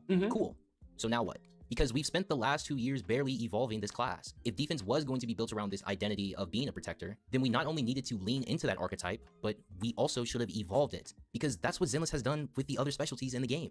Again, let's go back to Anomaly. At its absolute core, Anomaly is still exactly what I described earlier. It builds the Anomaly gauge. That basic concept has not disappeared. But the way we play Anomaly has expanded massively. You can play mono-anomaly compositions focusing heavily on one attribute. You can play Disorder, combining different attributes and constantly triggering reactions between them. Very recently, we got the introduction of Wind, bringing Vortex and Contamination into the question. And now we have things like Lumiflux and Refringe, introducing even more mechanics that can interact with Anomaly teams. The foundation has stayed the same, but the expression of that foundation has evolved over time. That is the important part. You don't need to completely reinvent what a specialty does every year. You can take its core idea and ask, what else can we do with this? And defense has barely gotten any of that experimentation. Well, obviously, defense hasn't gotten that experimentation because it was never a oh my god, okay. So, here's the thing. To get experimentation, you first need to have a working product. You do not. With defense, you do not have a working product. People are actively avoiding pulling defense classes, right? And because of that, developers are actively avoiding creating defense classes. So obviously, you're never going to have any sort of experimentation if the developers themselves are not willing to make the baseline product viable. So yes, obviously, you're never going to see an evolution because we don't even have a standard to evolve from. Caesar released in September of 2024, and after Caesar, basically nothing. There wasn't another limited S-rank defense agent added to the game for roughly a year and a half, that character being Zhao, of course. And during that enormous gap, we never got to watch Hoyo experiment with what a premium defense agent could become. Could we Okay, wait, let me make sure that I'm understanding this. And ask, what else can we do with this? And defense has barely gotten any of that experimentation. Caesar released in September of 2024, and after Caesar, basically nothing. There wasn't another limited S-rank defense agent added to the game for roughly a year and a half, that character being Zhao, of course. And during that enormous gap, we never got to watch Hoyo experiment with what a premium defense agent could become. Could we have gotten a defense agent that converts absorb damage into team buffs? Could we have gotten someone who gets stronger the longer That's interesting. Your team maintains a shield? Could we have gotten a character into team buffs? Could we have gotten someone who gets stronger the longer your team maintains a shield? Could we have gotten a character who rewards perfect blocks? I don't know. And that's the point. There was so much room to experiment. Instead, though, it felt like we got Caesar King, and then the developers just put defense on the shelf. Yeah. Yes. That's exactly what they did. Because they realized defensive options are not a requirement for the endgame. And they knew that if they created a new defense agent, players wouldn't be as interested in purchasing it because that would not end up giving you the results that they wanted in the endgame mode. It's as simple as that. Because we have a damage-focused endgame mode, you want characters that deal the most damage. Why would you pull for a defensive agent unless it provides you with damage, right?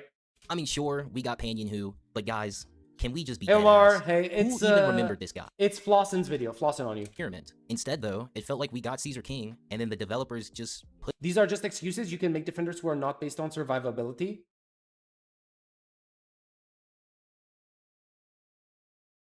Well, yeah. But here's the thing. If you do make defenders and they turn out to be damage dealers, then what was the point of the defender class? I don't really want to go down this path where we have different classes, but they just end up being damage dealers, right? I didn't really like it when the new Rupture class didn't really bring anything new to the table, in my opinion. Like, they brought new playstyles, but that's because of the characters, not because of the archetype, right? I honestly believe that if you had not Yeshun Guang, Yixuan, if you had Yixuan as an attacker, nothing would have changed. Her playstyle would have been the same, right? That's what I believe. And I really don't want to go down this path of introducing new archetypes like Rupture and Armorer, and they eventually just end up playing as your usual damage dealer, right? Right now, these new archetypes have no new mechanic behind them, right? Rupture is HP scaling, yeah, but how many times do you actually do that? With Yixuan, how many times do you just like, it is HP scaling, but here's the thing. If you scale with HP, I don't really care. It doesn't really change how you play the game. It just changes what you built, what stat you want to build on the character, right? The same is going to be available for armors, right? You want crit rate and defense agents, but it doesn't really change the playstyle, does it? Right? They don't really have a new mechanic, is what I'm trying to say here. in September of 2024, and after Caesar, basically nothing. There wasn't another limited S-rank defense agent added to the game for roughly a year and a half, that character being Zhao, of course. And during that enormous gap, we never got to watch Hoyo experiment with what a premium defense agent could become. Could we have gotten a defense agent that converts absorb damage into team buffs? Could we have gotten someone who gets stronger the longer your team maintains a shield? Could we have gotten a character who rewards perfect blocks? I don't know. And if Yixuan was just attack character, she will be so weak. Why? No, okay, here's the thing. What I'm trying to say is, what is the difference between an attack agent and a rupture agent in terms of playstyle? Not much. Yes, they need different stats to work. Attack agents want attack percent, crit rate, crit damage, right? And somebody like Yixuan wants HP percent, crit rate, crit damage, right? Sure, fine. But in terms of like how they play, they're exactly the same. The only difference in mechanics is based on the character itself, not based on what archetype they are a part of. That's the point. There was so much room to experiment. Instead, though, it felt like we got Caesar King, and then the developers just put defense on the shelf. I mean, rupture characters are more burst heavy, but then again, you still want to do the same thing as the attackers, which is basically stun the character, stun the enemy, and then just unleash all of your resources on it, right? Sure, we got Panyan Hu, but got rupture thing is the HP being a resource and parrying. But parrying is not a rupture thing. It's not a unique rupture thing. You've got characters like Miyabi and what was her name? The pink-haired chick, the Yanagi. You have Yanagi and Miyabi who are also parrying. It is not a rupture thing, right? And again, the HP being a resource doesn't change how you actually play the character. Guys, can we just be dead ass?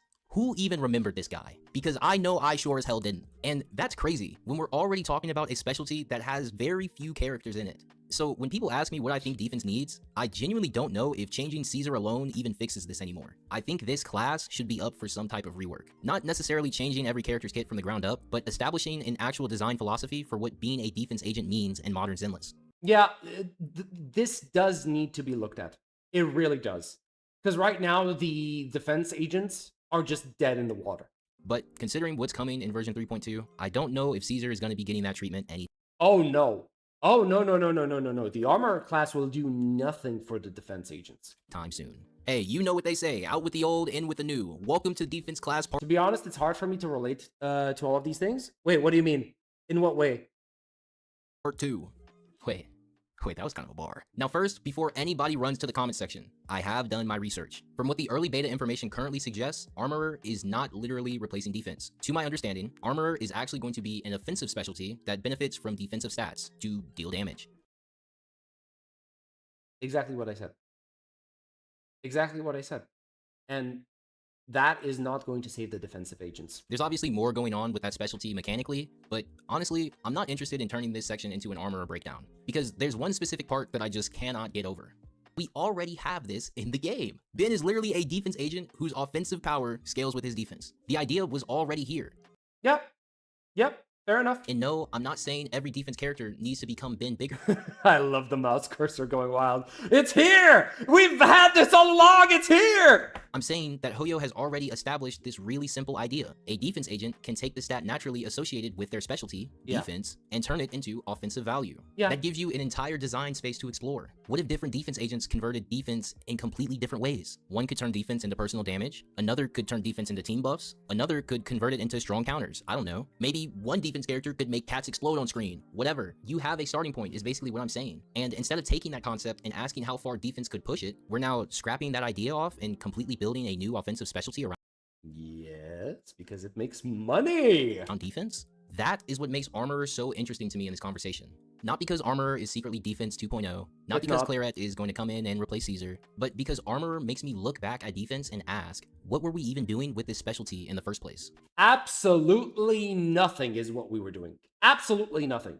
Defense has been in Zenless since launch. We've had shielding, counters, interrupts, stuns, buffs, heals. Individual defense agents have absolutely found things they're good at, but defense itself never found one recognizable design philosophy tying these characters together. And now we're introducing an entirely different specialty where defense is actually part of its offensive identity. Again, that does not mean Armorer replaces defense. And honestly, I think the fact that people online started making that comparison is much more interesting than whether the comparison is actually true.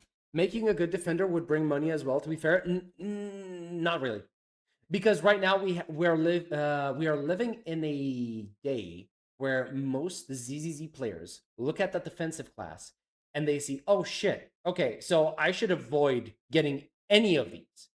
Most players are going to look at the defensive class, see the pattern of not bad characters, but characters that don't really perform all that well, and they're going to be like, yeah, I don't want this, right? And the developers are aware of this. So if the developers are aware of this, they are going to end up just being like, okay, so the players don't want defensive agents. We're just not going to make any. It's that easy, right? Think about that. If defense had spent the last 2 years developing a strong, recognizable identity, would anybody have looked at Armorer and immediately started asking, is defense dead? Probably not, because we would understand that these two specialties accomplish completely different things. Nobody sees a new support agent and suddenly asks whether stun is getting deleted. They occupy different spaces. But defense never really claimed its space. So the second another specialty walked through the door carrying defense scaling, of course everybody's gonna look at defense like it has 3 eyes. And that is where I think the bigger problem is. Armorer doesn't suddenly make defense directionless. Armorer didn't kill defense either. It just gave everybody a reason to notice defense again, and how it's been because when you think of the word armorer, you think, oh wait, so I'm getting armor to defend myself. Okay, fine. Yeah, that's why people thought this was a thing. Struggling this entire time. But yeah, I think that's enough yapping out of me. Guys, I used to be very frustrated when it came to the defense class, but nowadays, when I look at defense, I'm mostly just disappointed. Because yeah, nobody cares anymore. Defense is a class that naturally intrigues me. The flexibility is cool. I like the idea of having a specialty where every character approaches protection differently. One character might shield you, another might counterattack, another might manipulate enemies. There is so much that you can theoretically do with defense, but unfortunately, I think the execution behind the class has been extremely lackluster and unintuitive. But because of all these mixed feelings that I have about defense, this whole thing has me really, really curious. What do you guys think? How do you feel about the defense class? It's dead. Do you like it? Hate it? I like it, but it's dead. And if you could redesign the defense class in Zenless, what would you change? First and foremost, I wouldn't have to redesign the class. I'd have to redesign the content in the game. Again, we can do everything that we want with the defense class, but if all we're going to do with the defense class is just find a way to make its offensive capabilities better, then I don't think it's worth calling it a defense class. We need game modes that require survivability. And that survivability needs to be provided by the defensive class, right? The attack agents, the support agents, the rupture agents, the anomaly agents need to have a weakness that the defensive class can fill. Let me know in the comments down below. Also, big shout out to all my Discord boosters and YouTube members. You guys are the ones that make these videos possible, so thank you. But until next time, happy gaming, and may your pulls be ever in your favor. Nice video. Nice video. Right? Sure, I don't agree with everything in there, but like, still, nice video. It was nice to like have a talk about it. All right. Okay. I honestly feel that if we do want to go down this route, we definitely need to see some sort of like content change from Zenless Zone Zero. We need to see an endgame mode that prioritizes survivability, right? But again, I'm not going to beat this dead horse. I've already done this talk in the video that I was talking about that nobody watched. So if you want to go, check it out for yourselves, go for it, right? What route? They already cut out the road. Oh my god. Not entirely useless. Like the reason why Rupture characters is the best DPS in the new weekly mode is because of survivability. And I know about Rena and Coletta buff.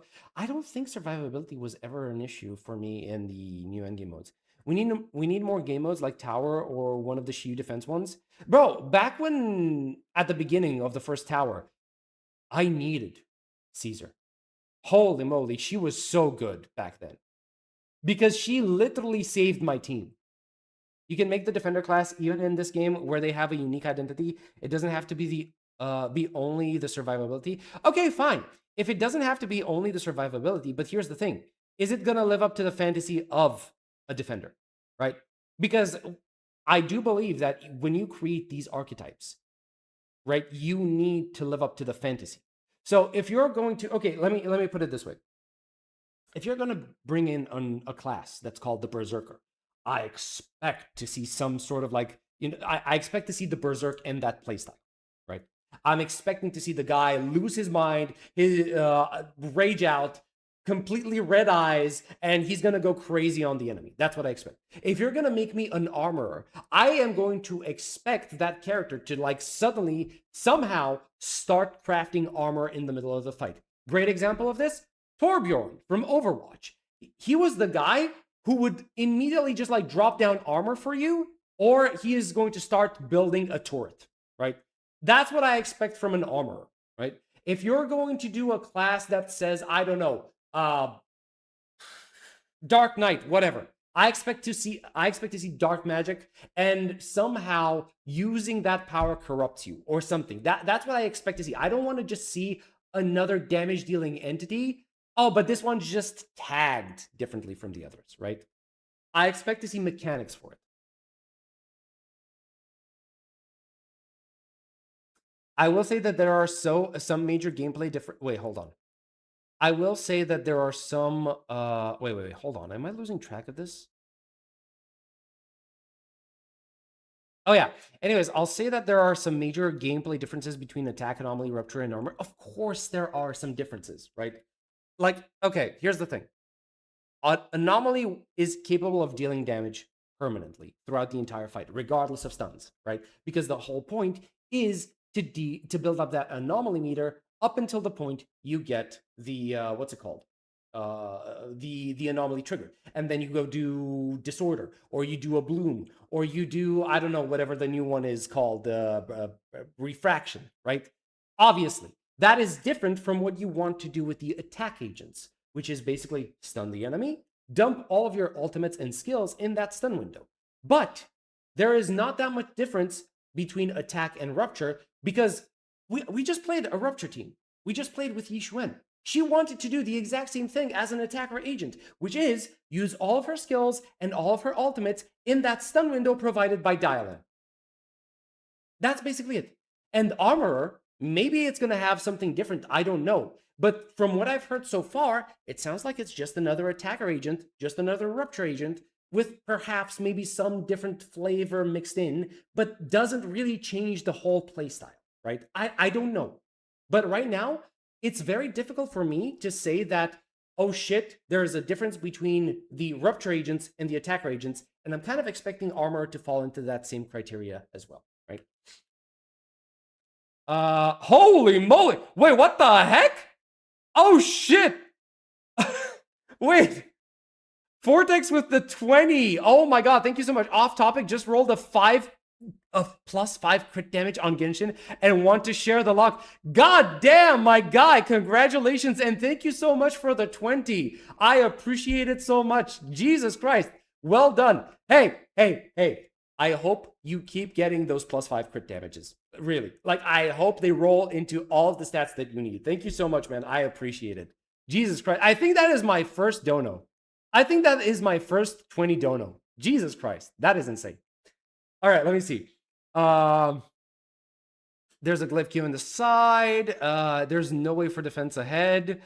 Let's see. I have hope for defense when they introduced the new tower back then, but now I have nothing else. You can. Caesar counters heavy gameplay. Really gave you the fantasy of a heavy defender. Yeah, with the shield. Yeah, that's fine. But again, it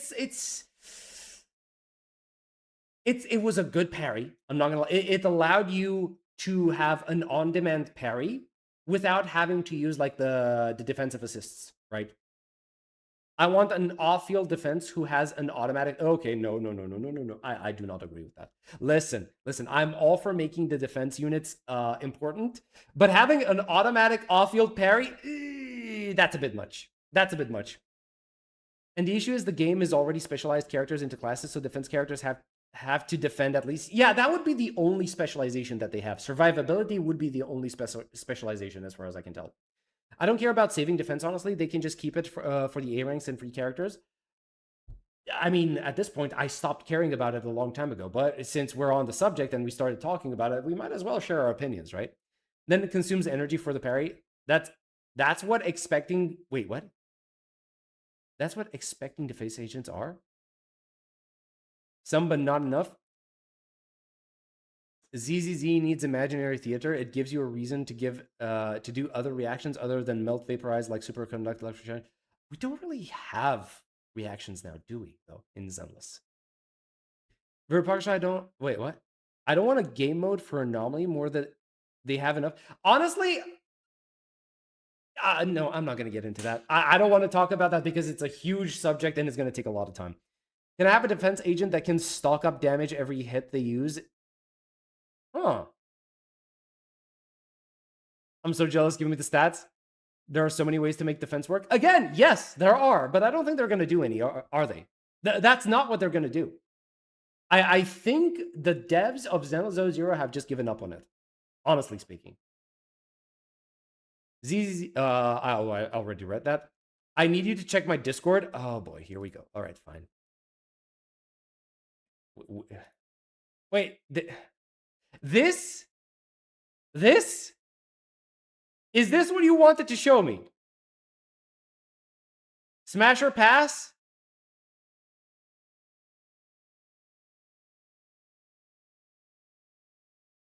I mean, from what I'm seeing, smash, but still. I'd like to see more. She has a cool design, I'm not gonna lie. Is this supposed to be like a moth ethereal? Is that what this is supposed to be? I don't recognize the character if this is supposed to be from somewhere. It's the freaking... It's the Hound? No. No, that's not the Hound. Wait, is it? Oh. Oh, okay. Yeah, okay, I see it now. Okay. You know what? Yeah, sure. Fine. Yeah, I'm okay with the Hound. Fine. The heck do you mean smash? I said what I said, and I meant what I said. If I say smash, then I mean smash, okay? I do not want to hear it. All right. Let's see. Oh, that's fine. Yeah, that's fine. All right, thank you. All right. Vin is the most gooner here. I don't want to hear that from you when you're gooning 24/7 in my chat, Cookie. I don't want to hear that from you. Smash in what way? In the same way that whenever it shows up, I beat the shit out of it because I want it to leave me alone. Okay? It's a very simple concept. All right, let me see. What else have you guys sent in here? That's the thing. Okay, wait, what is it? Gacha games don't like A ranks. Oh, okay, wait. All right, you know what? Hold on. Okay, fine. Let me open all of these. Since we're still on this, I might as well do the whole thing. I might as well do the whole thing. All right, let's see. Boom, boom. All right, let's see what else is happening over here. I hate Lahai Roy. You guys went ham on showcasing all of these videos. Wait, did I? Huh? Okay. Oh no, you gave me a timestamp. Oh, this was a timestamp. Okay, I'm sorry. Wait, hold on. This was supposed to be a timestamp. I guess you want me to watch from here. Time. Before Okay. A trailer. I'm not gonna watch a trailer because I think that's just gonna get me demonetized, so I don't want to risk it. All right, fine. What are we starting with here? Gacha games don't like A ranks or 4 stars anymore. Gee, I wonder why. It couldn't possibly be because A ranks and 4 stars are supposed to be what do we call these? Welfare units, right? Welfare units which are supposed to be like, oh yeah, wait, that's true. You also sent the one. Oh, you sent the Glaive Q one. Okay, fine. Yeah, I was going upwards, right? From newest to oldest. Here we go. All right, fine. Why is Rover talking to an NPC? I don't know, man. All right. So, like, why gacha games don't like A ranks or 4 stars anymore? It couldn't possibly be because welfare units are supposed to, like, help you with the, provide you with, like, a viable unit to replace what a 5 star is supposed to be doing. It couldn't possibly be because that, right? Because, oh my god, I wonder what happens with, you know what, fine. Let's check Pridwin. Because we didn't check, okay, the new Genshin one, right? The new Genshin Impact tier list.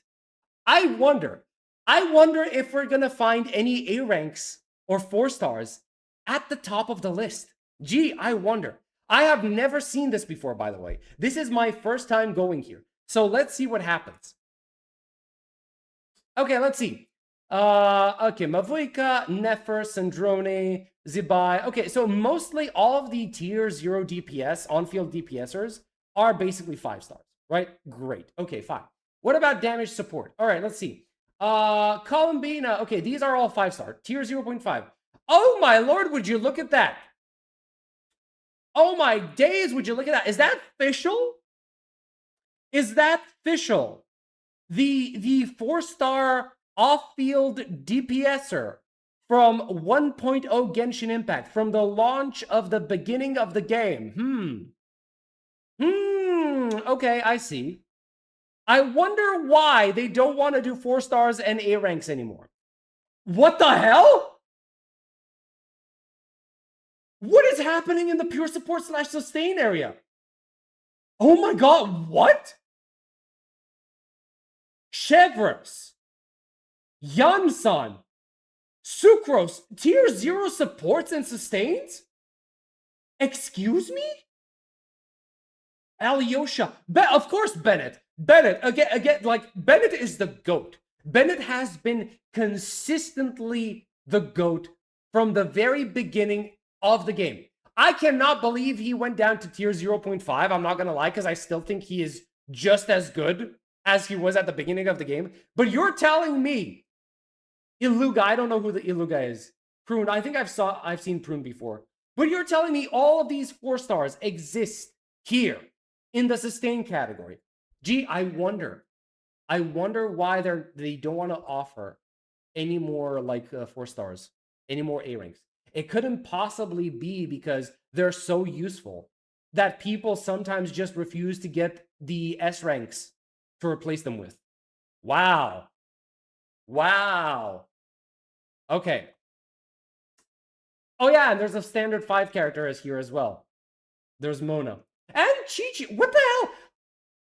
Bro, I think I got spooked by Chi-Chi so many times. You're telling me she's tier 0.5 now? Okay, I wonder what happens if I actually go and check my Genshin account. What constellation do I even have her? I know I have her C2 at minimum. At minimum. Okay?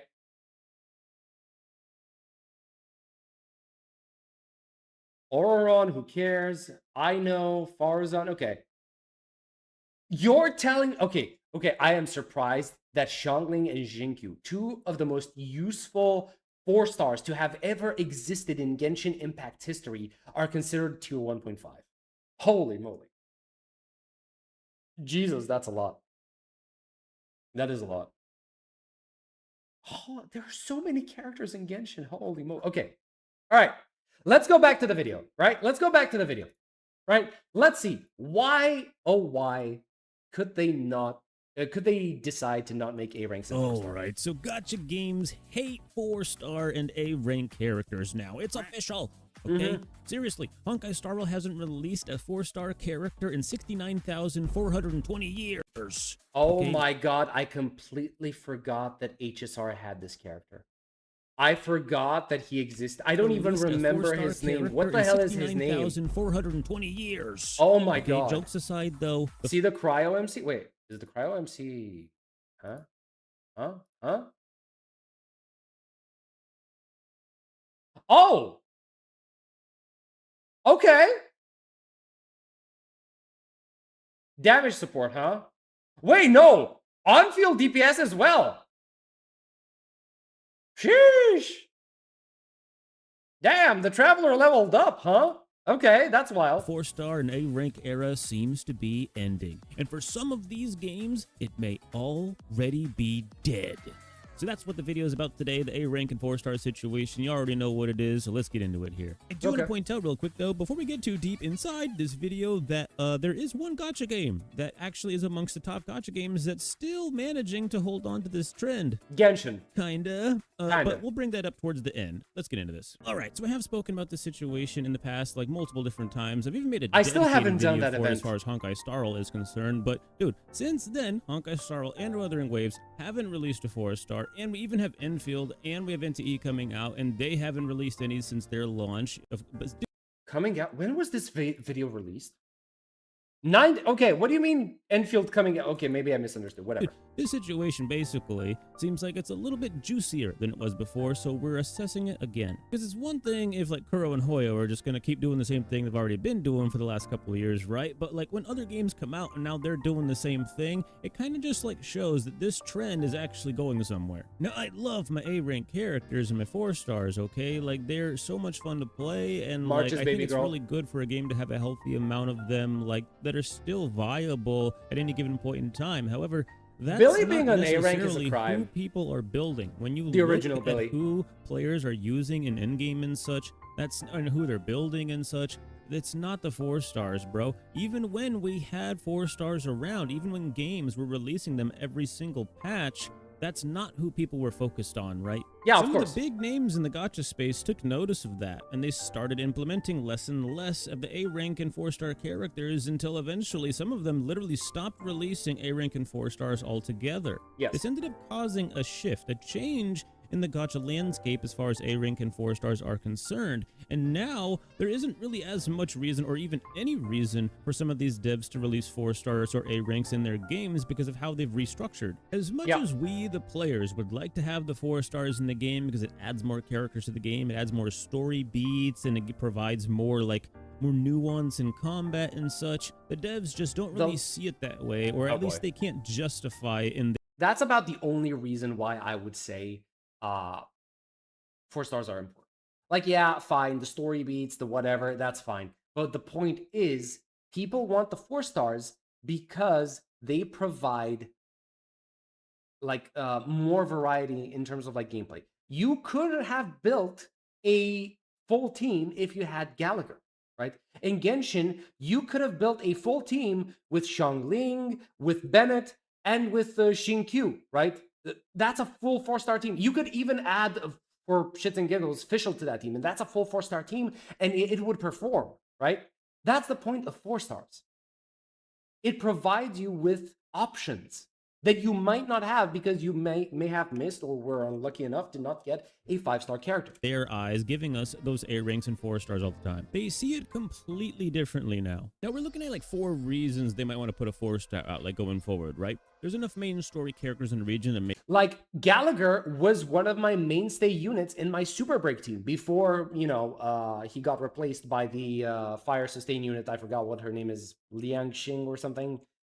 You know what I'm talking about, the one with the bunny. it could happen. And there's of course like maybe a premium character that releases with a unique enough kit, right, that the devs want to provide an A rank option. Link The shot, intent thank is you. still for players to pull like 2 premium characters that pair well with each other, but the devs don't want to deter you from pulling the main pushed unit, so they also provide an A rank option. Sometimes these can both work hand in hand. But with good planning, the devs don't have to do this if they don't want to. Honkai Star Rail have not released a 4-star since Mose.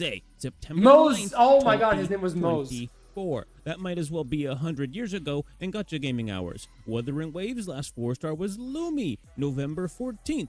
2024. Lumi was it? Shame they put that cake and Australian accent on a 4-star that nobody probably plays anymore. And Yeah. that right there is Oh why they my don't do it god, anymore. that Both scene. Kudo and Hoyo dabble in the power creep agenda. Whether this patch is fast creep or slow creep, eventually old units start to fall off given enough time. Yes. And the A rank units tend to fall off much faster because there is an S rank or 5-star that does their job but better.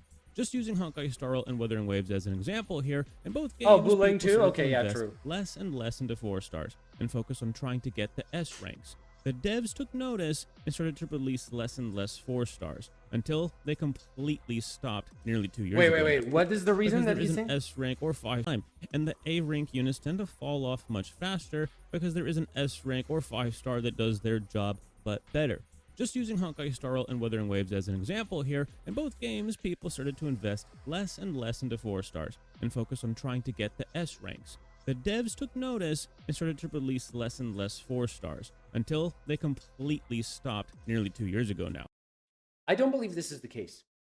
I don't believe it's the players that stopped using the 4-stars or investing in the 4-stars and choosing, and the devs noticed this. I don't think that's what happened.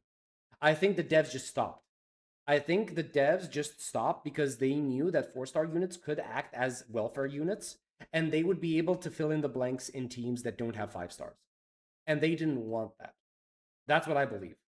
I don't think the devs were looking like, oh, the players aren't using these 4-stars. What's the point of creating them then? No, I don't think that's the case. Because players didn't make much of a pushback. Yes, there was pushback. People still liked their 4-stars, me included, but it wasn't enough pushback for the devs to care. Well, yeah, obviously. Obviously. Okay. How many times did player pushback actually do anything of note in these gacha games? Let's think about it. In Genshin, it almost never works, right? I don't know of one situation where player pushback has made Genshin change its ways. HSR, the only one that I can think of was maybe potentially the global passive, right? What else?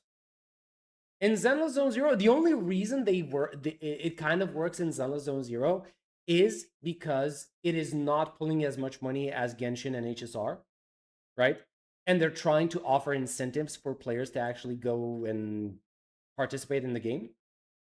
And look at Wuthering Waves. Wuthering Waves, how much pushback did they get for their anniversary rewards? Both in the first and second anniversary. Like, nothing. Nothing happened, right? How many free units have you been getting in WuWa after the initial launch? Xiang Liao was the last one.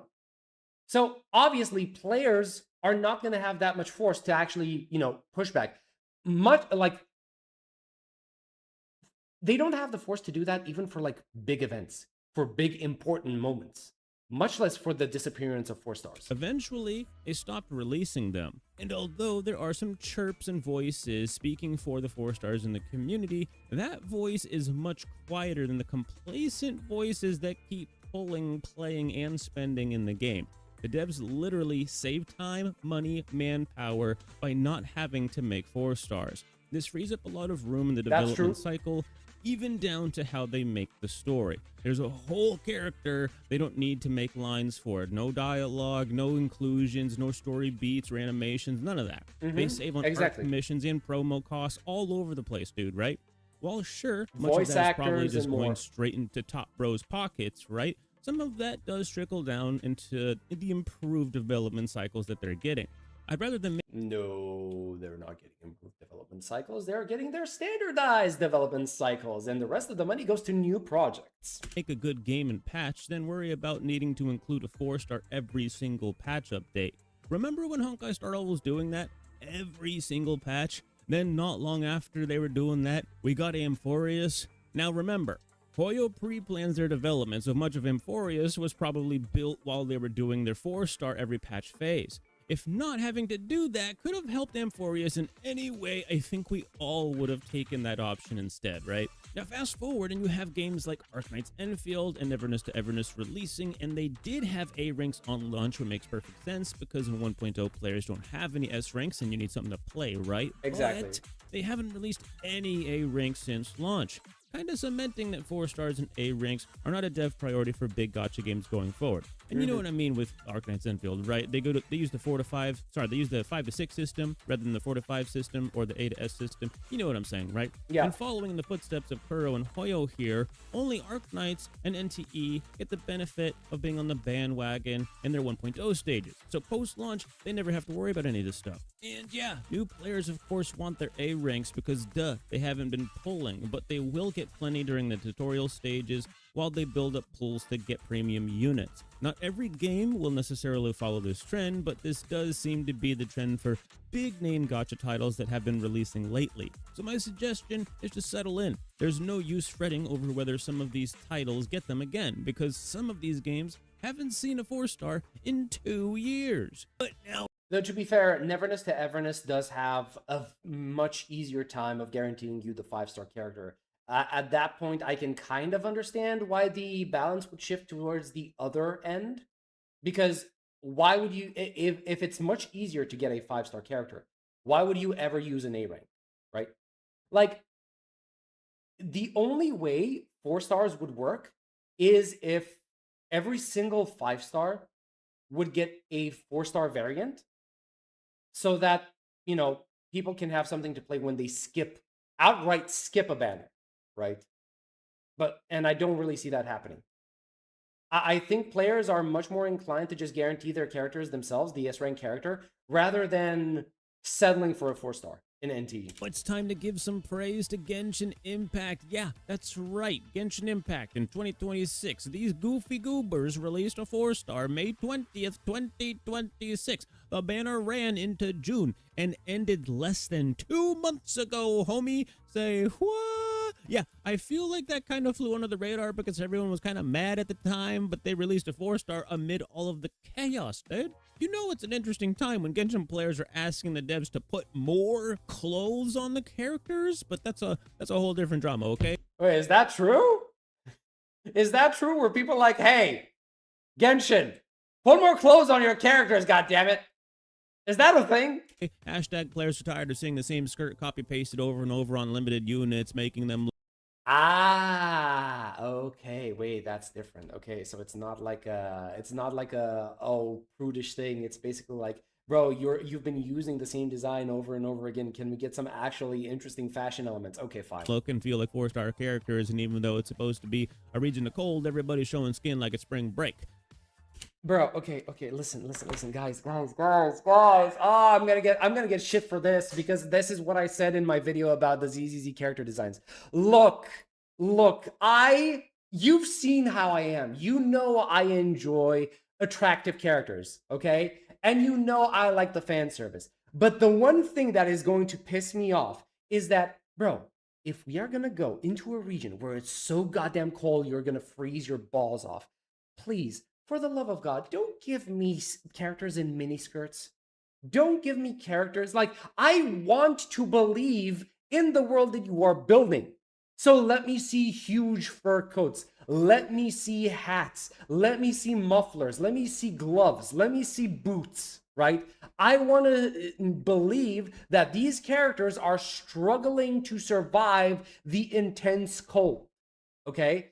I don't want the fan service to outweigh the realism of the world that you are trying to convey in your story, right? And I'm not okay. I see that you're mentioning that she's a robot. I know she's a robot. It's not her specifically that I'm talking about. I am talking about in general, right? I am using Snezhnaya as an example to make my point. I am not referring to her specifically. Oh shit. To be honest, I don't care about this drama. I was just telling you what they said. But yeah, Genshin released a 4-star not long ago too. Now you can just chalk this up to Genshin, try to like make it up. Don't tell him about Ashe from League of Legends, bro. I have played with Ashe so many times. She was my main. Okay, don't you tell me about Ashe from League of Legends. I know who she is. To their player base, because they have been getting, like, their player base has been getting pretty mad at them lately, right? You know, like, give them a 4-star, you know, like, make them pipe down a little bit, make them shut up, you know what I'm saying? But considering how far in advance Hoyo plans things out, dude, I don't know. Honestly, I like this character design a lot. I do. Like, so far, this guy is the most interesting that I have seen so far. That seems kind of unlikely, right? They would have had to anticipate everyone would get mad like a whole year in advance. What was even happening a year ago? Oh. Okay. Right. Maybe they saw this. Maybe they saw that coming. But yeah, if Genshin, aka Hoyo, is willing to go back to the Honkai Impact 3rd OST, Jesus Christ, that is such nostalgia. That is such a blast from the past, Jesus Christ. Old school, back to your roots, and drop a 4-star A rank every once in a while. We can't say that A ranks are actually dead here. It's more like 4 stars or on an extended vacation they may never come back from. Oh god, Fillion. Which is kind of like when VTubers. Oh yeah, she's just like an A rank then, right? Because she kind of disappeared. Tubers are on like a hiatus, you know, and nobody like knows where they at, you know what I mean? And you never know if they'll be gone Captain forever, on the bridge, or if yeah, they'll yeah. return one day with milk, cigarettes, and an A rank weapon. Hashtag feeling is lost. But yeah, hey, anytime someone says A ranks or 4 stars are dead, just link them Prune's official reveal. Her name is Prune? Wait, what? Like the dried fruit my grandfather used to eat, bless her soul? But dude, Prune, hold on. She looks like Nahida, but with like if she dealt poison buildup? Oh, I see it. Yeah, I see the idea. Wait, they're all lolly. So this is probably like a overpowered 5,000-year-old shaman or something like that, right? All right, now let me know what you think. Wait, is that true? Is that actually true? About the A rank / 4-star situation down in the comments below. Obviously, it's different game to game, right? But for some games, it seems like these 4 stars or A ranks have become characters that no, she's just a kid. Okay, that end up kind of becoming like seeds of future S rank and 5-star characters down the line. And for some games, they're just kind of stepping stones that you new players can use at the very beginning, and just there is sort of like tutorial phase thing to be able to get you into the game while you sort of like develop yourself, right? Anyways, I'll see you guys in the next one. Peace out. Nice bit. I do not agree with the idea that the reason why they stopped doing A ranks is because the devs noticed what the players were doing. No, the devs stopped simply because they wanted players to focus and spend money on the S ranks. That's the only thing that I have to say about this. Nice video though. Nice video. All right. Okay. Oh boy. We have a video from Volpez. And Silver Palace Endgame, is everything wrong with gacha games? Are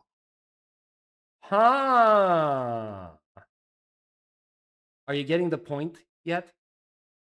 Are you getting the point yet? Like, everybody's just realizing this now. Meanwhile, I've been screaming this at the top of my lungs, but nobody wants to hear it. Wow. Okay. All right. We're going to watch this. But I do want to take a bio break. BRB.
All right, we're returned. Okay. All right.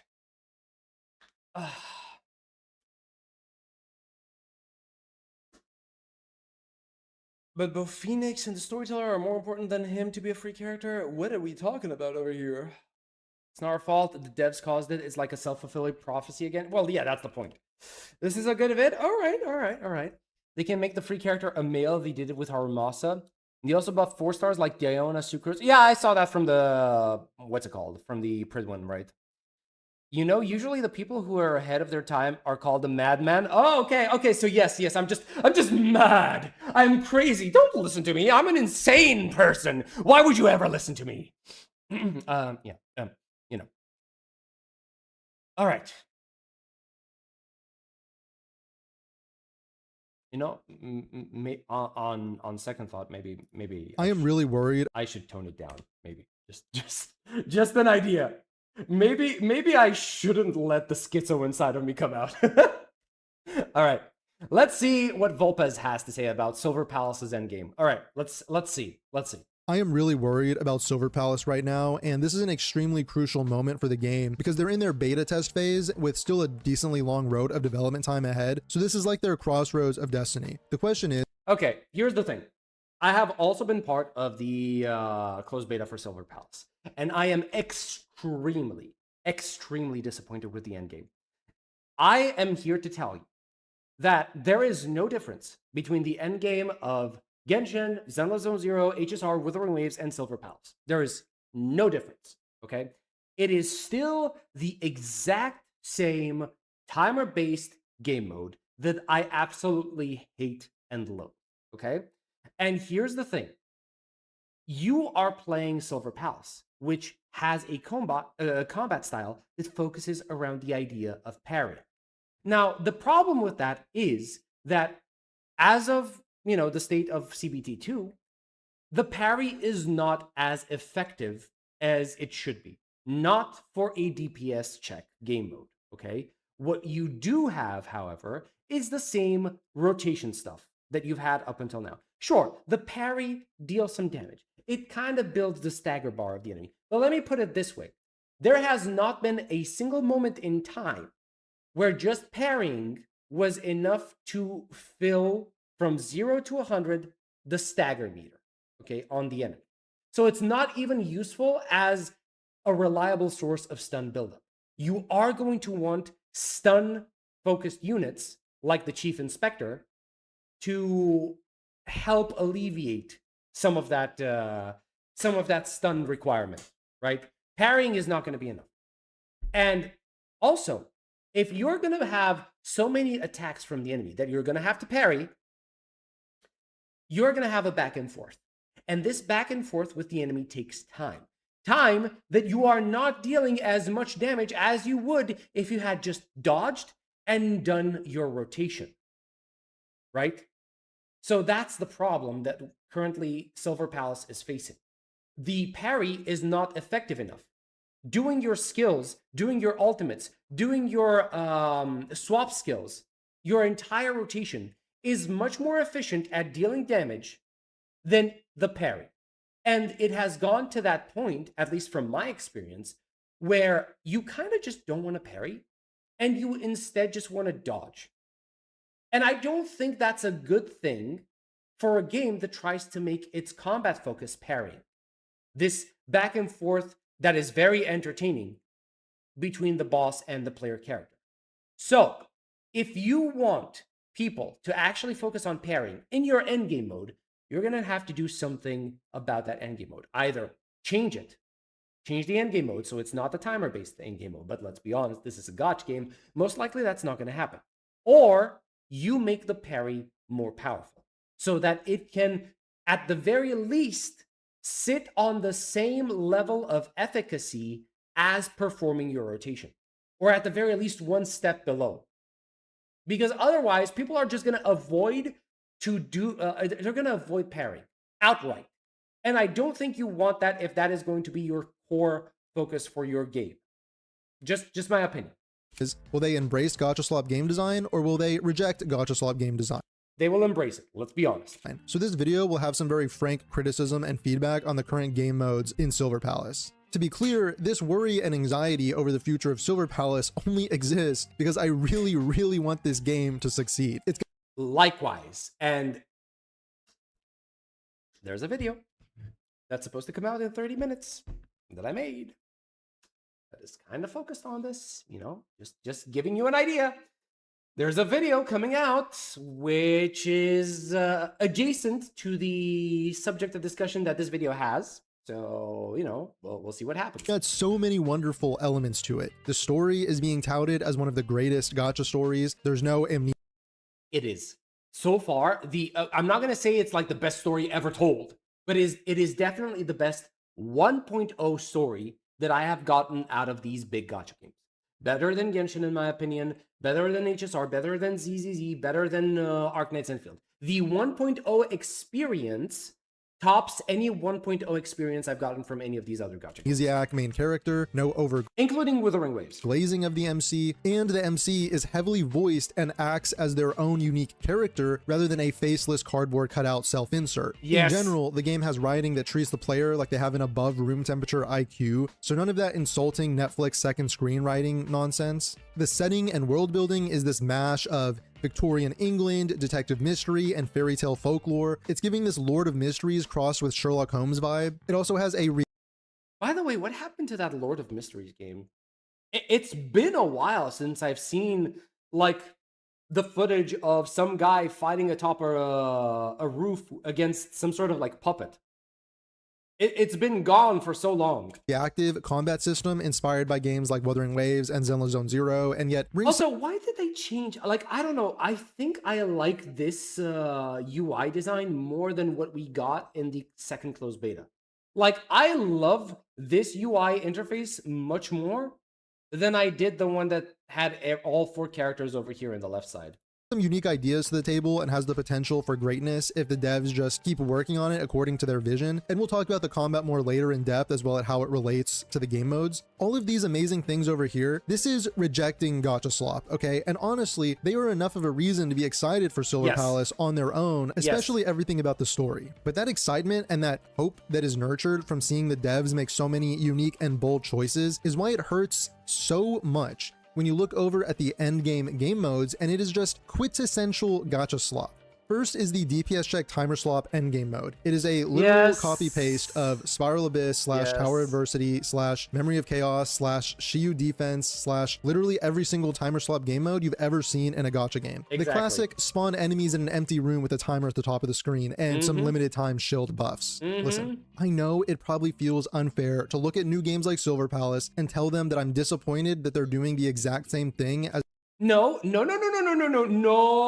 it's not unfair at all. It is not unfair at all. Stop giving them excuses that they can latch onto.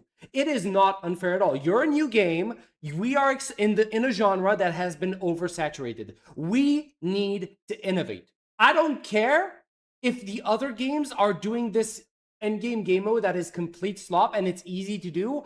I don't want that from you.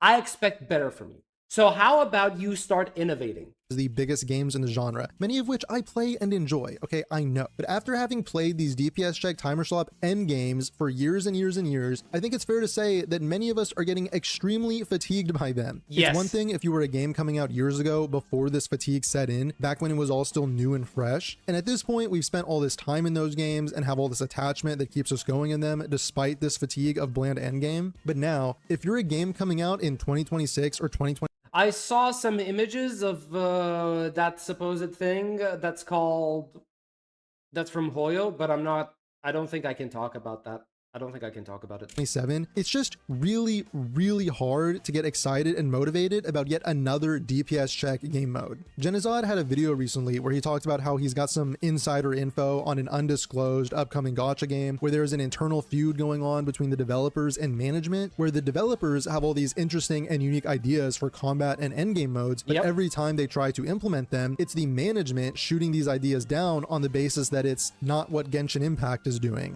I hate this logic so much. I hate this so much.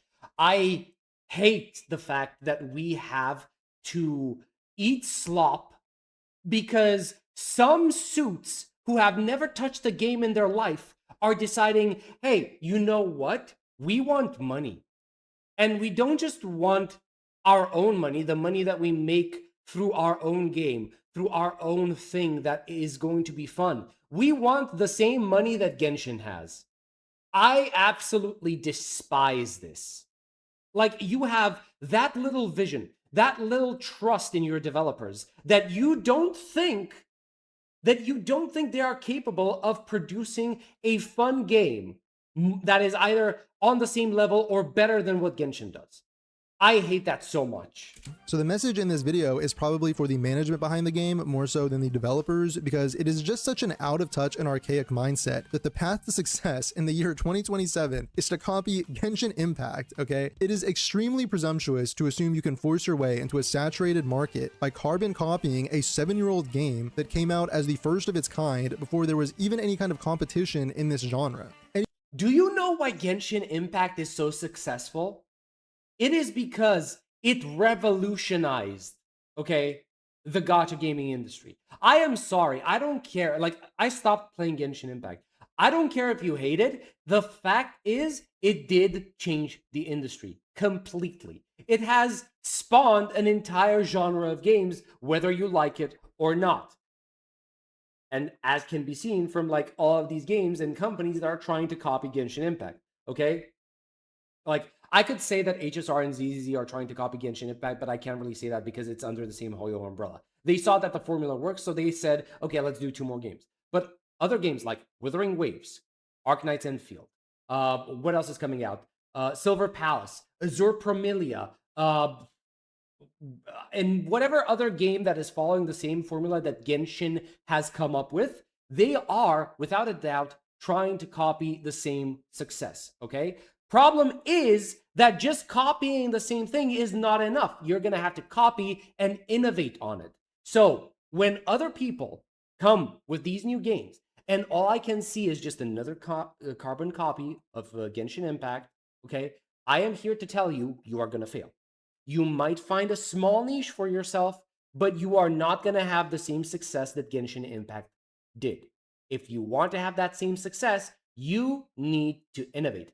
And I'm not talking about a small innovation here and there, a little mechanic that was added here that Genshin doesn't have, maybe something, maybe a different way of transportation, maybe a different world, a different setting, a different character. No, I am talking full-blown new mechanics, new game modes, new ways to interact with the world, new combat mechanics. Everything needs to be innovated upon.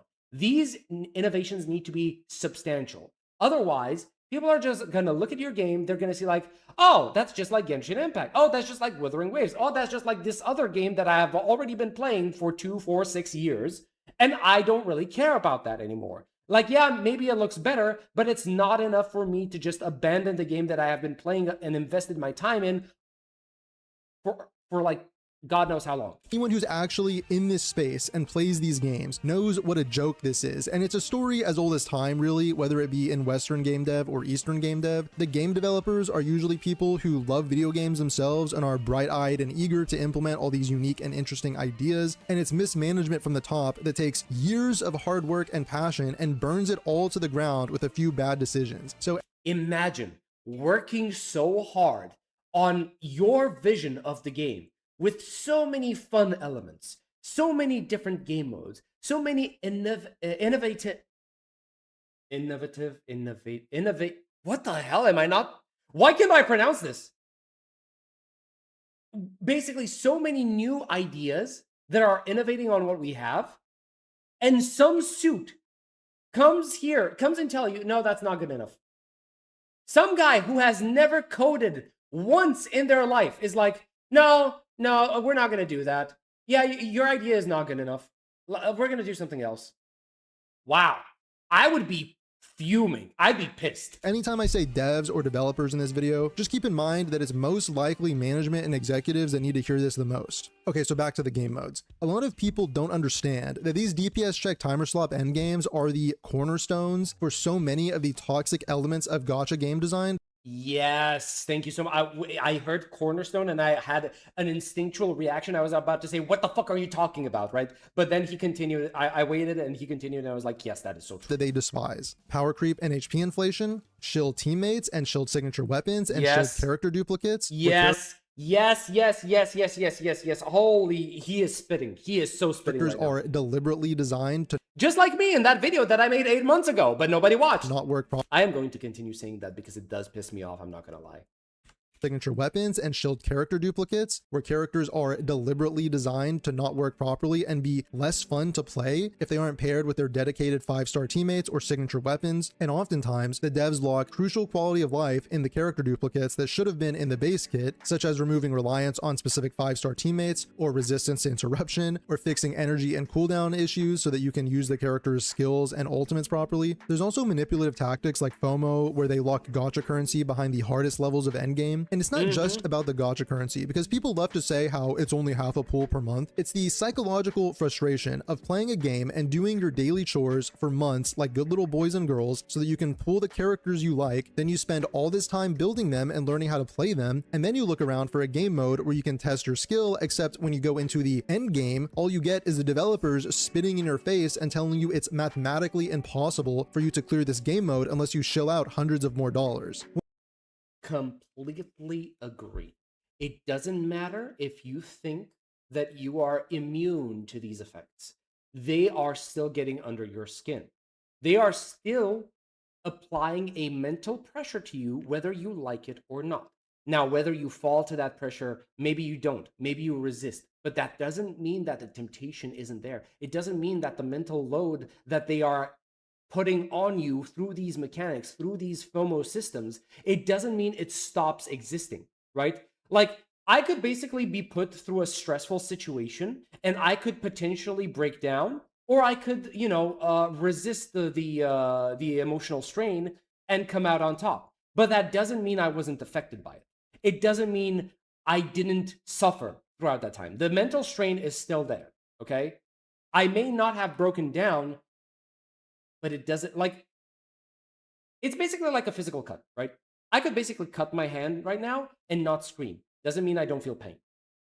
That's basically it. Once you see this relationship, it's like pulling back the curtain in The Wizard of Oz. The entire illusion fades, and what was once an end game meant for testing your skill or providing a fun combat encounter is actually just a FOMO treadmill testing if you spent It is a stat check. enough money that month. And there was nowhere else to play your characters and test your skill other than an empty square box with a timer at the top of the screen. There are so many things that people hate about gacha games, and DPS check timer slop endgame is the source of 99% of them. Why?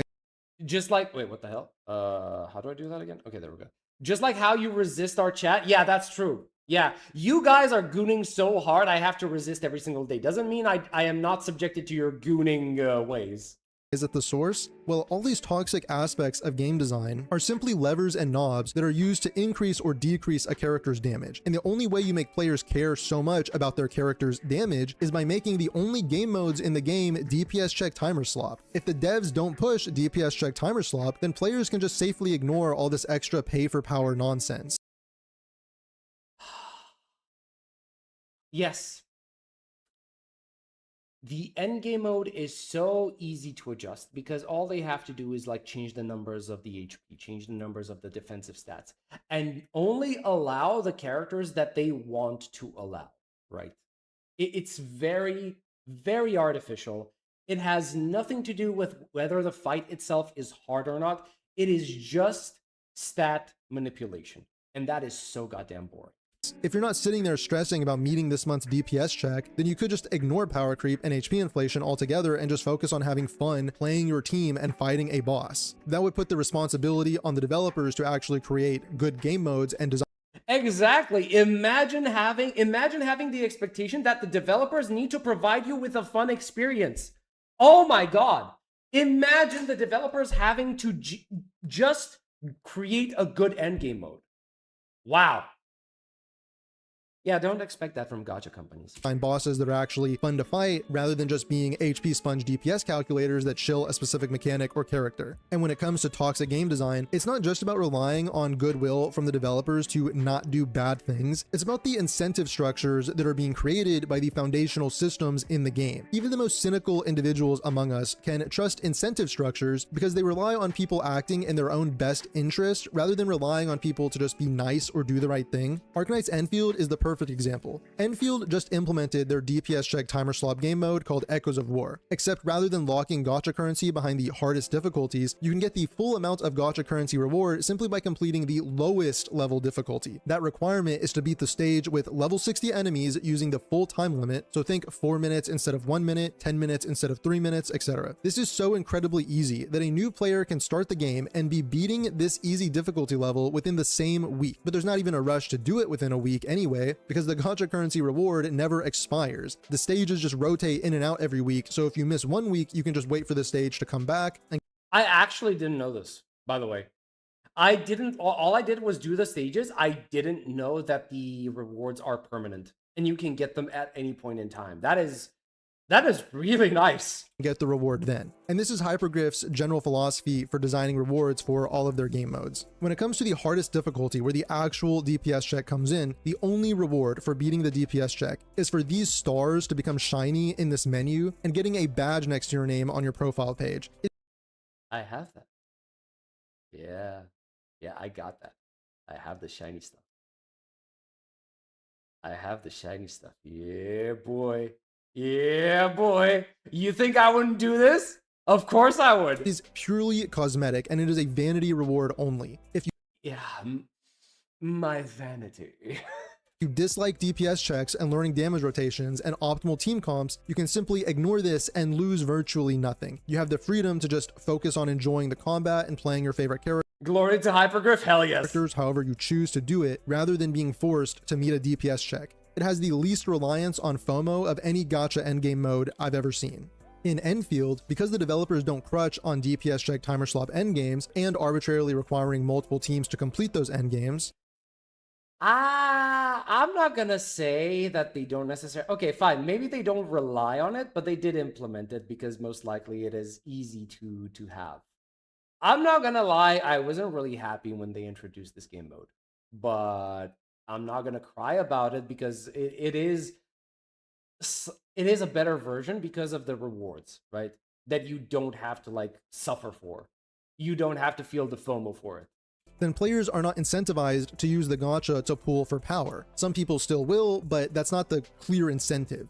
That means that the devs themselves are not incentivized to design characters with power creep and HP inflation and teammate shilling and signature weapon shilling and duplicate shilling. So what is their design incentive? They are Gotta head to bed. All right, Cookie, enjoy. Primarily incentivized to design characters that are fun to play. One big example of that is backwards compatibility with previous characters. In games that crutch on DPS check endgame, the devs are incentivized to design characters that don't have backwards compatibility with previous characters because they want to sell 3 or 4 characters as a package deal. Genshin Impact used to be the king of backwards compatibility because of their elemental reaction system. Then came Night Soul and Natlan, and the coup de grace to backwards compatibility was lunar reactions in Nodcry, which is a design philosophy being carried forward with stellar reactions in Seznaya. It used to be when, say, a new Pyro character came out, everyone was going, oh my gosh, how do they interact with all my Hydro characters? How do they interact with all my Cryo characters, my Anemo characters, my Dendro characters, etc., etc. Now, the devs dictate to you which characters can trigger the special reaction. God damn, that animation looks clean. Now, the devs dictate to you which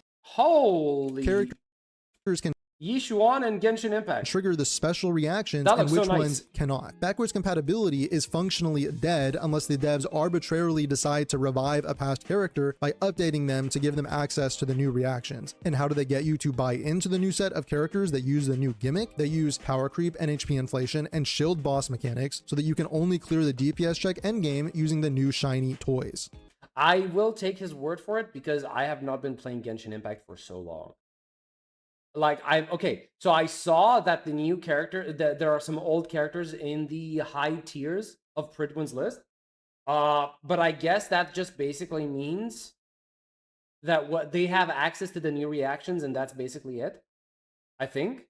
Now look back at Endfield. The devs themselves are not incentivized to implement these same bad practices because they don't have the lever to pull in the form of DPS check endgame that can be used to power creep the whole game. So players would simply not care about HP inflation since there's no actual rewards locked behind DPS. Even just the game dev psychology behind letting players see 3 out of 3 stars here in this menu, even from completely ignoring the DPS check aspect of this mode, rather than leaving it as 2 out of 3 stars, lets players feel like they have beaten the game mode and they can have a sense of accomplishment for completing it that doesn't FOMO them into wanting to go spend hundreds of dollars on duplicates and signature weapons. I promise you, these companies work with teams of psychologists who understand there's a significant number of gamers who are driven absolutely insane by having to look at a menu with 2 out of 3 stars on it. I mean, yeah, it's the idea of I haven't completed it. And I know because it always gets me.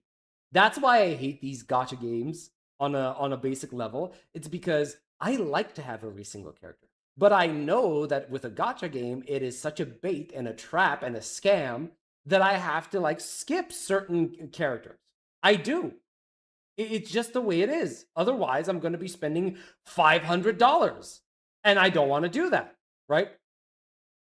Especially after they've grinded daily chores and saving gacha currency for over a month, only to see their prized new character they just pulled completely flop in the endgame. They know what they're doing when they design it that way. So in Endfield, all of this plus foundational design of the elemental reaction combat are actively incentivizing the devs to make characters with backwards compatibility who are just genuinely fun to play. In Endfield, you get excited about a new character because you're also thinking about how they might work in a team with other characters you like, characters that you already have, not just 2 or 3 future characters that haven't come out yet. Or you get excited because that character's combat looks fun and not because they can pass a DPS check in 3 minutes instead of 4 minutes. Actually true. Or because you need to create 3 or 4 different teams because the end game arbitrarily limits the number of times you can use your characters. This is the difference between positive incentive and negative incentives. And gacha games are full of negative incentives. Always you have something to lose. You don't do the side quest, you lose out on currency. You don't do the end game mode, you lose out on currency. You don't do the event in time, you lose out on currency. It is always a wave of events, of things that negatively reinforce you to do something because otherwise you're gonna lose out. Other gacha games, there is a negative incentive if you're not able to pass the DPS check. You lose out on rewards and you just feel bad because your characters feel like they don't work. But you don't necessarily feel good for passing the DPS check because the only requirement to beating it was to pull for the right characters and weapons on the gacha. And that is not good game design. Good game design is being able to pull on any character and have your skill with that character decide on whether you clear it or not.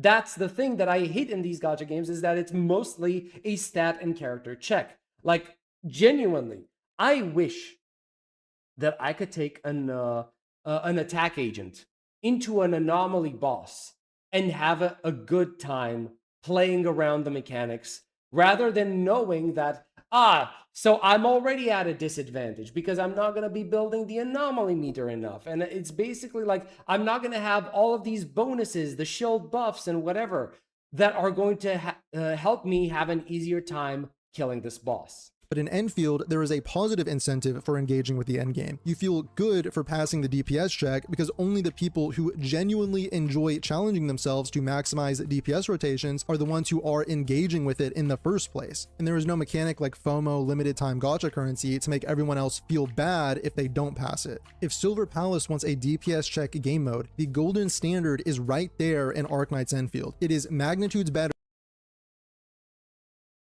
Golden standard, you say?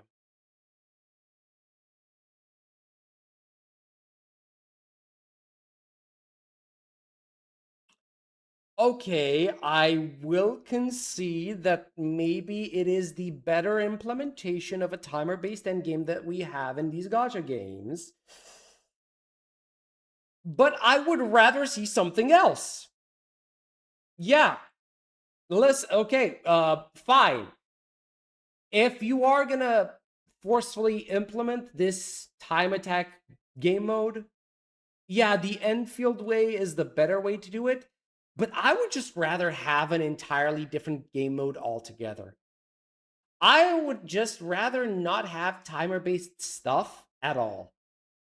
Than just copying Spiral Abyss from Genshin, because it puts emphasis on player freedom and player choice, and 99% of the time in game development, anything that It's the best we have, take the scrap or leave. maximizes player freedom is just healthier for the game. The second endgame mode is called Hilbert's Hotel, and it is Silver Palace's roguelike that is also copy-pasted from other gacha games. Genuinely, okay, why are we counting the roguelike modes as part of the endgame? They're not. I don't think they count as endgame modes. Like, what are we doing? Why is it considered an endgame mode? You can clear these game modes even before you fully maxed out your team. I don't really. Is this simulated universe? Yes, it is. Like the Hilbert Hotel is the simulated universe. So why Currency Wars? My goat still wins. Listen, I do not like the implementation of the Hilbert Hotel in Silver Palace. ZZZ did have a great endgame in 1.0, but they removed it and never added it back. Wait, why is it? What was it in 1.1? Because I don't remember.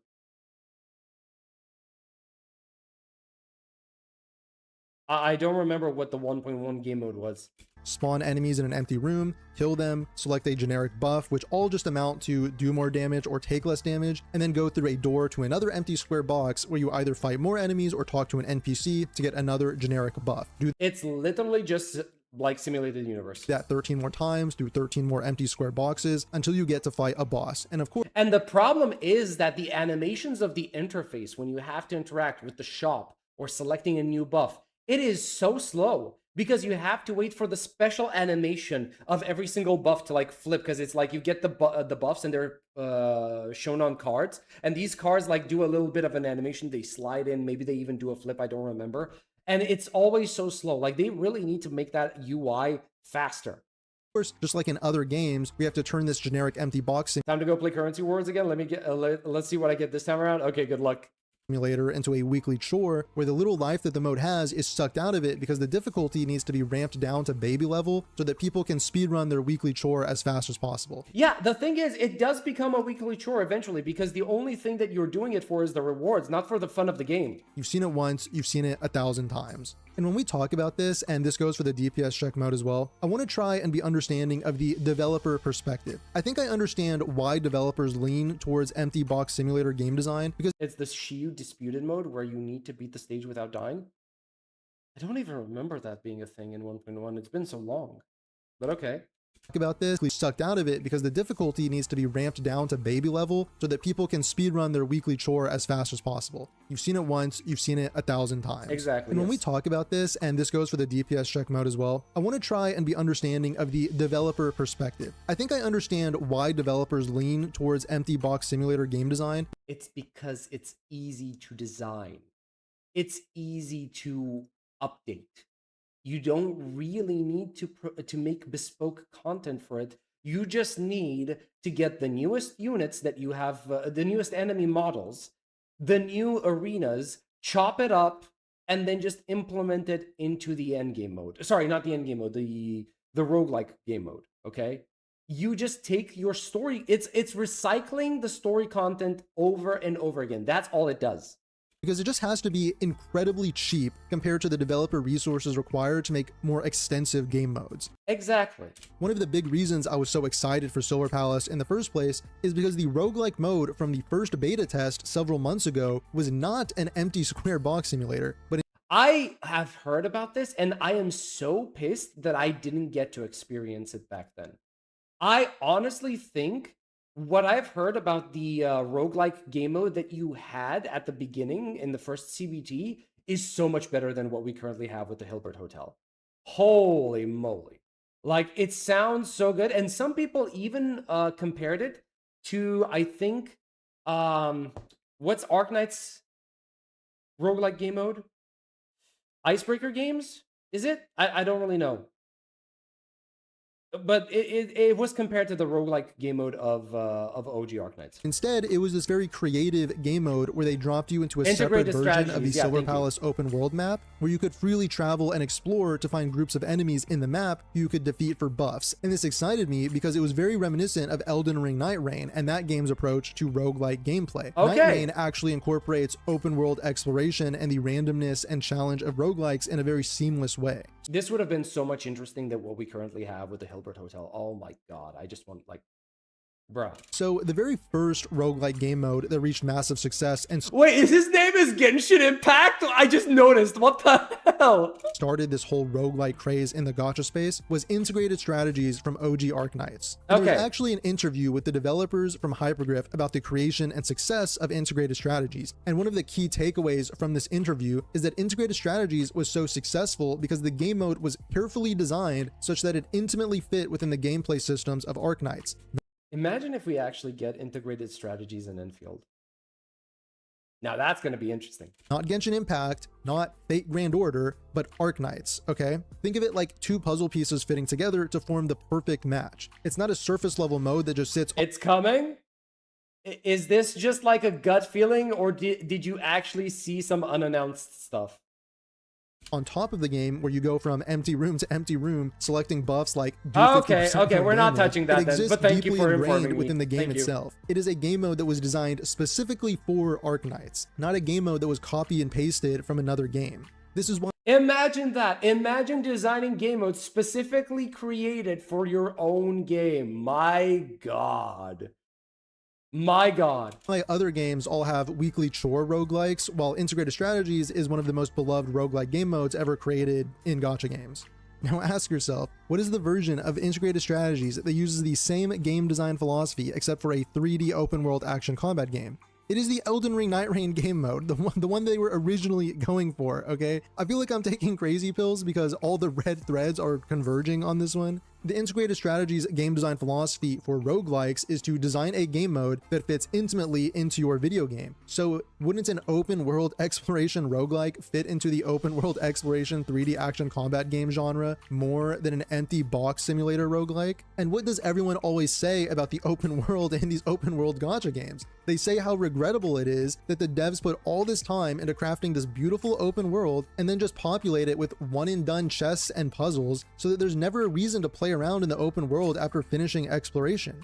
I never understood this. Like, genuinely. Like, gacha games can take inspiration from so many games. One of which I can think of off the top of my head is Final Fantasy XIV. Because, holy moly, you have fates in Final Fantasy XIV, which are basically dynamic events that pop up across the map in every single region. I am surprised that we don't have anything similar to this in any of the big gacha games. Not in Genshin Impact, not in Withering Waves. Honkai Star Rail doesn't really work now, does it, though? And Zenless doesn't even have a true open world to implement this, right? But like Genshin and WuWa, and maybe NTE, like, we don't have dynamic events in these things? Really? Okay. People really love this Victorian England open world. Okay, we want more reasons to spend time in it and explore it. This would provide extraction everything game that mode people is actually a want good out of an example. Yeah, open world look, I can accept that, yeah. That is real challenging enemies in the open world and meaningful gear progression through exploration rather than generic RNG gear. The gameplay loop would be essentially that you drop into a match at level 1, you explore around and fight weaker enemies to level up and acquire loot and buffs, and gradually ramp up to fighting the higher tier bosses, which provide the best loot and buffs before fighting one big giga boss, and then you would get some rewards from the match that feed into a progression system outside the individual matches, ideally including cosmetics and skins and such. And if management is listening, you wouldn't have to sacrifice your Genshin Impact run around and collect chest exploration either, because that can coexist alongside this. And not to play armchair developer, but I think this— But no, you don't get it. Coexistence is the problem. You can't have players going through two different types of content in the same route. You can't have players just exploring the world, playing the game mode like integrated strategies, and also finding the chests in the open world. No, because that basically cuts from the time that they spend in the game. You want, like, if you want them to play integrated strategies, you can't allow them to find the chests. No, you can't do that. You can't do, we need to keep them in the game for as long as humanly possible. This idea is very sympathetic to the developer perspective of being worried about resource and time investment, because Elden Ring Night Rain is literally an asset flip video game. It is a game that took the map and enemies from Elden Ring and other FromSoft Souls games and threw it all together into an asset flip, and it is peak. This $40 video game could give you 1,000 hours of replayability. In Silver Palace, you wouldn't need to create an entirely new map. You just need to use the beautiful open world you've already put all this time and effort into creating. And the thing, oh my god, the thing is, it could be so fun. You could like, imagine this, bro. Look at this new map. You just need to use the beautiful open world you've already put all. Look at this, an entire Victorian city for you to explore, and you have the detective theme. You could base your integrated strategy mode off of going out into the world, finding clues, investigating, unmasking enemies that are in disguise. It could be so insanely fun. And we're doing none of that. Absolutely none of that. It is, man, so frustrating. All this time and effort into creating. Obviously, it would require more resources than the square box simulator. You need real difficulty modifiers and more interesting loot and buffs than just do 50% more damage. But it's also Genshin has events that are related to a particular region. Yeah, but are they dynamic events? Are they dynamic, repeatable events? Because as far as I can tell, Genshin does not have that. Time and effort into creating. Obviously, it would require more resources than the square box simulator. You need real difficulty modifiers and more interesting loot and buffs than just do 50% more damage. Yes. But it's also infinitely more creative and unique and replayable. But imagine that. They don't want to be that creative because that means putting in more work, and they don't want to do more work. Gacha games want to get the maximum amount of profits with the least amount of work, which would do a lot to differentiate the game in an already saturated market. And maybe the reason the original idea from the first beta test got replaced with the box simulator is because of scope creep, and maybe the game just wouldn't get finished if they chased after every idea they had. Okay, I'm sympathetic to that. Maybe it got cut because management found out about it and canceled it because it isn't a carbon copy of Genshin Impact or Wuthering Waves or whatever game they're trying to copy. But you can only make a first impression once, and I think it would be a major waste if the release of a game with this much potential didn't have at least one interesting game mode to capture people's attention. And I said I'd be sympathetic to the developer POV, so another thing is that I know sometimes live service games want to minimize their risk at launch by coming in with very generic mass appeal and then specialize in their niche and make unique game modes after they find their core audience. Where is it? Where is it? Because I don't see Genshin, HSR, ZZ. Okay, maybe ZZZ, it kind of does that, but that's just because of the most recent patch with the extraction game mode. But otherwise, in terms of like Genshin Impact, HSR, Wuthering Waves, do they have anything that they specialize in? Like their own niche? Brother, how could you do this to me? You released a video on the exact same topic. Wait, is it 6? Oh yeah, it is. Oh yeah, my new video is up. Okay, which, as I said, it's tangential with what I was. You released a video on the, well, see, I'm sorry, but I was working on this for a while now. I've been working on this subject for a while now. And through beta testing and such, but it's concerning when you look at the removal of the unique. Hey, don't worry, Nitro, don't worry, okay? YouTube is screwing me over anyway, so it's gonna do bad. Nobody's gonna watch it, so don't worry about it. You can release yours. People are gonna watch yours, and it's going to be fine. They're not gonna say that you copied me, or that, you know, like, they're not gonna say that you copied me. Jesus, English, please. Simply because they're not even gonna know that my video exists. It's that easy. Don't worry, you're fine. Roguelike in CBT1 and see it get replaced by a square simulator in CBT2. So the trajectory is kind of going in the wrong direction, and that speaks to the overall developer vision and their goals. So this feedback still needs to be shared so that if not at launch, then at the very least sometime after launch, these unique game modes can come back, and especially so if it's the case that management is squashing developer creativity and forcing them to make everything just like Genshin Impact. This conversation would not be complete without discussing why I have so much hope for Silver Palace, despite these critiques of the current game design of these game modes in Beta Test 2, and that hope is derived from the combat system. I think one reason other games are so comfortable crutching on DPS check endgame and box simulator roguelikes is because their combat was never fundamentally designed to be played for more than 10 minutes at a time or to be challenging in any way. This doesn't make them inherent. Wait a minute, I just realized something. Does Genshin have a weekly game mode? Because I don't remember. Does it have its weekly roguelike game mode? Like HSR and ZZZ? Because I don't remember that being a thing.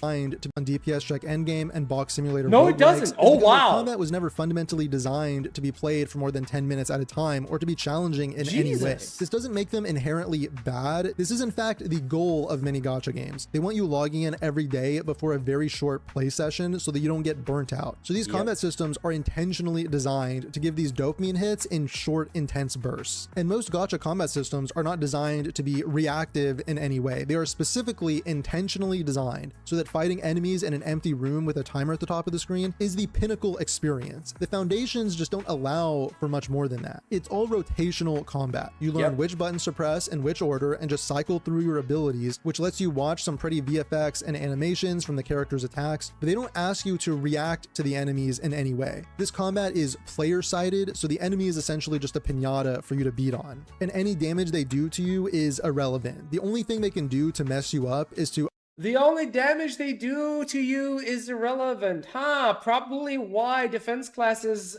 aren't needed. Ungroup themselves and scatter around the empty square box arena, or if they do hit you, they might stagger you for a second and interrupt a combo chain. Most of the time, interrupting your own combo to dodge is a waste of time. Silver Palace combat doesn't follow the same philosophy. Sure, they use a familiar system of controlling one character and swapping between them, but there's clearly this developer vision of going for this more reactive combat system where there are several different countermeasure options during combat and they each have their own dedicated input or button press. I agree with the idea that the intention is different, but let me tell you from my experience, the end result is exactly the same.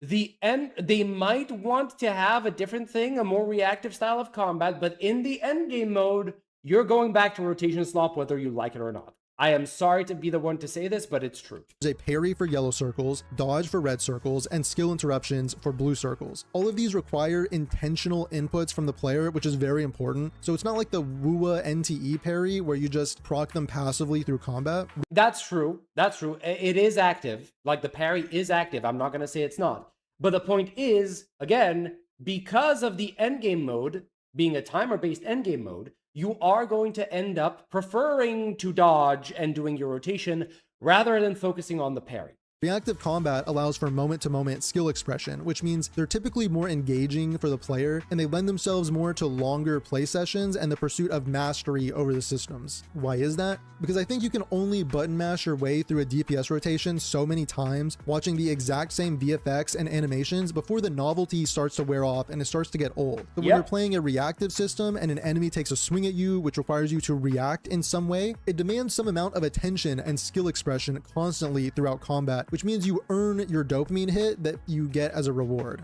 Dopamine at the end of the day is a reward chemical for your brain, not just a feel-good chemical. So a combat system that requires you to actually earn your dopamine hit has more longevity than one that does not. That's why people can play FromSoft Souls games over and over and over again for 1,000 hours and never get bored. Now is Silver Palace going to be brain, not just that you get as a reward. Dopamine at the end of the day is a reward chemical for your brain, not just a feel-good chemical. So a combat system that requires you to actually earn your dopamine hit has more longevity than one that does not. That's why people can play FromSoft Souls games over and over and over again for 1,000 hours and never get bored.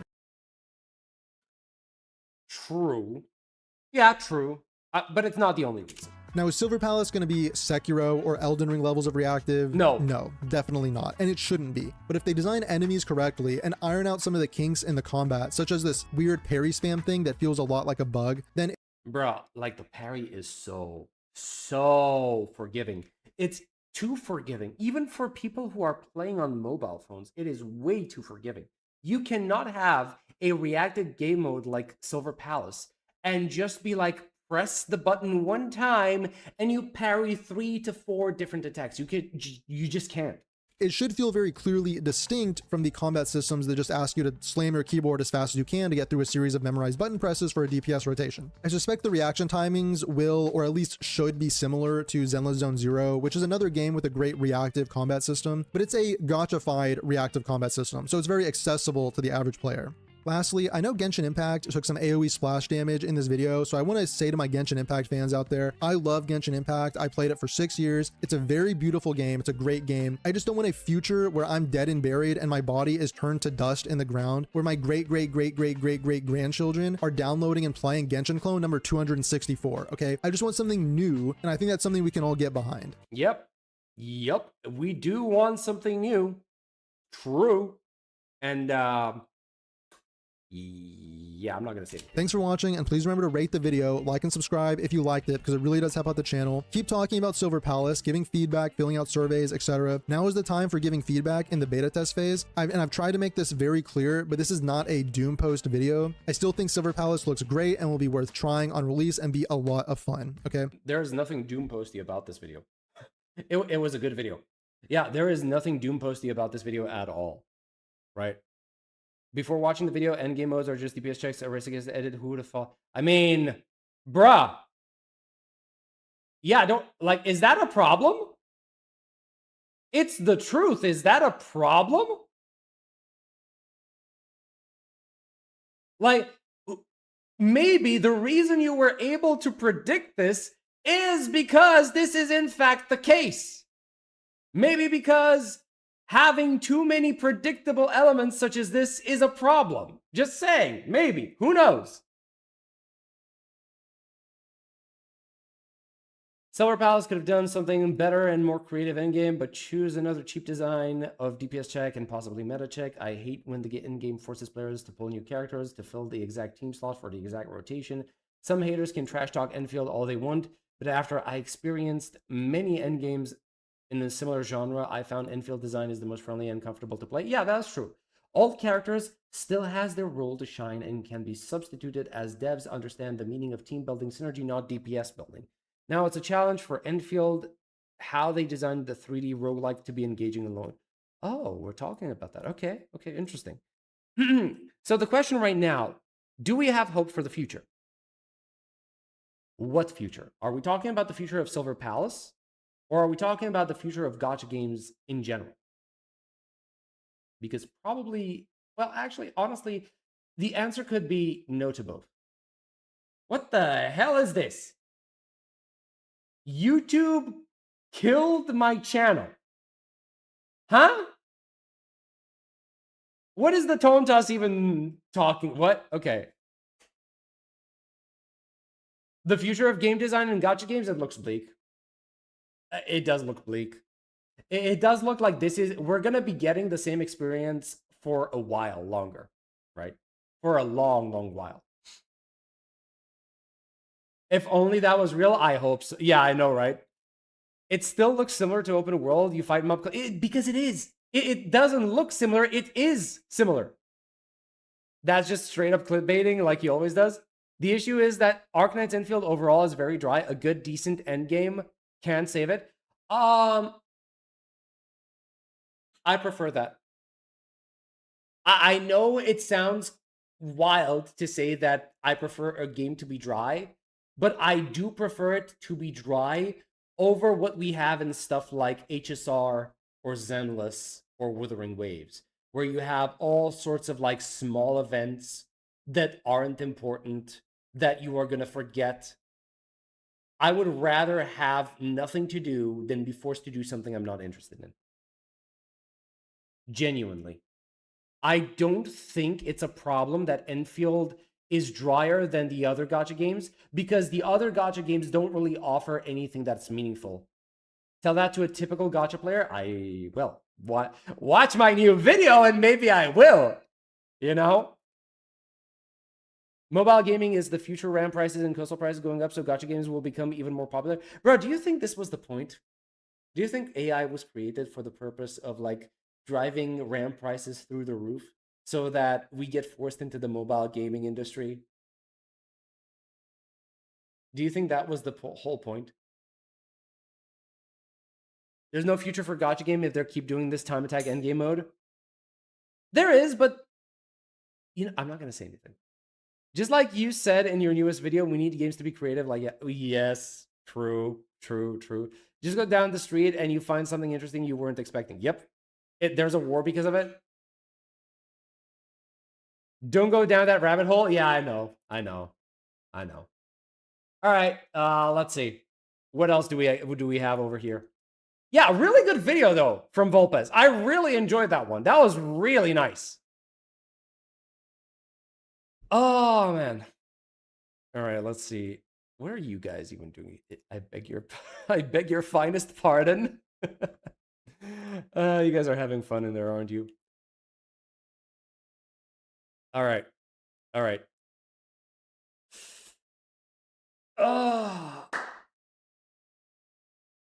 W video from Volpez? Yep, I agree. All right, what do we have here? We have a video for somebody called Junji Ito.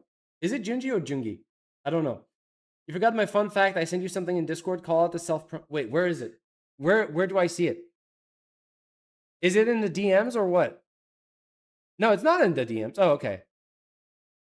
Oh wait. Oh no. Oh no. Oh dear me. Can I post this? I wonder. All right, let's check. All right, let's.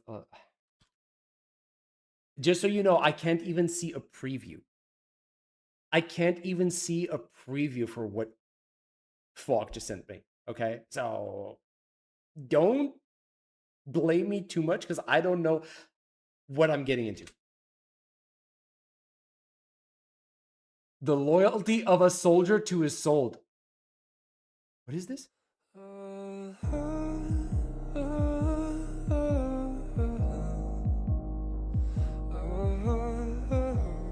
Understood. Please wait while I prepare the virtual. The soldier knows someone appear nearby. He seems to want to speak regardless of who is listening or if anyone is listening at all. It's foolish, isn't it?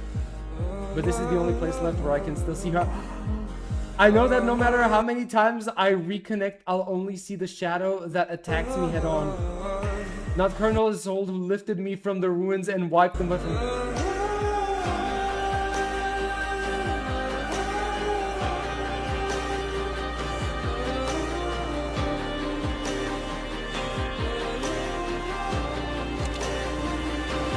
It's already too late for me to turn back now.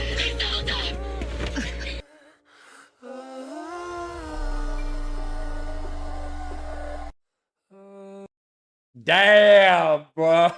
Damn. Okay. Yeah, that was nice. That was a nice little yeah, I remember this. That was a nice little thing to see. Jesus Christ. Ooh, that hurt. Yeah, that hurt. Especially from someone like me who was insanely in love with Isolde. And I wanted her to be playable, man. I wanted her to be playable. It was a long time ago in 2.2. Someone IRL beat the Defilers so many times to remember her existence. Newest video seems to be doing just fine. 2 views per minute. Is that fine? That doesn't sound fine at all. That doesn't sound fine at all. All right. Lahairoi Sucks. By Junji or Jungi. I don't know. I don't know how I'm supposed to pronounce this. All right, let's see. Let me preface this video with saying that I love Wuthering Waves. It's an amazing game. And that's why it hurts that this last region was so underwhelming. Hello, welcome everyone. This is not a hate video on the whole game. Just Lahairoi. We always have to preface that, don't we? We always have to preface, hey, I'm not trying to hate on the game. Don't come with your pitchforks and your torches. Don't try to game me in Minecraft, you know. I'm okay. This rant was boiling inside my head since like half a year now. But since Lahairoi ended, I don't have to wait and hope that it will get better, since it can't, cause it ended. So, Lahairoi is a region that debuted on December 25 as part of version 2.0 updates. But we're not gonna I start guess you have a type. conversation with version 3.0. Instead, let's start with the beginning of problems, in my opinion. Konami City released in patch 2.8. Prequel Okay. of sorts to Laharoy main story. A Yeah. bit of reminder if you've forgotten. Konami Hey, City Crimson, was a welcome. major urban center, formerly This was very important to the lore. belonging to nation of Ashinohara. It was destroyed by element, becoming trapped inside a warp sonarosphere. During our explanation of Konami City, we meet Chisa, also called by the community a potential woman. Oh my god.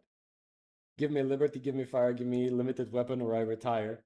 Chisa is generally considered a 5 to 10% damage upgrade over error over for Cartafia teams. Oof.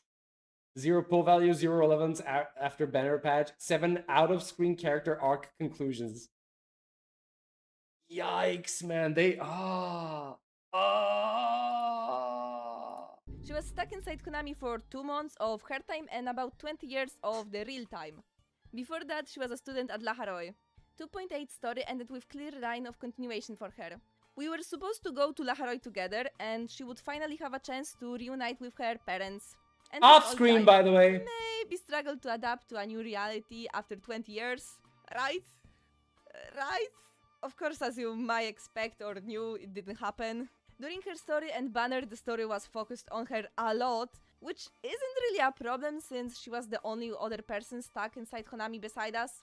The problem is that it became sort of a trend that when character is released, they get a lot of attention during their patch quest. And not gonna lie, they sometimes feel more like character story quest rather than the main quest. And then the banner ends and their story gets sidelined regardless of if their story is finished or not. 3.0 patch could have and probably should have easily include Chisa's story conclusion, since like I said, we were going back to her home. Yet the first thing the story did was to separate us. Yep, she literally just went bye-bye. Chisa in 3.0 got one optional dialogue in which she talks about reuniting with her parents off-screen.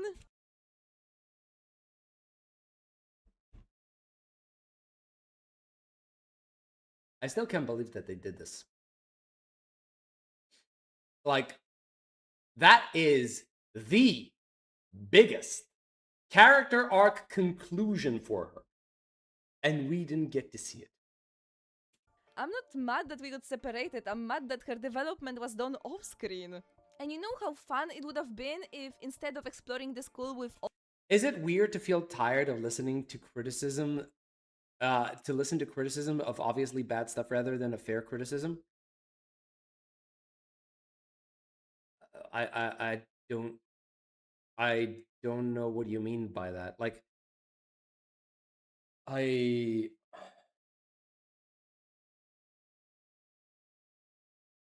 just listening to criticism. I mean, fair criticism can be about bad stuff, right? I'm not really sure what you mean by that.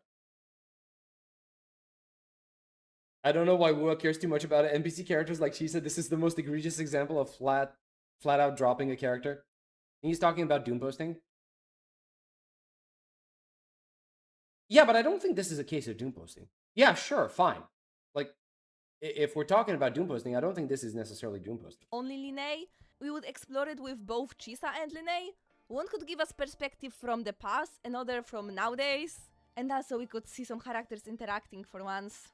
This would have actually been a great groundwork for their future friendship that I will talk about in a second. But the most outrageous part of the 3.0... Oh my god. Oh my god. I hated this so much. This scene, oh my god. This is like everything that is wrong. Or, well, has been wrong with Withering Waves story up until 3.4 maybe? 3.4 or 3.5? Because everything feels so isolated. Like, as long as the characters are off screen, they stop existing. And this is like the biggest affront to WuWa's storyline. Story quest was when some worm attacked school and yet only us with Linnea were fighting with it. Chisa, who we had established last quest, is a Okay, no. That even that is too fast for me. Like 125 maybe. But the most outrageous part of the 3.0 story quest was when some worm attacked school and yet only us with Linnea were fighting with it. Yes. Lisa, who we had established last quest is a skilled fighter, couldn't have helped us. We can even see I know, right? What was she doing? knowing about the danger. Same with Luke, that we can also see. Luke wasn't there.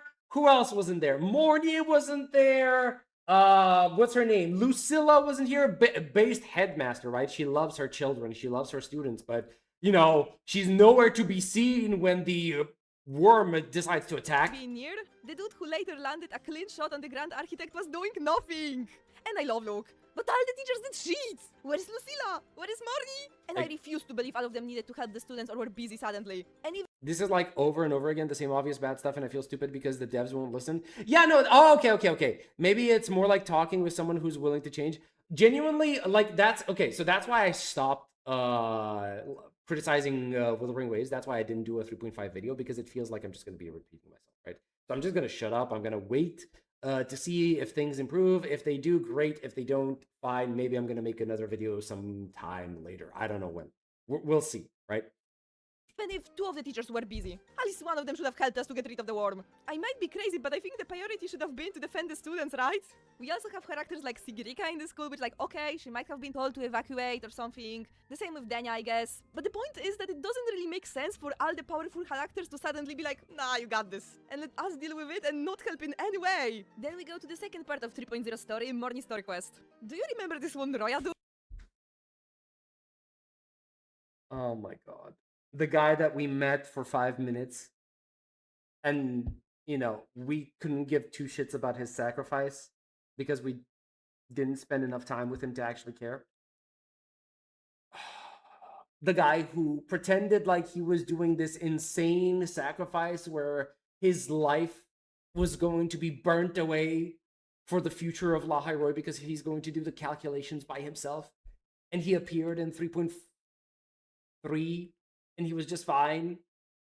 Absolutely nothing bad happened to him. Oh my god, yeah. Our conversation with him literally went like, Rover, allow me to do it. Allow me to continue the calculations alone. Okay, Shaper, I allow it. Thanks, now the universe is saved. And I'm sitting here confused like, what? The story wants me to believe he's someone important while the whole time we're focused on Morny and Rover interactions. Blood, I have no idea what I've just done. Why was it important? Who is Shaper? Because the story... I don't know what I did. I don't know why I did it. I don't know how I did it. I don't know for what purpose I did it. And I don't know why you're asking me for permission, because it doesn't feel like it's my permission to give. He speedruns it for a unknown reason. And I like Morny, I pulled for her. But I can't take the story seriously when we're focused more on her relationship with us than some world-saving event, I assume. And guess what? Linnea, Chisa, and anyone else did nothing. They all been sidelined. Again. Yes. In my opinion, Sigirica should have played some part in the story, since she's also part of the Roya and also the Heliotic Six, which the Shaper is also from. I mean, she's supposed to be successor to one of the Heliotic Six. Imagine if she, for example, would have been the one to help us get to the Shaper, or even talk alongside the Rover with him. She is the successor to the Heliotic Six, and we also never really got to explore their dynamics. This story had around 2 hours and 15 minutes, and only 20 of those were spent interacting with the Heliotic Six member. And now we're gonna talk about one of my biggest hot takes, I fear. I felt nothing while playing AMF Story Quest.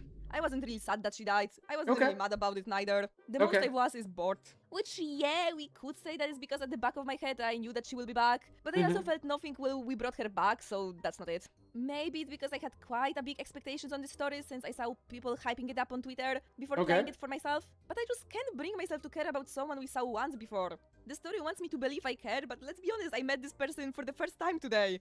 And the same day before 3.1 we knew nothing about her. And while I am really happy that others enjoyed it, I was just disappointed that the story was pushing ideals of us caring about our long-lost daughter, instead of either making it not her goodbye patch, and just taking her off like 2 patches later so we could grow attached to her on our own, or just maybe introducing her faster in 3.0 as help during the worm fights, defending us against some attack, but oh, turns out no one can see her, and we leave on a bit of cliffhanger about her. And maybe after that she guided Solskin with the message meant for us from the Shaper so we could have time to process that, yeah. We like this. That's gonna be an interesting idea. Like, I personally enjoyed Amy's storyline. Now, what would have been more impactful? Would it be more impactful to have her show up before 3.0? We get some moments where we realize she's our daughter, and then we lose her in 3.1. or just what we had up until now, as in we find out who she is and we lose her in the same patch. I think it's more impactful that way. I think it's more impactful to have her show up. We learn that she is our daughter, and then we lose her the moment, like a few moments after we found her again. Right? I think that's the more impactful one.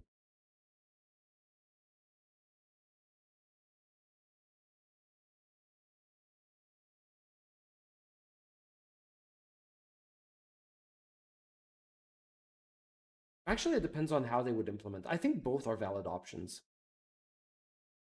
Yeah, I think both are valid options. I was happy that a rover was a character in 3.1. Same. I feel nothing on Amith. Random girl, but forced to be your adopted daughter. I kind of like the idea. I am a fan of the idea of like, okay, you have a main character who lost their memory, and you start learning about your past, right? You start remembering the things that you've forgotten. I kind of like that, especially when they're impactful. So for me, the fact that we find out that Amith was our daughter was a great shock to me. Like, I really enjoyed that moment. That was great. I was really hyped up during that time. And we dump our daughter at okay, we don't talk about that. ZZZ did a better job with writing Remiel's story than WuWa did with Amith.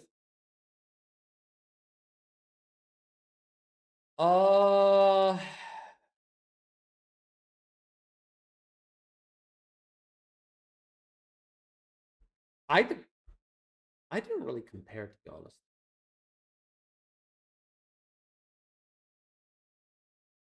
Yeah, I don't know. I would have. Yeah, no, I can't. I would have to look into it much more. I can't just like make a decision off the top of my head right now. She doesn't need to be Rover's adoptive daughter. I guess, but like the point. That's how I read it from the story. Like for me, this is basically Amith is just Rover's adoptive daughter. That's how I've read the story. It would have been more impactful if 3.2 focused its time on the okay, we're not talking about 3.2. I think 3.2 was a huge mistake. 3.2 was a huge mistake. Like, you wanted to tell Sigrica's story, fine, perfectly fine. Don't tell it in between 3.1 and 3.3. That was not the time nor the place. I think it would have hit us harder if Amy showed up earlier and then have her sacrifice herself a few patches later. Perhaps. Again, it depends how they do it, right? Amith is cool, but it's her effect on Rover that got me hooked, not necessarily the relationship they shared. I don't see how Rem and Amith can be compared. It's two different character archetypes. Amith needed more build-up. It's very rushed. I think that the impact from like the impact happened fast with revealing that it was her daughter. So I think the fact that it was, I don't think it was rushed, but because it was so quick-paced, I think it worked in its advantage, right? The whole daughter relationship thing didn't work for me because they still push her as a waifu character and the relationship didn't go anywhere. I don't know if I didn't read Amith as a waifu character. I didn't feel like we had these moments that were specifically like, oh my god, Amith is thirsting for Rover. If they make us relate to Rover, then the effect of the self-remember gonna hit hard if they fall to Inversos when then it's okay. I'm confused about that. The issue for that is that later they will put any setting on a lost memory character. Like later Rover will suddenly have a wife and a real child or whatever they will. Yeah, obviously abusing it is not a good idea, but it can lead to some interesting moments. In ZZZ, it looked more like wife than daughter. Are we talking about Wise and Proxy and Remiel? Is that what we're talking about? Sigrica changed my life. ZZZ gave Remiel 4 patches to build her story, and WuWa did it with just 1 patch. She looks like a waifu character physically. Yeah, but like, here's the thing, right? The introduction is fine, but I still can't compare because I haven't seen all the way to the end of her story, is what I believe. She looks like a waifu character physically, but the game classifies multiple times that she's meant to be looked at as a daughter. Yeah, like I perfectly, I have seen her so far as the daughter. I didn't really see her presented as a wife. Right? Like, I don't think that she looks like a waifu character because, like, eventually that means that, oh, she grew up to be attractive. That's what I understand, right?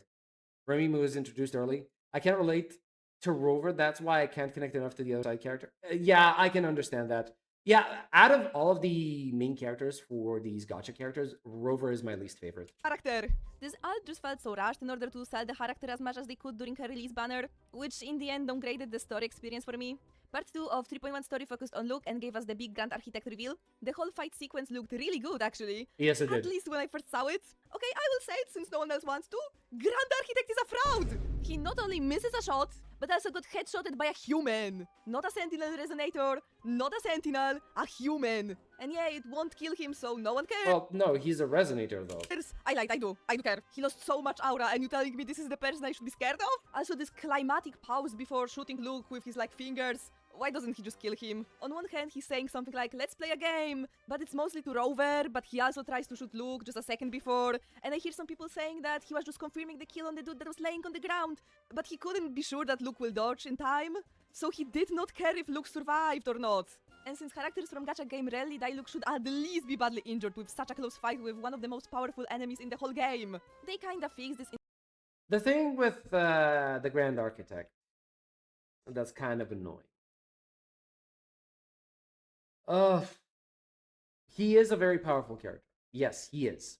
And the problem with that is that they needed to make it in some way that he's not powerful enough to just outright kill the Rover. Because right now he could. Right now the Grand Architect can just, like, kill the Rover. But the problem is that he has this personality that enjoys playing games and playing with his food. And eventually that's going to lead to the Grand Architect's downfall, obviously. Right? But the point is, there is, yeah, sure, there is some veracity to what she's saying over here. Like, bro, if you wanted to kill him, Rover, but he also tries to, because you obviously you wanted to kill him, that's why you got so close and shot him, right? That's what you wanted to do. You can't have expected him to, like, dodged. This isn't, at this point, I don't think he's still playing. He just wanted to kill him, right? Before, and I hear some people saying that he was just confirming the kill on the dude that was laying on the ground, but he couldn't be sure that Luke will dodge in time, so he did not care if Luke survived or not. Yeah. And since characters from gacha game rarely die, Luke should at least be badly injured with such a close fight. Point is that at this point, where when the Grand Architect was about to shoot him with the finger, like, at that point he had a clean shot. There was no reason for him to stop. Value with Denya's story later on, which I appreciate, but Luke shouldn't go unscathed if the story wants me to believe what they are saying, that, oh, Grand Architect is powerful, oh, be scared of him. He was a fraud, he did shit in that fight. Okay, I am going to stop with every single quest one by one because it's gonna just take too much time. Instead, I will simply ramble about some problems I had with the story, without any specific order. Rover in Sigirica's quest cosplayed her best friend for life when Denya could have easily played that role there, or at least play some Denya, Lene, Chisa, whatever. more important role, to highlight their friendship and all. Before Denya's quest, which was awesome, by the way. But it would have hit even more if we actually could see them interacting a bit more before it. Sigirica, Chisa, and Lene as a trio is also not very believable to me. We can see them interacting as friends already when we never see how their friendship started. That's also part of why I wanted Chisa and Lene to interact in 3.0 story. Sigirica's friend being Grand Architect was also very overlooked. We got info from Grand Architect that one person at school was a spy, and we didn't really take a look at their two schools. This could have been such an interesting thing to explore. Like, the entirety of the Roya tribe, their way of life, their, like, the whole thing about an ecosystem made entirely out of robots. Reindeer that are grazing on crystal. That could have been so interesting to explore, and what did we do? Nothing. We did nothing with it. Two friends, Denya and Sigirica. Them adults in this whole school are incompetent. Coming back to Sigirica's friendship, she mentions only once that, I wonder where my friend is, where they disappeared without any notice. And maybe it's just me, but if my friend disappeared randomly without saying anything, I would be more concerned. And I think this should have played a bigger part in her character growth and story. I agree with that point. I think Sigirica at the end of Lacheroi's story should have learned about Nivora and Denya true identities. I think she also should have been the one to go after Denya with us and Hiyuki. Like, sneak with us or something. Cause not gonna It's like the same thing with Lucia. Wait, what do you mean? You understand me now? Are we talking about ZZZ Lucia? I don't know what same stuff you're talking about. I never got the impression that the game was telling us that the Grand Architect was actually a powerful fighter, just a powerful figure in the Fraxidus. No, he is. He is powerful. He is a powerful entity. Like, we've already been told that his shape-shifting ability isn't even his real power. It's not even his final form. like Alex Igrika, but she looks like a big red flag not caring about two of her best friends disappearing. And while, yeah, I can understand that she knew something was up with Denya, like she Lucia's tribe in ZZ is yeah, but at least we got some lore about it. Yeah, I agree with you. It was barely touched upon, like the Night Watchers, which sounds amazing. I would have loved to see that being explored more. But at the very least, we know more about the Night Watcher tribe than we know about the Royans. is supposed to be pretty perceptive, so that's fine. But it still doesn't really change not caring about the other one, Nivora. And I think after Denya's disappearance, Igrika never mentions once Denya anymore. Or at least I don't remember it. Maybe I'm delusional, but, you know. And I really wish they develop relationships between characters. Like, we know more about the Night Watcher tribe and their traditions than we do about the Royans. Much more, because they all feel blunt. Sigrika and Denya is still one of the cutest friendships in the story, but the rest of... Okay, let's stop coping, okay? There is no romantic relationship between Denya and Sigrika. Let's just chill with that. There is nothing there. The cast feels like they don't know each other, and sometimes just cosplay as friends. What's the relationship between Morny and Lucilla, the two teachers? Who knows? We never saw that. Luke and Morny, another teachers duo that we got to see interacting maybe once? Like I said, the trio of Linnea, Chisa, and Sigrika should have been more developed than, yeah, their friends. How they bond. That's the thing, there is quite a bit of lore about the Roy, it's just not in the main quest. I've done every side quest in La Roy. Right?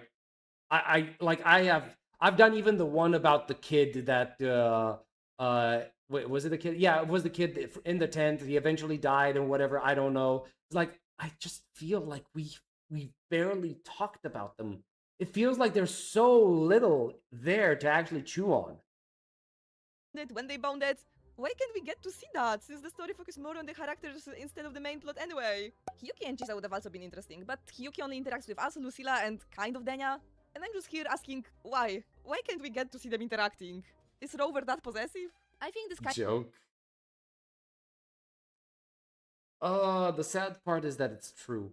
Rover is not the possessive one, no, but the players are very possessive. They don't want to see anyone else anywhere close to anyone else other than the Rover. Kind of got better with Lucilla's story when we got to see Alto's interaction with her, also some bits and pieces of other characters, but this was far too little and far too late for me to really enjoy the Laharoy story.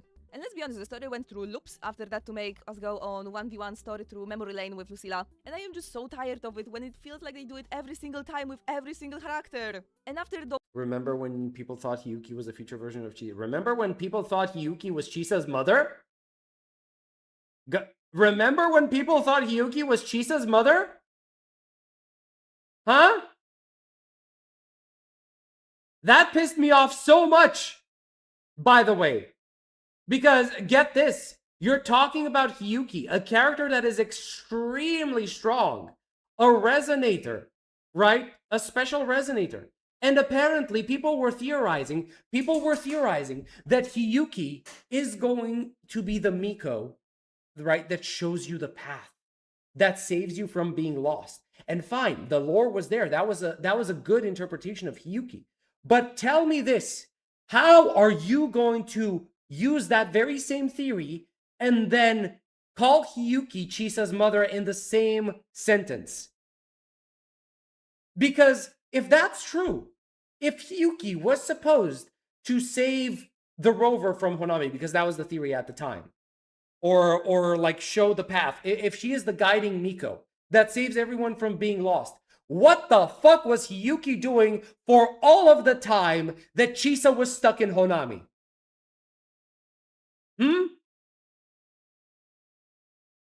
What was she doing if Hyuki was Chisa's mother? How are you going to say that Hyuki is the guiding Miko that saves people who lost their way, and then say that Chisa is her daughter? Oh, wait, so Hiyuki is not just going to... She's just going to spend like 20 years in the real world not doing anything with her daughter gone? Huh? How do these two theories match up? Because they don't. Most like story quests, the characters are treated as an afterthoughts. I think Denya's story quest was also kind of an exception because Sigirica played a significant role in that, but it being an exception is just so tiring. Genshin introduced Snezhnaya, how people are struggling due to extensive cold and also political situations there, and that one also meeting old friends. Maybe Hiyuki did know she was stuck. You don't get it. Like it's it doesn't matter if she knew she was stuck or not. She is missing. Her daughter is not home next to her side. So obviously, as a parent, you're gonna go searching for her. And you being the Miko that supposedly is capable of finding the people who lost their way. That basically just means that she was gonna find her no matter what. And please don't twist my words, I think WuWa has incredible writing when it comes to the individual characters. I cried during Denya's story. You got me, I cried reading that. But the lack of interactions between characters and constant 1v1 dates with Rover makes it fall flat. Yep. If I can't believe the character is real, quote-unquote, then it's hard for me to care about them or even the whole story. It also got repetitive very fast. The dev team can write amazing stories, but most of the one we gotten in La Haroi should have been story quests, which they refuse to do. I also heard that the new story is pretty good, but I can neither deny it nor confirm it. Not really. Not really. Yeah, nope. I am not a big fan. I'm not a big fan of what happened in 3.5. But again, my bias is well known. I am not a fan of Wuxia, which 3.5 is centered around. I don't like the whole sword flying on the sword thing, which 3.6 is going to be based upon. Like, I genuinely just don't like this, right? As for the story itself, I was kind of bored throughout the entire thing. I don't really feel strongly about Yang Yang. I already said I didn't like Yang Yang. I like her. I like her new form didn't improve anything for me. I still don't like her. Sin was not really all that interesting. Sui Sui wasn't all that interesting to me. It's just like probably 3.5 is just not for me, right? Like 3.5 is definitely not an aesthetic that I am interested in. But even putting the aesthetic aside, what happened in 3.5 wasn't interesting to me at all. Like I don't think it was an interesting story beat to go through. Since I haven't really finished it yet. Yeah, I am so slow about it. I should finish it though at the time of this video release, and I will write my opinion down in the comments. So if you're curious, you can check it out. Okay, I think I talked about the story plenty already, and I think we can let it go for now. And the next thing I want to focus on will be the exploration and map. One of the more significant things Kuro decided to change was our means of transport. Since 2.0 we had available flights, which... Can we skip the whole Chinese region and go to 4.x? I wish. But listen, you have to understand. 3.x is kind of like WuWa's last shot at making me interested in the game. So they're going to have to find a way to keep me interested in the game while implementing the thematic that I dislike the most. What about Flynn's in WuWa? What about him? Is he Chinese inspired? And I'm not aware? Is that something? They even extended to older parts of the map, but in 3.0 they decided to delete the flight and instead gave us bikes. Which, to be honest, I never really minded. It made the exploration a bit less convenient. Time to pack up and I leave saw the Silver quite a few people Palace. complaining about it, but later they also gave bikes ability to fly, so the whole change was kinda pointless. Well, at least the bikes are pretty, I guess. I just kinda wish their animations were a bit faster. The map was also relatively big, which on itself is pretty good thing, but it feels very bland. There are massive parts of it in which there is just like no... I did not like exploring La Hairoi. I'm not gonna lie. Think, maybe except you Echos. And you could argue that it was supposed to sell the idea of post-apocalyptic vibe of this game, and... Like, just look at this screenshot. Like, out of this screenshot, all I see is 2 points of interest. I see the thing that is supposed to like catapult you somewhere, and I see like this shield over here. Everything else is just empty, man. There's nothing there. Okay, maybe there's an entrance to some underground cavern over here underneath this ledge, right? Maybe there's something over here. Like, I really don't like this anymore, man. That's why I like Enfield's exploration more. It is so much more dense. Well, it does look deserted, but deserted terrain doesn't have to look bland. We have terrains like Sangus Plateus, Norfal Barrens, or to some extent even Mount Firmament in the game. And while all of those places are deserted, they also look very interesting. While the ones from Lahaloy look lacking, unfinished maybe in some areas. I like Dimir Plains though. At least the designs She were made amazing it as in always. Gamevid. If I was really nitpicking, I could say that they don't look like they were made for the post-apocalyptic world that this game is presenting herself. Let's be honest. The game stopped being post-apocalyptic a long time ago. But none of us care that much. Lahaloy is pretty well off, so I wasn't expecting some Walking Dead looking outfits. And as a words of ending, I do like Wuthering Waves! Usually any critique of the game makes people mad, so I just wanted to make that clear. Just goes to show how bad it can be to be a guy that literally thinks that, oh, maybe Wuthering Waves isn't necessarily like the best thing ever. Yeah, it's a fun game. It's like presentation is great. The character models look amazing. The world is beautiful. What else? The combat can be very interesting. You know, if you're into the rotation and stuff. Like there is definitely something there. But if you, for any I might just think that maybe the story isn't really the greatest. Like you can think the world. You can think that 99.9% of the game is great, and that 0.01% is bad. And people are just gonna shit on you. It is insane. The combat, the graphics, Denia, Jinshi, are amazing.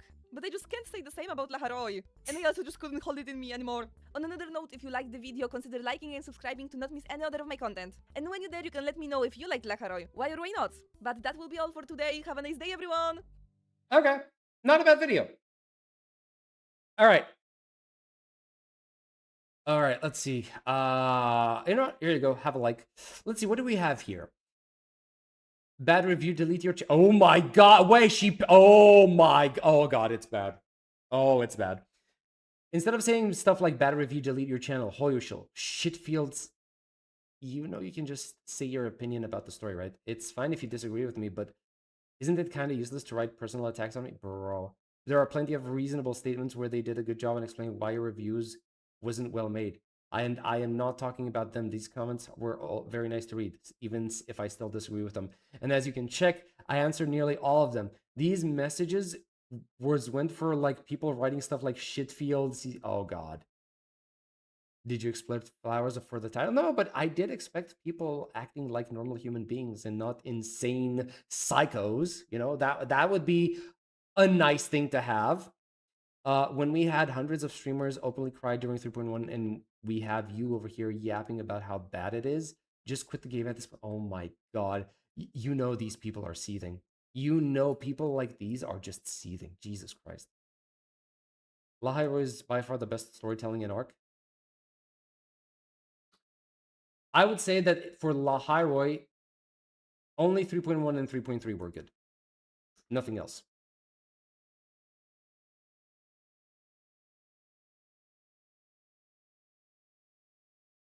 Okay. She must hate anime with the nitpicks she mentioned. Never watch any anime with combat. You're gonna go crazy. Oh my god, bro. Oh my god. Wait, oh, she listed. Oh, okay. Comedy. Kaguya-sama Love is War and Spy Family. Okay. Amazing. Attack on Titan, Chainsaw Man. Okay, great. Hell's Paradise. Okay, good. Hanako-kun Toilet. I don't think I've seen this one. Okay. Promised Neverland. Death Note. What else does she have? Owari no Seraph. Okay. Oshi no Ko. Okay. This is a Witch Hat Atelier series. Saichi no One. I don't think I know this one. I don't know this one. Bro, this guy. Wait, how many times does he? He commented multiple times. He must really be pissed off. Okay, wow. Several of the points regarding things like Cheese's lack of involvement banners shilling a specific character for the entire patch are pretty credible, but I feel like many of your other points are more so just I didn't like it because I felt nothing wasn't interested, or simply overthinking certain plot elements that still ended up working just fine for the general story. No, it did not. No, it did not. Especially if we're talking about the frequencies of the people that were devoured by what was his name? By Aleph One that came and helped Amy. No, that did not work. That did not work one at all. But to each their own, I suppose. La Highway certainly had its flaws here and there, but overall, it definitely can't be called a bad mediocre by any means.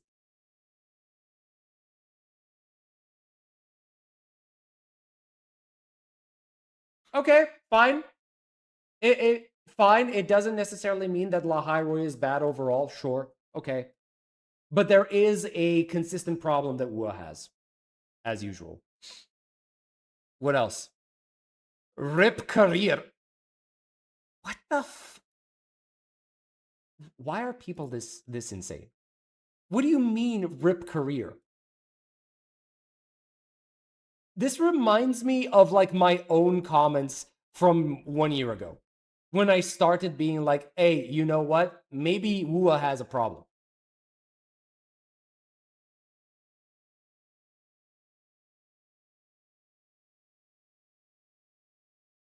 Okay. I hate YouTube for recommending me this video. Glad there is a don't recommend button. Do not step outside. Wow. Wow, bro. Okay. You have to be a certain level of unhinged to be able to do that. Oh my god. Okay. Guys, here's her channel. Go show her some love. Right. Let's see. Very nice vid.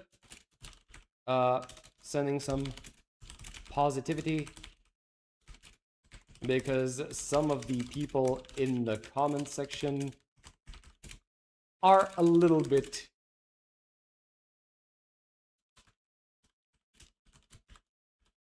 there you go. Okay. Jesus Christ. That was yeah, some people are wild. Yeah, some people are really wild. Not gonna lie. All right, what is this last one? Oh, this is the Glaive Kyo stuff. Genshin 7.0 made me so confused. Oh, wait. Hold on a second. I forgot, yeah, somebody... Let me preface this video with... She was a fellow small creator? Well, yes. That is the point. Did NT copy Withering Waves? Oh, boy. Enfield's still bad. Candybug is wrong. Which game has the best endgame? Candybug is wrong. Here's why. Top 3 gacha games that will be worth playing. I see Silver Palace in there. Yeah, maybe. Oh, God. She has 2 channels, by the way. Other has 800 subs. Wait, let me see that. Where's her other channel?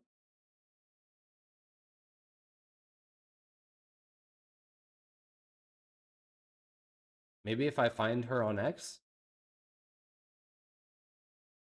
Kitty! That's so nice!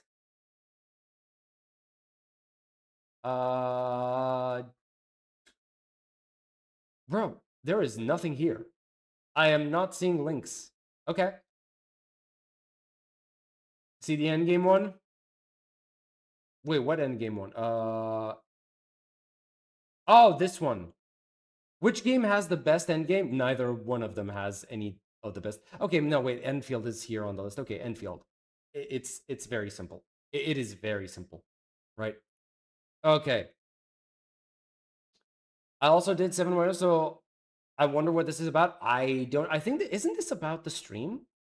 Was this about the stream? Maybe this was just about the stream, guys. Not the actual story.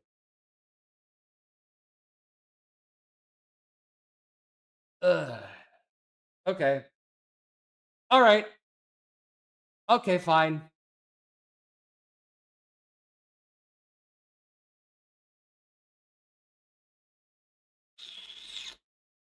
All right, let's give it a shot. Let's see what happens. Oh, wait, no. The Genshin Impact's version 7.0 special program just dropped a week ago, and I have a lot of opinions for it. I sat through the entire thing live on stream, so if you want to watch it, the VOD is posted in the live section of my channel. My thoughts on it is pretty all over the place. They showed off some clean looking 3D model upgrades for the newer characters. We got an absolute cinematic orchestra that probably changed some lives out there because of how good it was. But in that very same update live stream, they gave us 0 meaningful quality of life updates and the most confusing Welcome to Gacha Games. region I mean, no, yeah, obviously everybody wants quality of life updates. Yeah, so I mean, okay, do you guys care about this? Because this is about the stream, not about the game. Do you guys actually care about this? Because I see this is just about the stream itself, not about the actual game. So if he has any insight on the game, it's not really much.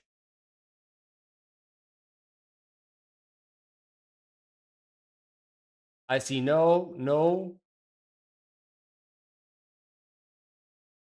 I thought it was about the game? Okay. All right. I don't think there's a point. I don't think there's a point. Nah, we good? They're saying QL in 7.1 anniversary.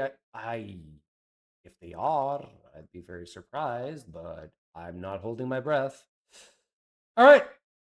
Yeah. Wait. Oh! Oh, hell. Wait, is it time? Is it time for Captain to go into like the idols? Oh, dear me. I hope she, bruh. I hope she enjoys the silliness of the idols. Time to recruit a new Delulu. Yep. As Genshin, I never really expect any QL from them. That is unfortunate. I'm not gonna lie.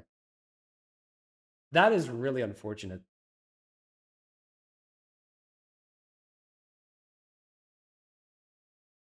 All right. Okay. Is there anything else that was mentioned on... Where is it?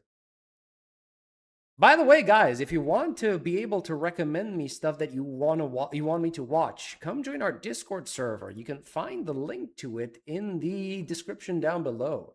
So, you know, if you guys want to show me stuff, if you guys want me to watch some of your recommendations, go ahead and join the Discord.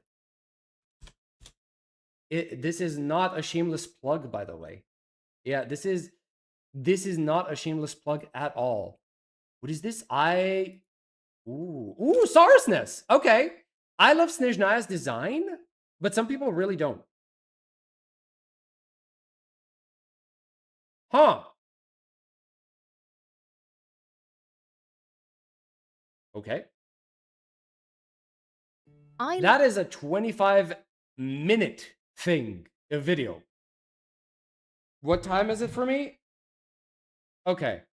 Loved almost everything I saw in Snezhnaya's Transcendence trailer, but even as I fell for the new character designs, I already understood why a lot of people were going to be disappointed. It would be easy to dismiss that disappointment as some people will always complain, but despite being firmly on the I love this side of the equation, in this case I think they have a valid point. It's not about any one character, or even an entire nation, and I don't think it's fair to dismiss it as people who just don't like the game anymore. There's something deeper going on, a set of expectations. Her videos? I know, I've been watching some of her videos. Over the course of several years. Once you start to look at the decisions and directions Hoyo took, both sides of the argument begin to make more sense.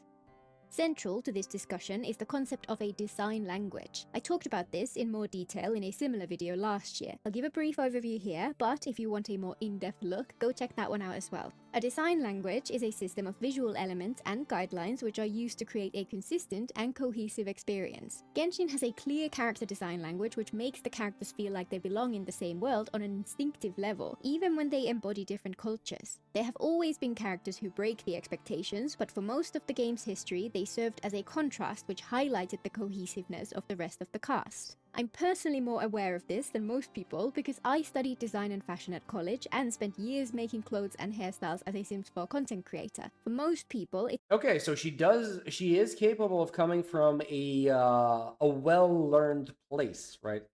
She kind of has like a point of authority at this point.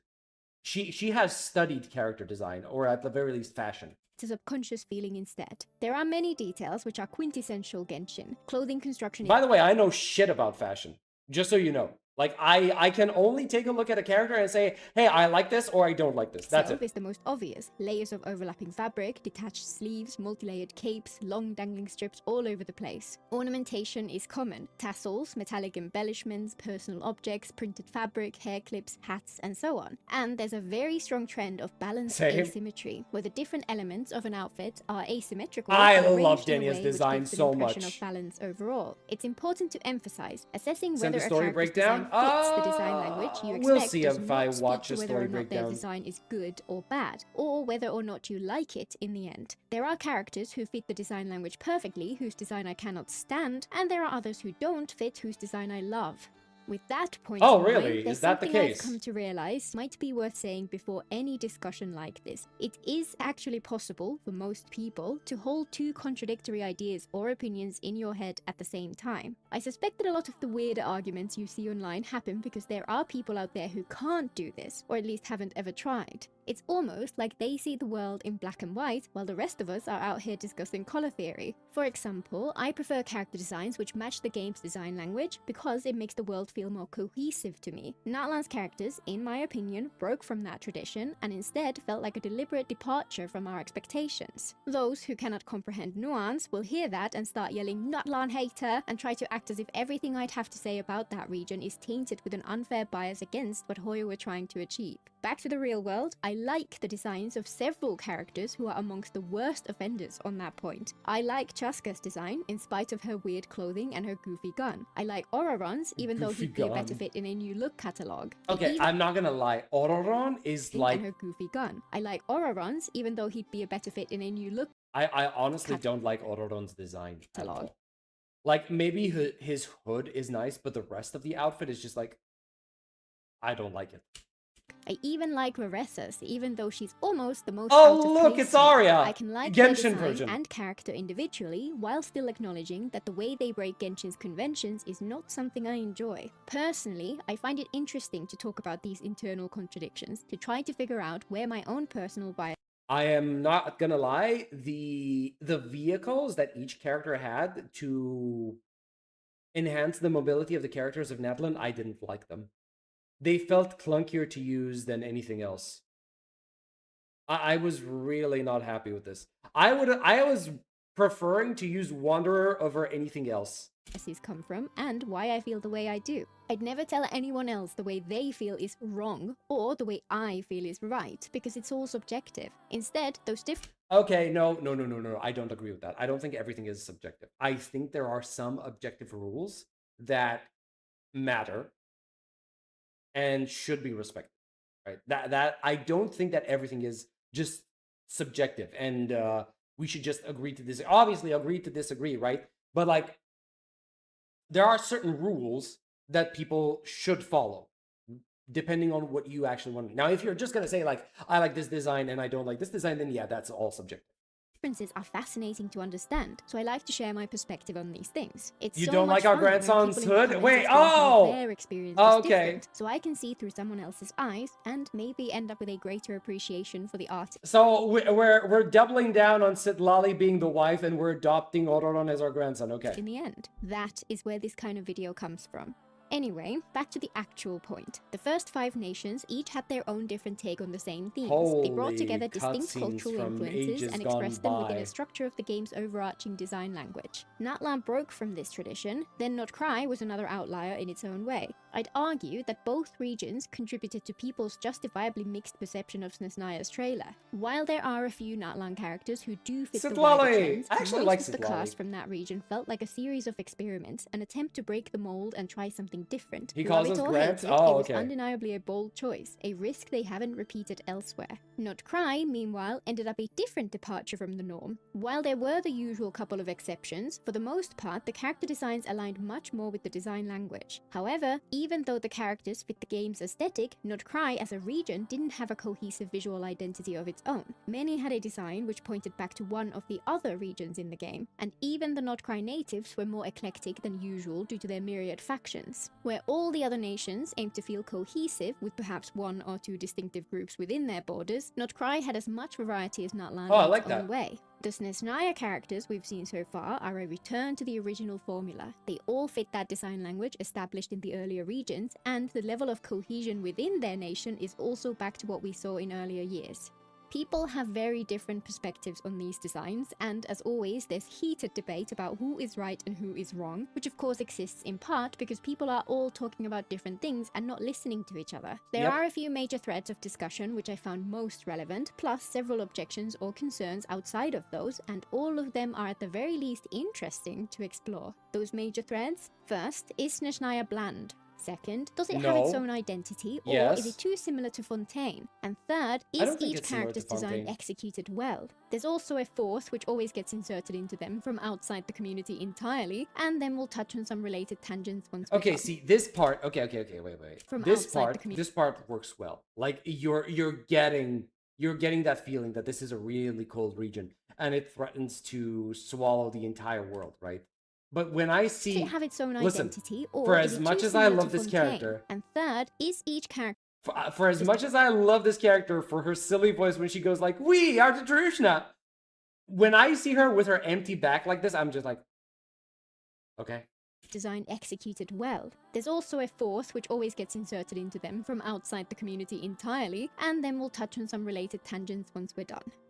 The first question is all about contrast, and it's where I think the divergent approaches of Natlan and Not Cry shape the discussion. For many people, especially those who had grown a little tired of Genshin's usual formula, Natlan was a welcome change. For others, that region's vibrant experimentation was the reason they got into the game in the first place, or at least the reason they returned. But at the same time, there were, of course, many who still loved the original direction, who ended up split between those who warmed up to the region in the end, and They those made it who like never that to did. sell the By character, end- and that is exactly the problem that I'm talking about.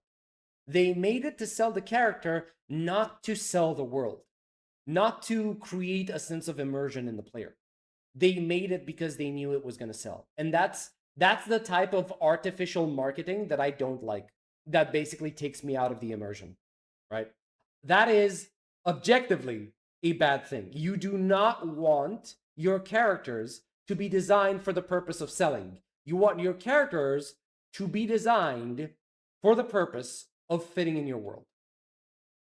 But all of the males are fully covered. Okay. Doesn't change the fact that the women are exposing skin in a really cold region, right? How do you want her back to be if she was a fairy wing? Simple. As long as she's not flying, she needs to have like clothes, right? And if you want her to be like, she needs to have a cloak to cover her, basically her, what's it called? To cover her wings, to keep her warm. As long as she needs to fly, she can take that cloak off. of Natlan, the fanbase was split between people who enjoyed the vibrant. So me wearing a jacket during the summer is unrealistic? No, it's not unrealistic, but it is going to be uncomfortable for you. You are going to potentially get a heat stroke. That's the point, right? You can wear a jacket during summer. That doesn't mean you're going to feel okay.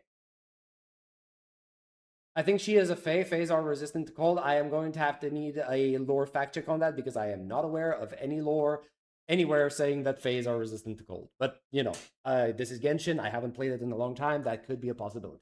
New direction, which gave them greater variety than the game had aimed to reach before, and those who craved a return to the original approach which had hooked them in the first place. I was in the still prefer the original direction camp for whom the change felt out of place, which is the perspective I was trying to explore in that previous video. I liked many of the characters for their own sake, and I did enjoy the variety on some level, but was not a fan of Natlan character design direction overall. With this in mind, Not Cry perhaps turned out to be a better choice than it may have seemed at first glance. It returned to the more cohesive design language which This that guy is second group cool. craved, but it gave us a melting pot which maintained the level of variety which Natlan had introduced. Natlan fans could correct me if I'm wrong, of course, but I'm pretty sure this variety may have softened the blow for many of them at least a little. I'd argue that the question of whether Snezhnaya feels bland or not grows from its contrast to these two nations. If it had come out after Inazuma or Sumeru, it would have been a perfect fit for our expectations, and I doubt the lack of variety would have been a point of discussion at all.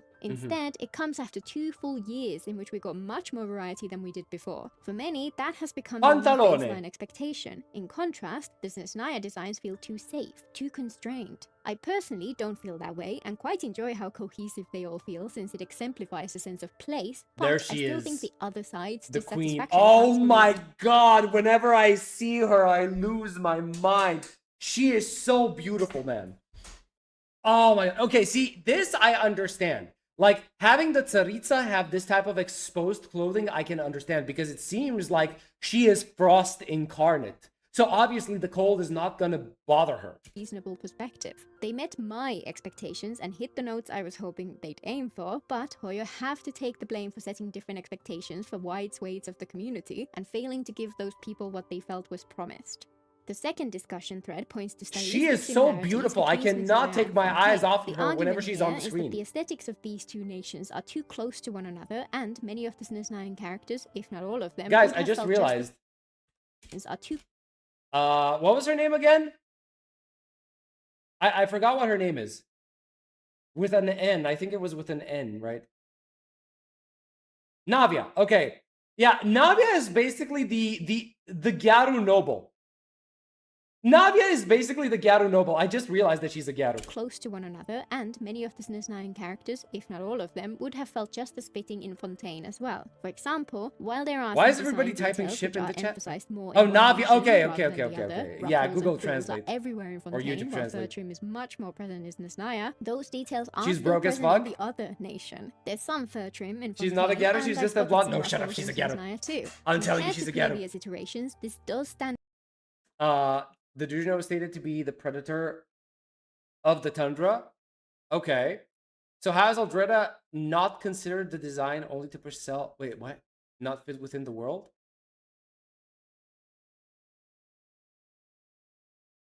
They are mostly born in the ice region. Navia equals ship, apparently, according to YouTube's translation. The Drujna was stated to be the predator of the tundra. Look at Navia, she's perfect. She's Taylor Swift. Nat 21 in Persuasion.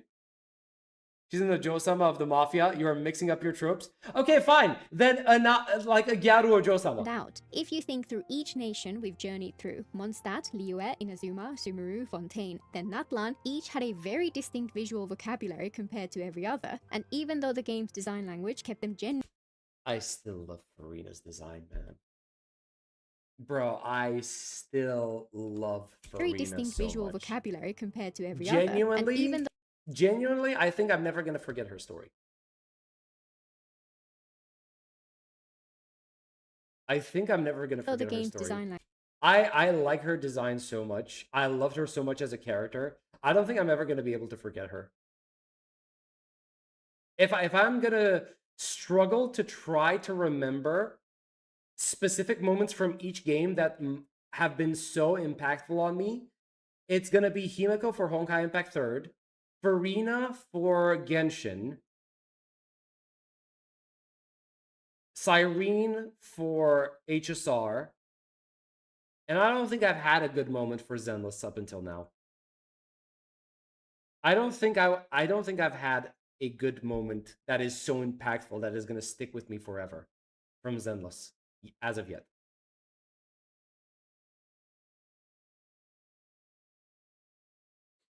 The ZZZ Aldreda design is to sell, not to fit into their own world. I tend to agree, yes. I do agree on that one.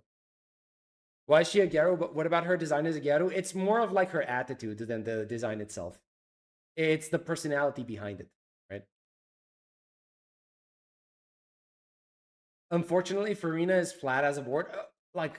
Again, I don't have to like her romantically to like her as a character, though, right? She might be flat, that's perfectly fine, but I'm still gonna like her as a character. Would you like to wait? Would you like the cold region to have winter clothes like Lynx in HSR? I do actually. Yes, I would. I would prefer that. It would be more cohesive to the world building. You don't like Avengers in S1 ending? Huh? Avenger in season 1 ending. Who is that? She's a tomboy, not the Gyaru though. WuWa, there is no element that I enjoy in WuWa. There is no strong, impactful moment in WuWa. I think the closest that we ever got was 3.1 with Rover's story, with the lore drops for Rover, but that was it. Nothing character specific. There is no one character that had their story be so impactful to me that I'm going to remember forever. And not even Amyth. Not even Amyth.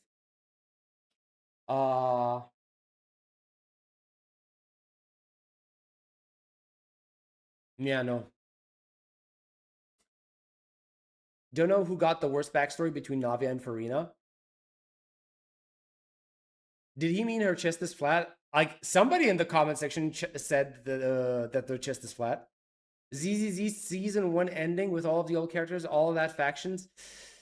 We're not talking about general story moments. It's more about a character whose story specifically impacted me in a noticeable way. Right? So we're not talking about a moment with multiple characters. We're talking about a specific character, right? So Himiko's sacrifice in Final Lesson, Farina's story in Fontaine, right? And 4.2. And for HSR, it was Cyrene's sacrifice, right? That's what it is. Trigger side quest? Nah, not strong enough. You guys are saying the Avenger one, but I think you're talking about Bringer, right? Unless I'm not understanding what you're referring to for Avengers in ZZZ. 3.1 is the patch I'll remember forever despite its flaws. I will remember the patch, but it didn't impact me as strongly as something like Himiko, Farina, or Cyrene. Right? Language kept them generally cohesive, there was rarely any doubt which nation any given character came from. In large part, that's because the real-world cultures and eras each nation drew upon were so visually distinct, and that is where this issue comes from, in my opinion. Fontaine's inspiration came from Belle Epoque France and Industrial Revolution Britain, with some Italian references sprinkled in. Snezhnaya, it seems, will embody Imperial and Soviet-era Russia, with some other related Slavic cultures included too. Both nations. This is the one moment where the 2D animation of this model looks worse, in my opinion, than the 3D version. So I think the in-game character model looks so much better than what they did with the 2D version of this character. Nations then draw from a roughly similar time period from nations in neighboring regions with notable cultural interchange. Given those connections between the inspiration and the return to their traditional design language, it's inevitable that similarities would crop up. I think it's too... Oh yeah, this character! This character looks interesting too! Miss the entire region. Yeah, this guy looks cool as fuck. Specifically, I can understand why people might feel let down. I'd guess that whether or not this bothers each person will depend on how they felt about Fontaine itself. I personally... He's a 4-star? This big dude is a 4-star. Are you serious? Love that era of fashion, so naturally I'm very happy to get more characters who feel superficially similar, but I can still sympathize with people who wanted something different. I can't help that guy looks cool too. It's a shame Hoyo don't allow their English voice actors to use any accent other than American. No, he's not? Okay, I'm getting mixed signals. Fantastic way to give the signals. place a different feel, which would perhaps make it easier for some to see beyond the similar aesthetics. We'll just have to hope the world building and the story... Isn't Alyosha the small wolf boy? With the gun? Isn't that Alyosha? I'm not talking about Alyosha. I'm talking about the big guy. The big guy that Alyosha is fighting, I think. The big one is a 5-star? Okay. Gives us a distinct sense of place instead. Now, there is another whole perspective which some try to push into these first two discussions. The idea that Genshin itself is fundamentally bland, outdated, and unappealing, and that anyone who claims to like it is blinkered by blind loyalty to Hoyoverse. No, I don't think that's the case. No, I don't think that's the case. Like, you can make a case for like Genshin not improving the game in terms of like quality of life changes, providing a better player experience.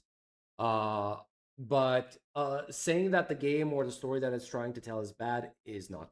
Genshin has consistently had some of the strongest elements. Like, sure, its presentation is not at the same level. Its visual presentation is not at the same level as Wuthering Waves. But the emotional presentation, the emotional impact that those stories have in Genshin Impact, I think are much greater than what Wuthering Waves has, right? I find these discussions kinda hilarious, since they show either how little understanding these people have of the art form they're trying to critique, or how desperate they are to drive that rage bait engagement. In many ways, Genshin is outdated, and there's a lot Hoyo needs to improve if they want to catch up to their more modern competition. That's inevitable when you have a successful game which lives a long time, since competitors can come in with fresh new ideas and take advantage of new engines and new techniques. However, a lot of these arguments come from people who simply prefer a different art style to the one Genshin chose, and are conceited enough that they think their perspective is objective truth. Personally, I love different art styles in different games. I get the appeal of realism. I've spent countless hours exploring and taking photos of the world in Horizon and Red Dead Redemption 2, for example. However, I still find Genshin utterly stunning. I do prefer the art style of Genshin Impact than I do Horizon Zero Dawn. Without a doubt. Times. I always wanted a way to step into Studio Ghibli film, and at its best, Genshin's world design can achieve that feeling for me. Yep, Genshin is the best. If you want to have like a world that looks straight out of a storybook, Genshin is the place to go. Something no game which strives for realism can ever hope to match. And that principle applies to the characters as well. People highlight more out there designs in other games, which can make Genshin seem safe in comparison, but that's absolutely personal taste as well. I actually prefer Genshin's more subdued designs and tend to dislike the ones that feel more cluttered. Introducing something completely off the wall would require some skilled world building to make it feel natural to me in the context of Tevat. And when it comes to the combat animations, this fan edit of Nicole's burst is genius. Obviously, it takes their argument to absurdity, but sometimes exaggeration is the only way to get through to people. Some of us don't want gameplay to be an endless series of flashy cutscenes, and we like it when a character has animations which express their personality, instead of aiming to give people some momentary adrenaline boost or whatever else they get out of it. Genshin's combat is far from flawless, its interface is ridiculously cluttered, and the power creep and shilling in its endgame is a joke. There is a as it is in every single other gacha game. Lot of valid criticism to level at the game, and yet you can still tell when the critique comes from people who care and when it comes from others who just want to imply that Genshin is inferior. And as to whether the designs are good or bad, to really evaluate whether a design is a success, you first need to know what the designer was intending to achieve. Any argument which tries to assert that a character's design is objectively good or bad based on this kind of trailer alone is doomed to fail, because we can't say for sure what the intent was in the first place. We can make a pretty reasonable assumption that each design has a few competing intents behind it. Of course, most importantly, they want to appeal to the target audience so that they can sell the characters in-game. Oh, the Raiden statue! Well. The design should express the character's personality in some way, or their backstory, or their place in the world, or... I wouldn't have anywhere to put all of that merch, man. Like, even if I did, I probably wouldn't. Their role in the story. They should feel at home within the world. Bro, this looks so good! Oh my god, this actually looks so good!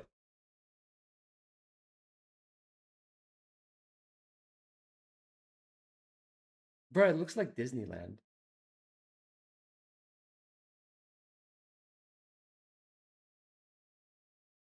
This actually looks like Disneyland. It's giving me a very nostalgic, childlike dream feeling. It looks so nice, man. Come on, return to Genshin. in general and their Shut own up. mission in particular, and so on. Shut up. Until we've actually met these I characters see what you're and trying to experienced their do. parts in the story, the only one of those we can even start to talk about is the first one. It is the most important, but it's also the most subjective. People have different preferences, and since Genshin aims to target a wide, diverse audience, it's literally impossible to create a character who will appeal to everyone. For one thing, some people are only here for waifus and some are only here for husbandos. You can't please both, so by definition, every character is aimed at a subset of the Harass me audience. more, his But that's resolve not is to gonna say crack? that any discussion Nah. right now is pointless. It's fun to talk about our personal, subjective perspective on each character's design and compare and contrast which ones we like and which ones we dislike, and maybe even talk about why we feel that way. It's fun to hear other people's opinions. It's only when people try to turn it into a war that the whole thing gets tiring. So with that in mind, let's quickly run through my first impressions. Vodyanitsa raises the whole question of whether it's good for a new character to embody the existing design patterns rather than taking a new direction. The silhouette of her dress echoes Columbina's, and she's a very clear example of those design tropes which have always been Genshin's calling card, so many people find her underwhelming. Personally, I adore her design. I like the patterns she evokes, and the detailing and color. I swear I don't understand how they do it, but some of like their art style, their character designs in the art style look so good. Scheme I don't know how distinguished they her do enough from the others like her for me at a glance. The moment I saw her, I knew my meager stash of Primogems would be in trouble in Snithnaya. Alyosha looks cool, perhaps the one who feels the most at home in a cold Yes. snowy nation. I was generally Yes. lukewarm Yes. about This it's such a cool design. Look at this design. design Bro, this aesthetically, is but- so cool. Look at him. Yes, this is exactly what I'm after talking seeing about. He has a puppy and a husky, no less. Okay, cute. I absolutely must get him. I also suspect his aesthetic takes more overt inspiration from Slavic cultural traditions than some of the other characters, though since I'm no expert, I could be mistaken here. Odette, in my opinion, is utterly beautiful. While I still love the more typical Genshin silhouette, I appreciate variety as well, and Odette's ballerina styling makes her stand out as something fresh which still fits within the world. It's interesting that the trailer shows her acting as an assassin too. She seems like an interesting character already. I'm expecting her animations to be particularly elegant and fluid, though that doubtless means Hoyo will give her an off-field kit so we never actually get to use them in combat, because that's just how they roll. Valeri is exactly what I'd always imagined a military commander should look like in Teyvat, and I'm really hoping his character can live up to his fantastic design. I'm Hood particularly on, Menace, curious hood whether off, Valeri in Shota. his It combat seems like suit is it. symbolic or something which will actually play a part in his kit itself. It looks like he'll use the more buff character model they introduced with Varka. If Yeah, this is the type of character that I like to main. I like the buff guys who are basically dark and broody, aka edgelords. so, it's great that they're continuing with that, and it gives me hope they might add more variety in the future. Vesna, interestingly, has already become a major point of controversy. We are the Drushina! She comes across very much as a fairy rather than a commander of the guards, even though that's her stated role, the polar opposite of Valeri. Bro. We'll get to some of the more specific criticisms people have about her shortly, since she's such a clear example of some wider problems people have, but personally, She has the drill hair. Watch out, she's gonna drill you good. I'm just a sucker for pastel colors, and I can't help but love her style. Danica, meanwhile, is the one design out of the lot which I actively dislike. I've seen a few people say they're a bit tired of the maid aesthetic in general, but for me, it's partly that I just do not like her color scheme or her too symmetrical silhouette, and partly that her skirt bothers the part of me which spent so long creating realistic clothes for The Sims. Her skirt is Okay, let's wait. I can identify this as a pet peeve. And it's fine. It's fine. I'm not going to judge her on it because we all have our pet peeves. But here's the thing, right? Most, if not all, of Genshin Impact's clothing is unrealistic. Like, the flowy bits, they're not as, they sit in ways that shouldn't be possible. Like, the coattails, they kind of sit like this, like they're floating, right? When we know that coattails are just like this. They go, like, straight down because gravity is pulling them, right? But for some reason, like coattails in Genshin, they have this little diagonal fall, right? Like all of Genshin Impact's clothing is unrealistic. Saluting to the cosplayers that are wearing them for hours. Yep. too wide and puffy to be so open at the front, and it looks like there should be a wire petticoat holding it up, yet the shape makes it clear that she isn't wearing one. I mean, that's the same case for a lot of the other coattails that you have in Genshin, right? It's the same.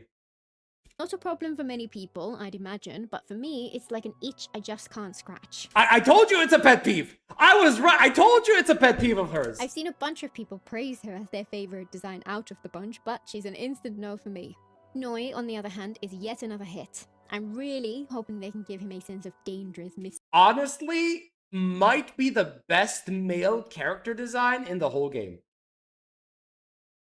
Unironically, might be the best male character design. Since it would be so fitting for his design, and since the game will need some more antagonistic forces if we continue to get closer to the remaining Harbingers. Based on his design alone, Noi could be a perfect fit.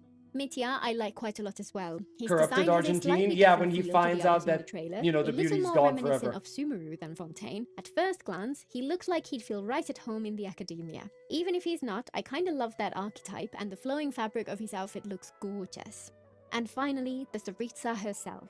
I think it was inevitable that Hoyo were going to disappoint some people here. If they went with something unexpected, like some had vocally wished for, then those who wanted a classic Icy Maiden would have felt let down. Bro, I am but in since love. we got exactly that, to others, her I reveal am felt in love. anticlimactic. She's the embodiment of Genshin's expected orthodox style, and as you might expect, I love everything about her design. Yes. I'm sure something more unexpected could have been just as great. I still kinda wish she was a chibi just because of the utter chaos that would have caused, but I'm pretty sure she's going to be a must-have for me, especially if her characterization and story lives up to the epic potential hinted at as she stepped forth to confront the shade of death. That all said, let's emphasize once again, whether or not a design is good is entirely subjective, and even if a majority feel the same way about any given character, it's pretty childish for people to go around dunking on anyone who disagrees, though even that is fine as long as it's intended and received as a bit of harmless fun. People shouldn't take this whole thing so seriously. At the end of the day, no matter how much we care about it, it isn't life and death. Personally, I like these designs. There's pros and cons to the lack of variety, and it just happens that Cesnaya has aesthetics which I'm absolutely biased towards. There are also pros and cons to how much more closely they fit the design guidelines common to the rest of the game. The greater cohesion makes the whole game feel more polished to me personally, so again, the choice they've made this time just happens to align with my preferences. But, as always, they're not going to appeal to everyone, and that's why talking about this is fun.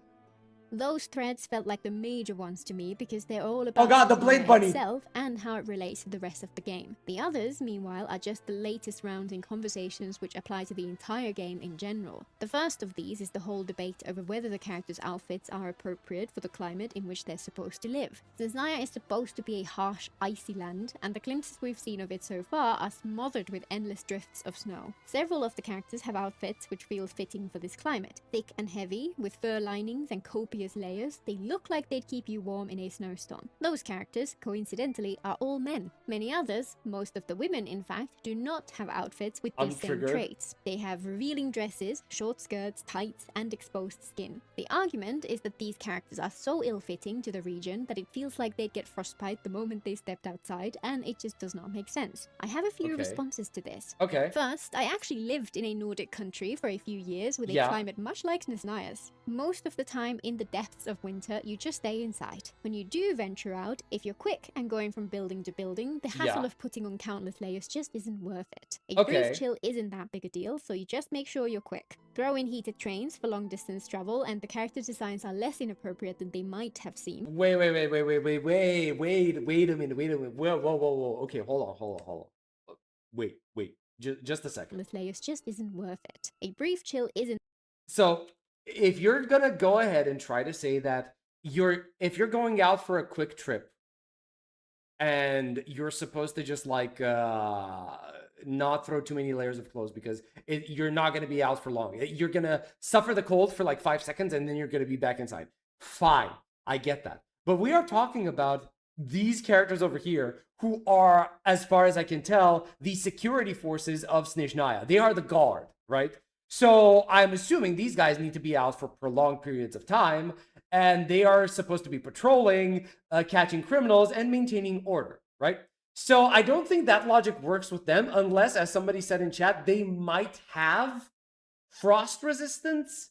since they're fairies. But that's depending. Isn't that big a deal, so you just make sure you're quick. Throw in heated trains for long distance travel, and the character designs are less inappropriate than they might have seemed, especially for those whose position in society does not involve the outside world. Second, the gender balance on that point is a little off. We have a singer, a ballerina, a maid, and a queen. All people who would spend their time indoors, while out of the guys, only Mitya looks like an indoor person. It would have been cool to have a female ranger swathed in furs to match Alyosha and Valeri, for example, and hopefully we'll get someone along those lines before the region is done. I would hope so. Anyone eagle-eyed might have noticed two characters missing from that list, Noi and Vesna. Both of their outfits feel intended for outdoor wear to me, and yet they look badly suited to extended exposure to the cold. Okay. My assumption is that they're descended from the Snoland Fae, and as are all of Vesna's troops, and the Fae are immune to the cold. Oh, okay, so it's real. Yeah, I'm much more willing to believe her because I know that she is a lore person, right? She does do content on Genshin Story, and she does pay attention to the story 100%. It's a bit of a cop-out, and it would have been cool if Vesna's military outfit had been more appropriate to the climate, but as long as this is covered somewhere in the world building, it likely won't bother anyone by the time the story's done. In the end, this is yet another subjective thing. Whether or not the characters' outfits feel right within the context of their climate is down to personal interpretation. Many just do not know how easy it is to acclimatize to temperatures which look unbearable to others, so these outfits seem bizarre to them. That perspective is understandable. It's pretty clear that for a lot of people, the story will have to do a lot of work to make it feel natural. Wait, but the whole point of the climate in Snezhnaya is basically that the cold is so bad it threatens to swallow the entirety of Snezhnaya. That's what I understand. It was said in the Archon Quest of Snezhnaya. Well, yeah, I wouldn't know that considering that I haven't played it, you know.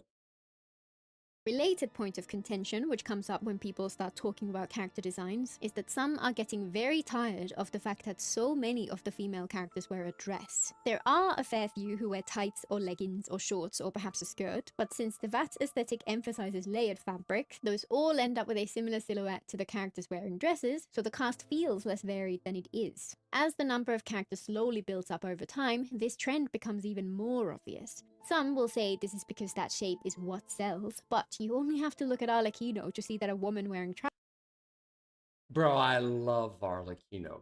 You have no idea how much I love this character. I think potentially she might be my favorite female character in terms of like her outfit.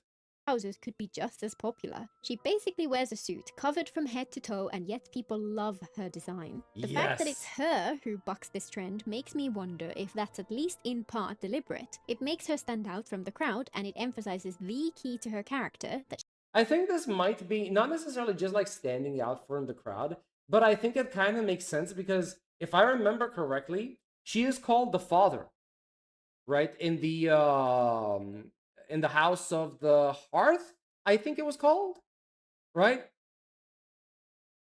So she is supposed to be the father of the orphanage or whatever it is.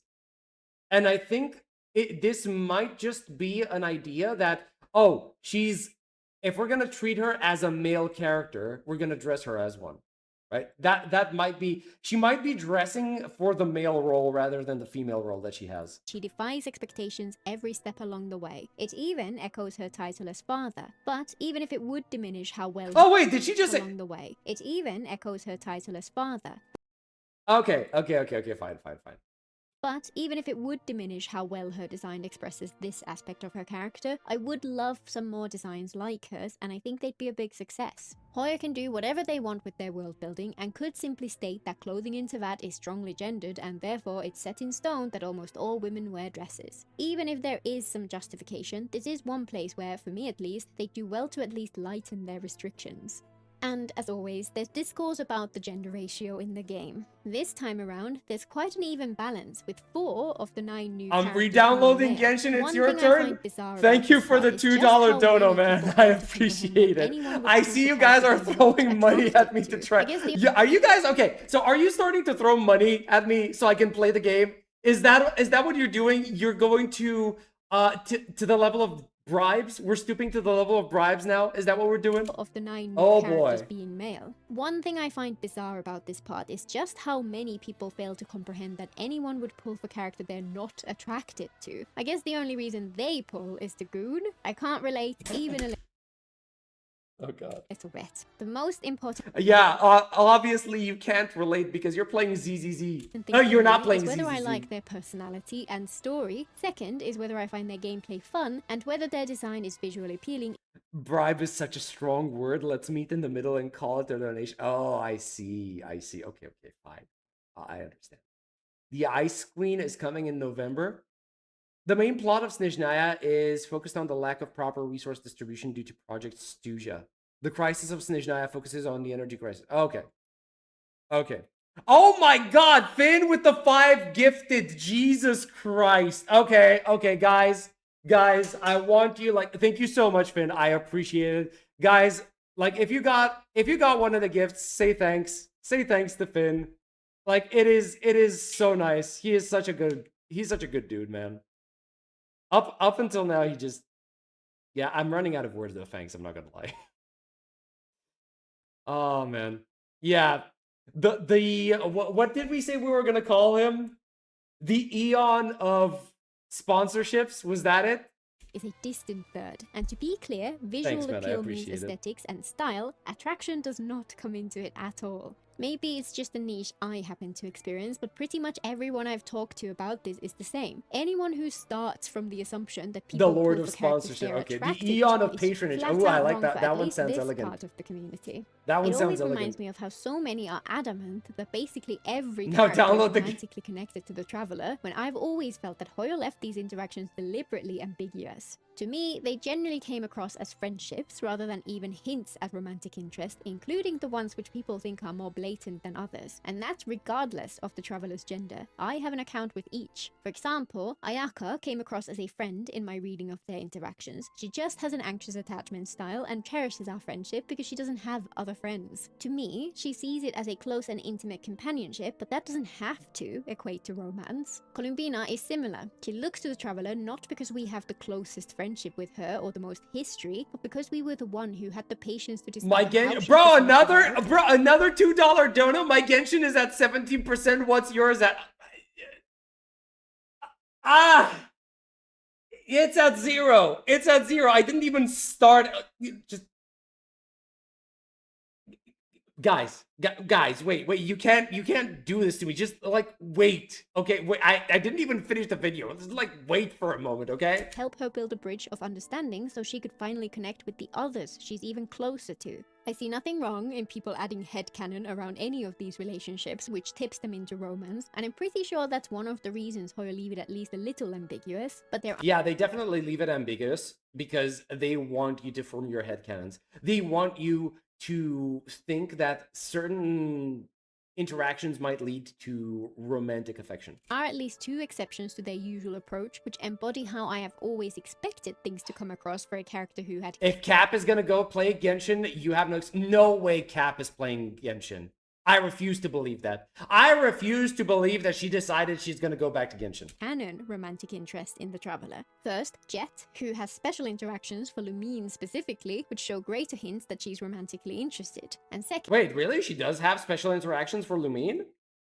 Okay. And Citlali, who is so obviously down bad for the Traveler that it's a legitimate plot point which comes up every time she's present in a story. Those interactions showcase what I'd expect for an actual canon romantic interest. What we get outside of those 2 is ambiguity and Citlali is amazing, oh my god. and it's left deliberately open so each individual can decide whether something deeper is going on. And that's kind of my whole perspective when it comes to character designs, variety, silhouette, and even whether clothes are appropriate to the climate. It's subjective. Ambiguity isn't always a flaw to be resolved, and there is no correct answer to the vast majority of the discussions about the game. This one feels more Cap fraught did than play most. 6.0? When? How? Because Hoyo's past decisions set up conflicting promises. Different sections of the community felt drawn to different ones, which inevitably led to disappointment. I loved almost every character in that trailer, in part because it paid off the promises I personally cared about. I still think the people on the other side have a valid point. Until next time. Okay. Okay. I think that was a nice video, but like, I'm not gonna lie. Most of the points she was making about character designs went straight over my head because I do not have the knowledge to back it up. I just don't. Right?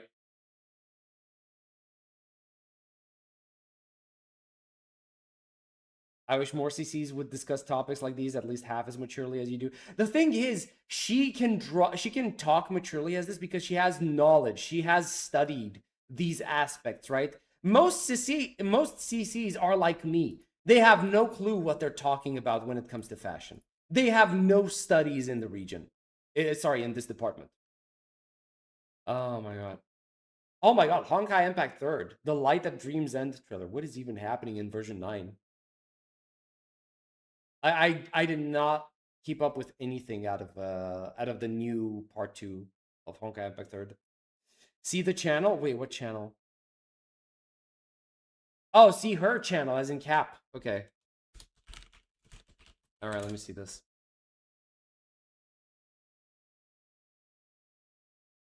Wait, is she live? Wait, no, she's not. Wait, is this a video? Oh no, it's supposed to start. Bruh, it was supposed to start an hour ago. Did something happen? Okay, maybe she's started it on Twitch. Work. If you do that, you are like ripping a limb off of my body. Don't do that, okay? Okay. Be nice to the. No, she hasn't started. Okay. Interesting. She's 1 hour late. Ooh, unfortunate. Oh my, wait. No! Not again! Is him saying this is who he's talking to. Like, I think what Godsmack was going for is he's Are we having another version of the Gacha cast? Is that what's happening here? Oh no. Have you seen the Honkai Impact 3rd COD collab? No, I haven't. Type Captain Cabinet 6.0 Genshin. Oh, I can do that, sure.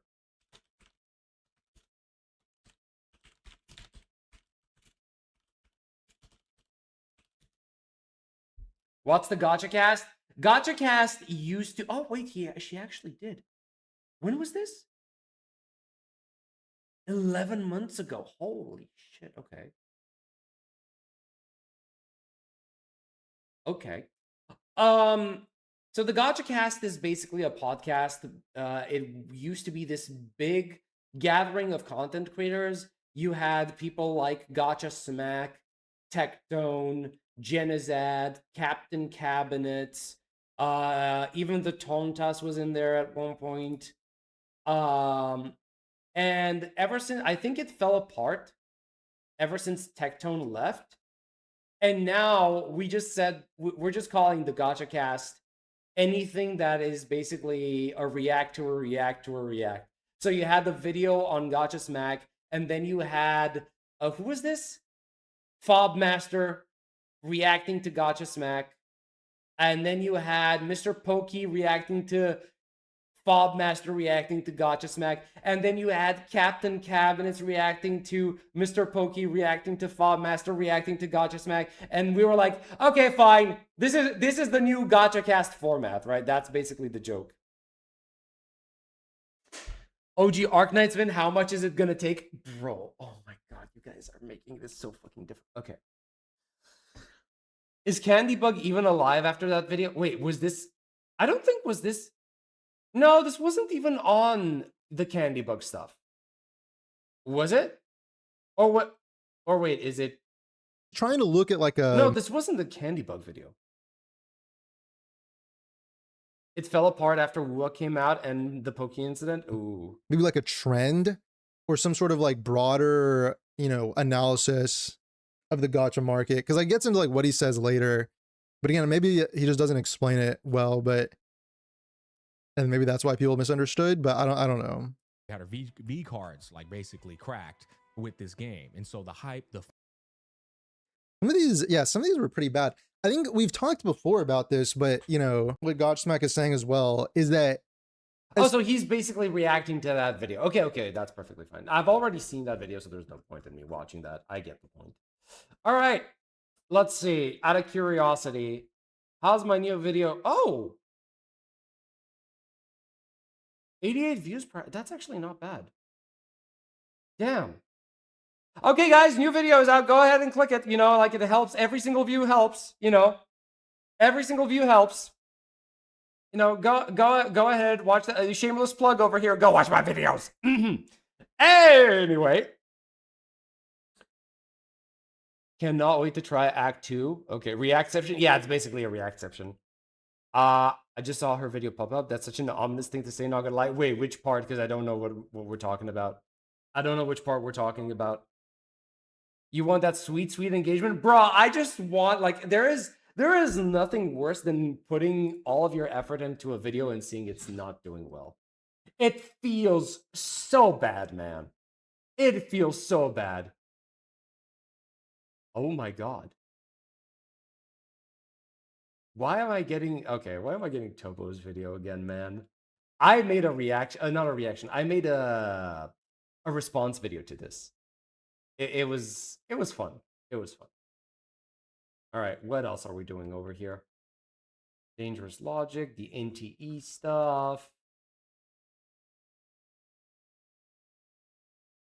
All right, you know what? Oh, it's 8 p.m. I think, guys, this is a good stopping point. We don't really have much left to watch, right? Tabo is damn right about that. He was right in certain parts. So I will agree with you on that. Not in terms of everything, but certain parts. But yeah, I think this is a good stopping point because it's been a while. It's been like 6 hours. It's 8 p.m. I kind of want to get some dinner done. We've had a lot of people show up here today. We've had over like 21 views at the same time, and I'm really happy to see you guys. We don't usually get that many unless it's a stream, but this was basically just like React content. I don't even get that much when we're doing new story. That is kind of insane. So I don't know if this is an incentive, if this is supposed to be a sign that maybe I should be doing more discussions, more React. Like I don't know. Maybe you guys enjoy this type of content more than anything else. I don't know. We'll see. Point is, I had a lot of fun. I enjoyed talking. My voice is getting a little bit hoarse right now, but it is what it is. You know, it comes with the territory. But if you guys want to show me more stuff that you want me to react to on stream, make sure to join the Discord server. We have a channel over there where you can post any video that you want me to take a look at, and I'll take a look at it. You know, the Discord link is in the description, so find it over there. And yeah, I think I'm just gonna see you guys next time. Watch my new video, shameless plug, and I'll see you in the next one, whenever that may be. Okay. We'll see what happens. Maybe we're gonna have a stream Sunday. We'll see. We're gonna have to see. All right. Anyway, I'll see you in the next one, and until then, y'all have a good one. Love you guys. Bye now. Oh wait, you don't say. Okay. I'll get you guys. I'll get you the roles if you're joining the Discord server. I'll get you the roles. Don't worry about it. Let me see. Is there anyone in here that does not have roles? Yes, we do have somebody. How are you the one that we do not have a role for? Right, there we go. That should be solved, right? Nobody else should be left without any roles here. Yeah, it doesn't look like there's anyone left. All right, perfect. Yep, that's going to be it for this one, guys. I'll see you in the next one. Bye-bye now.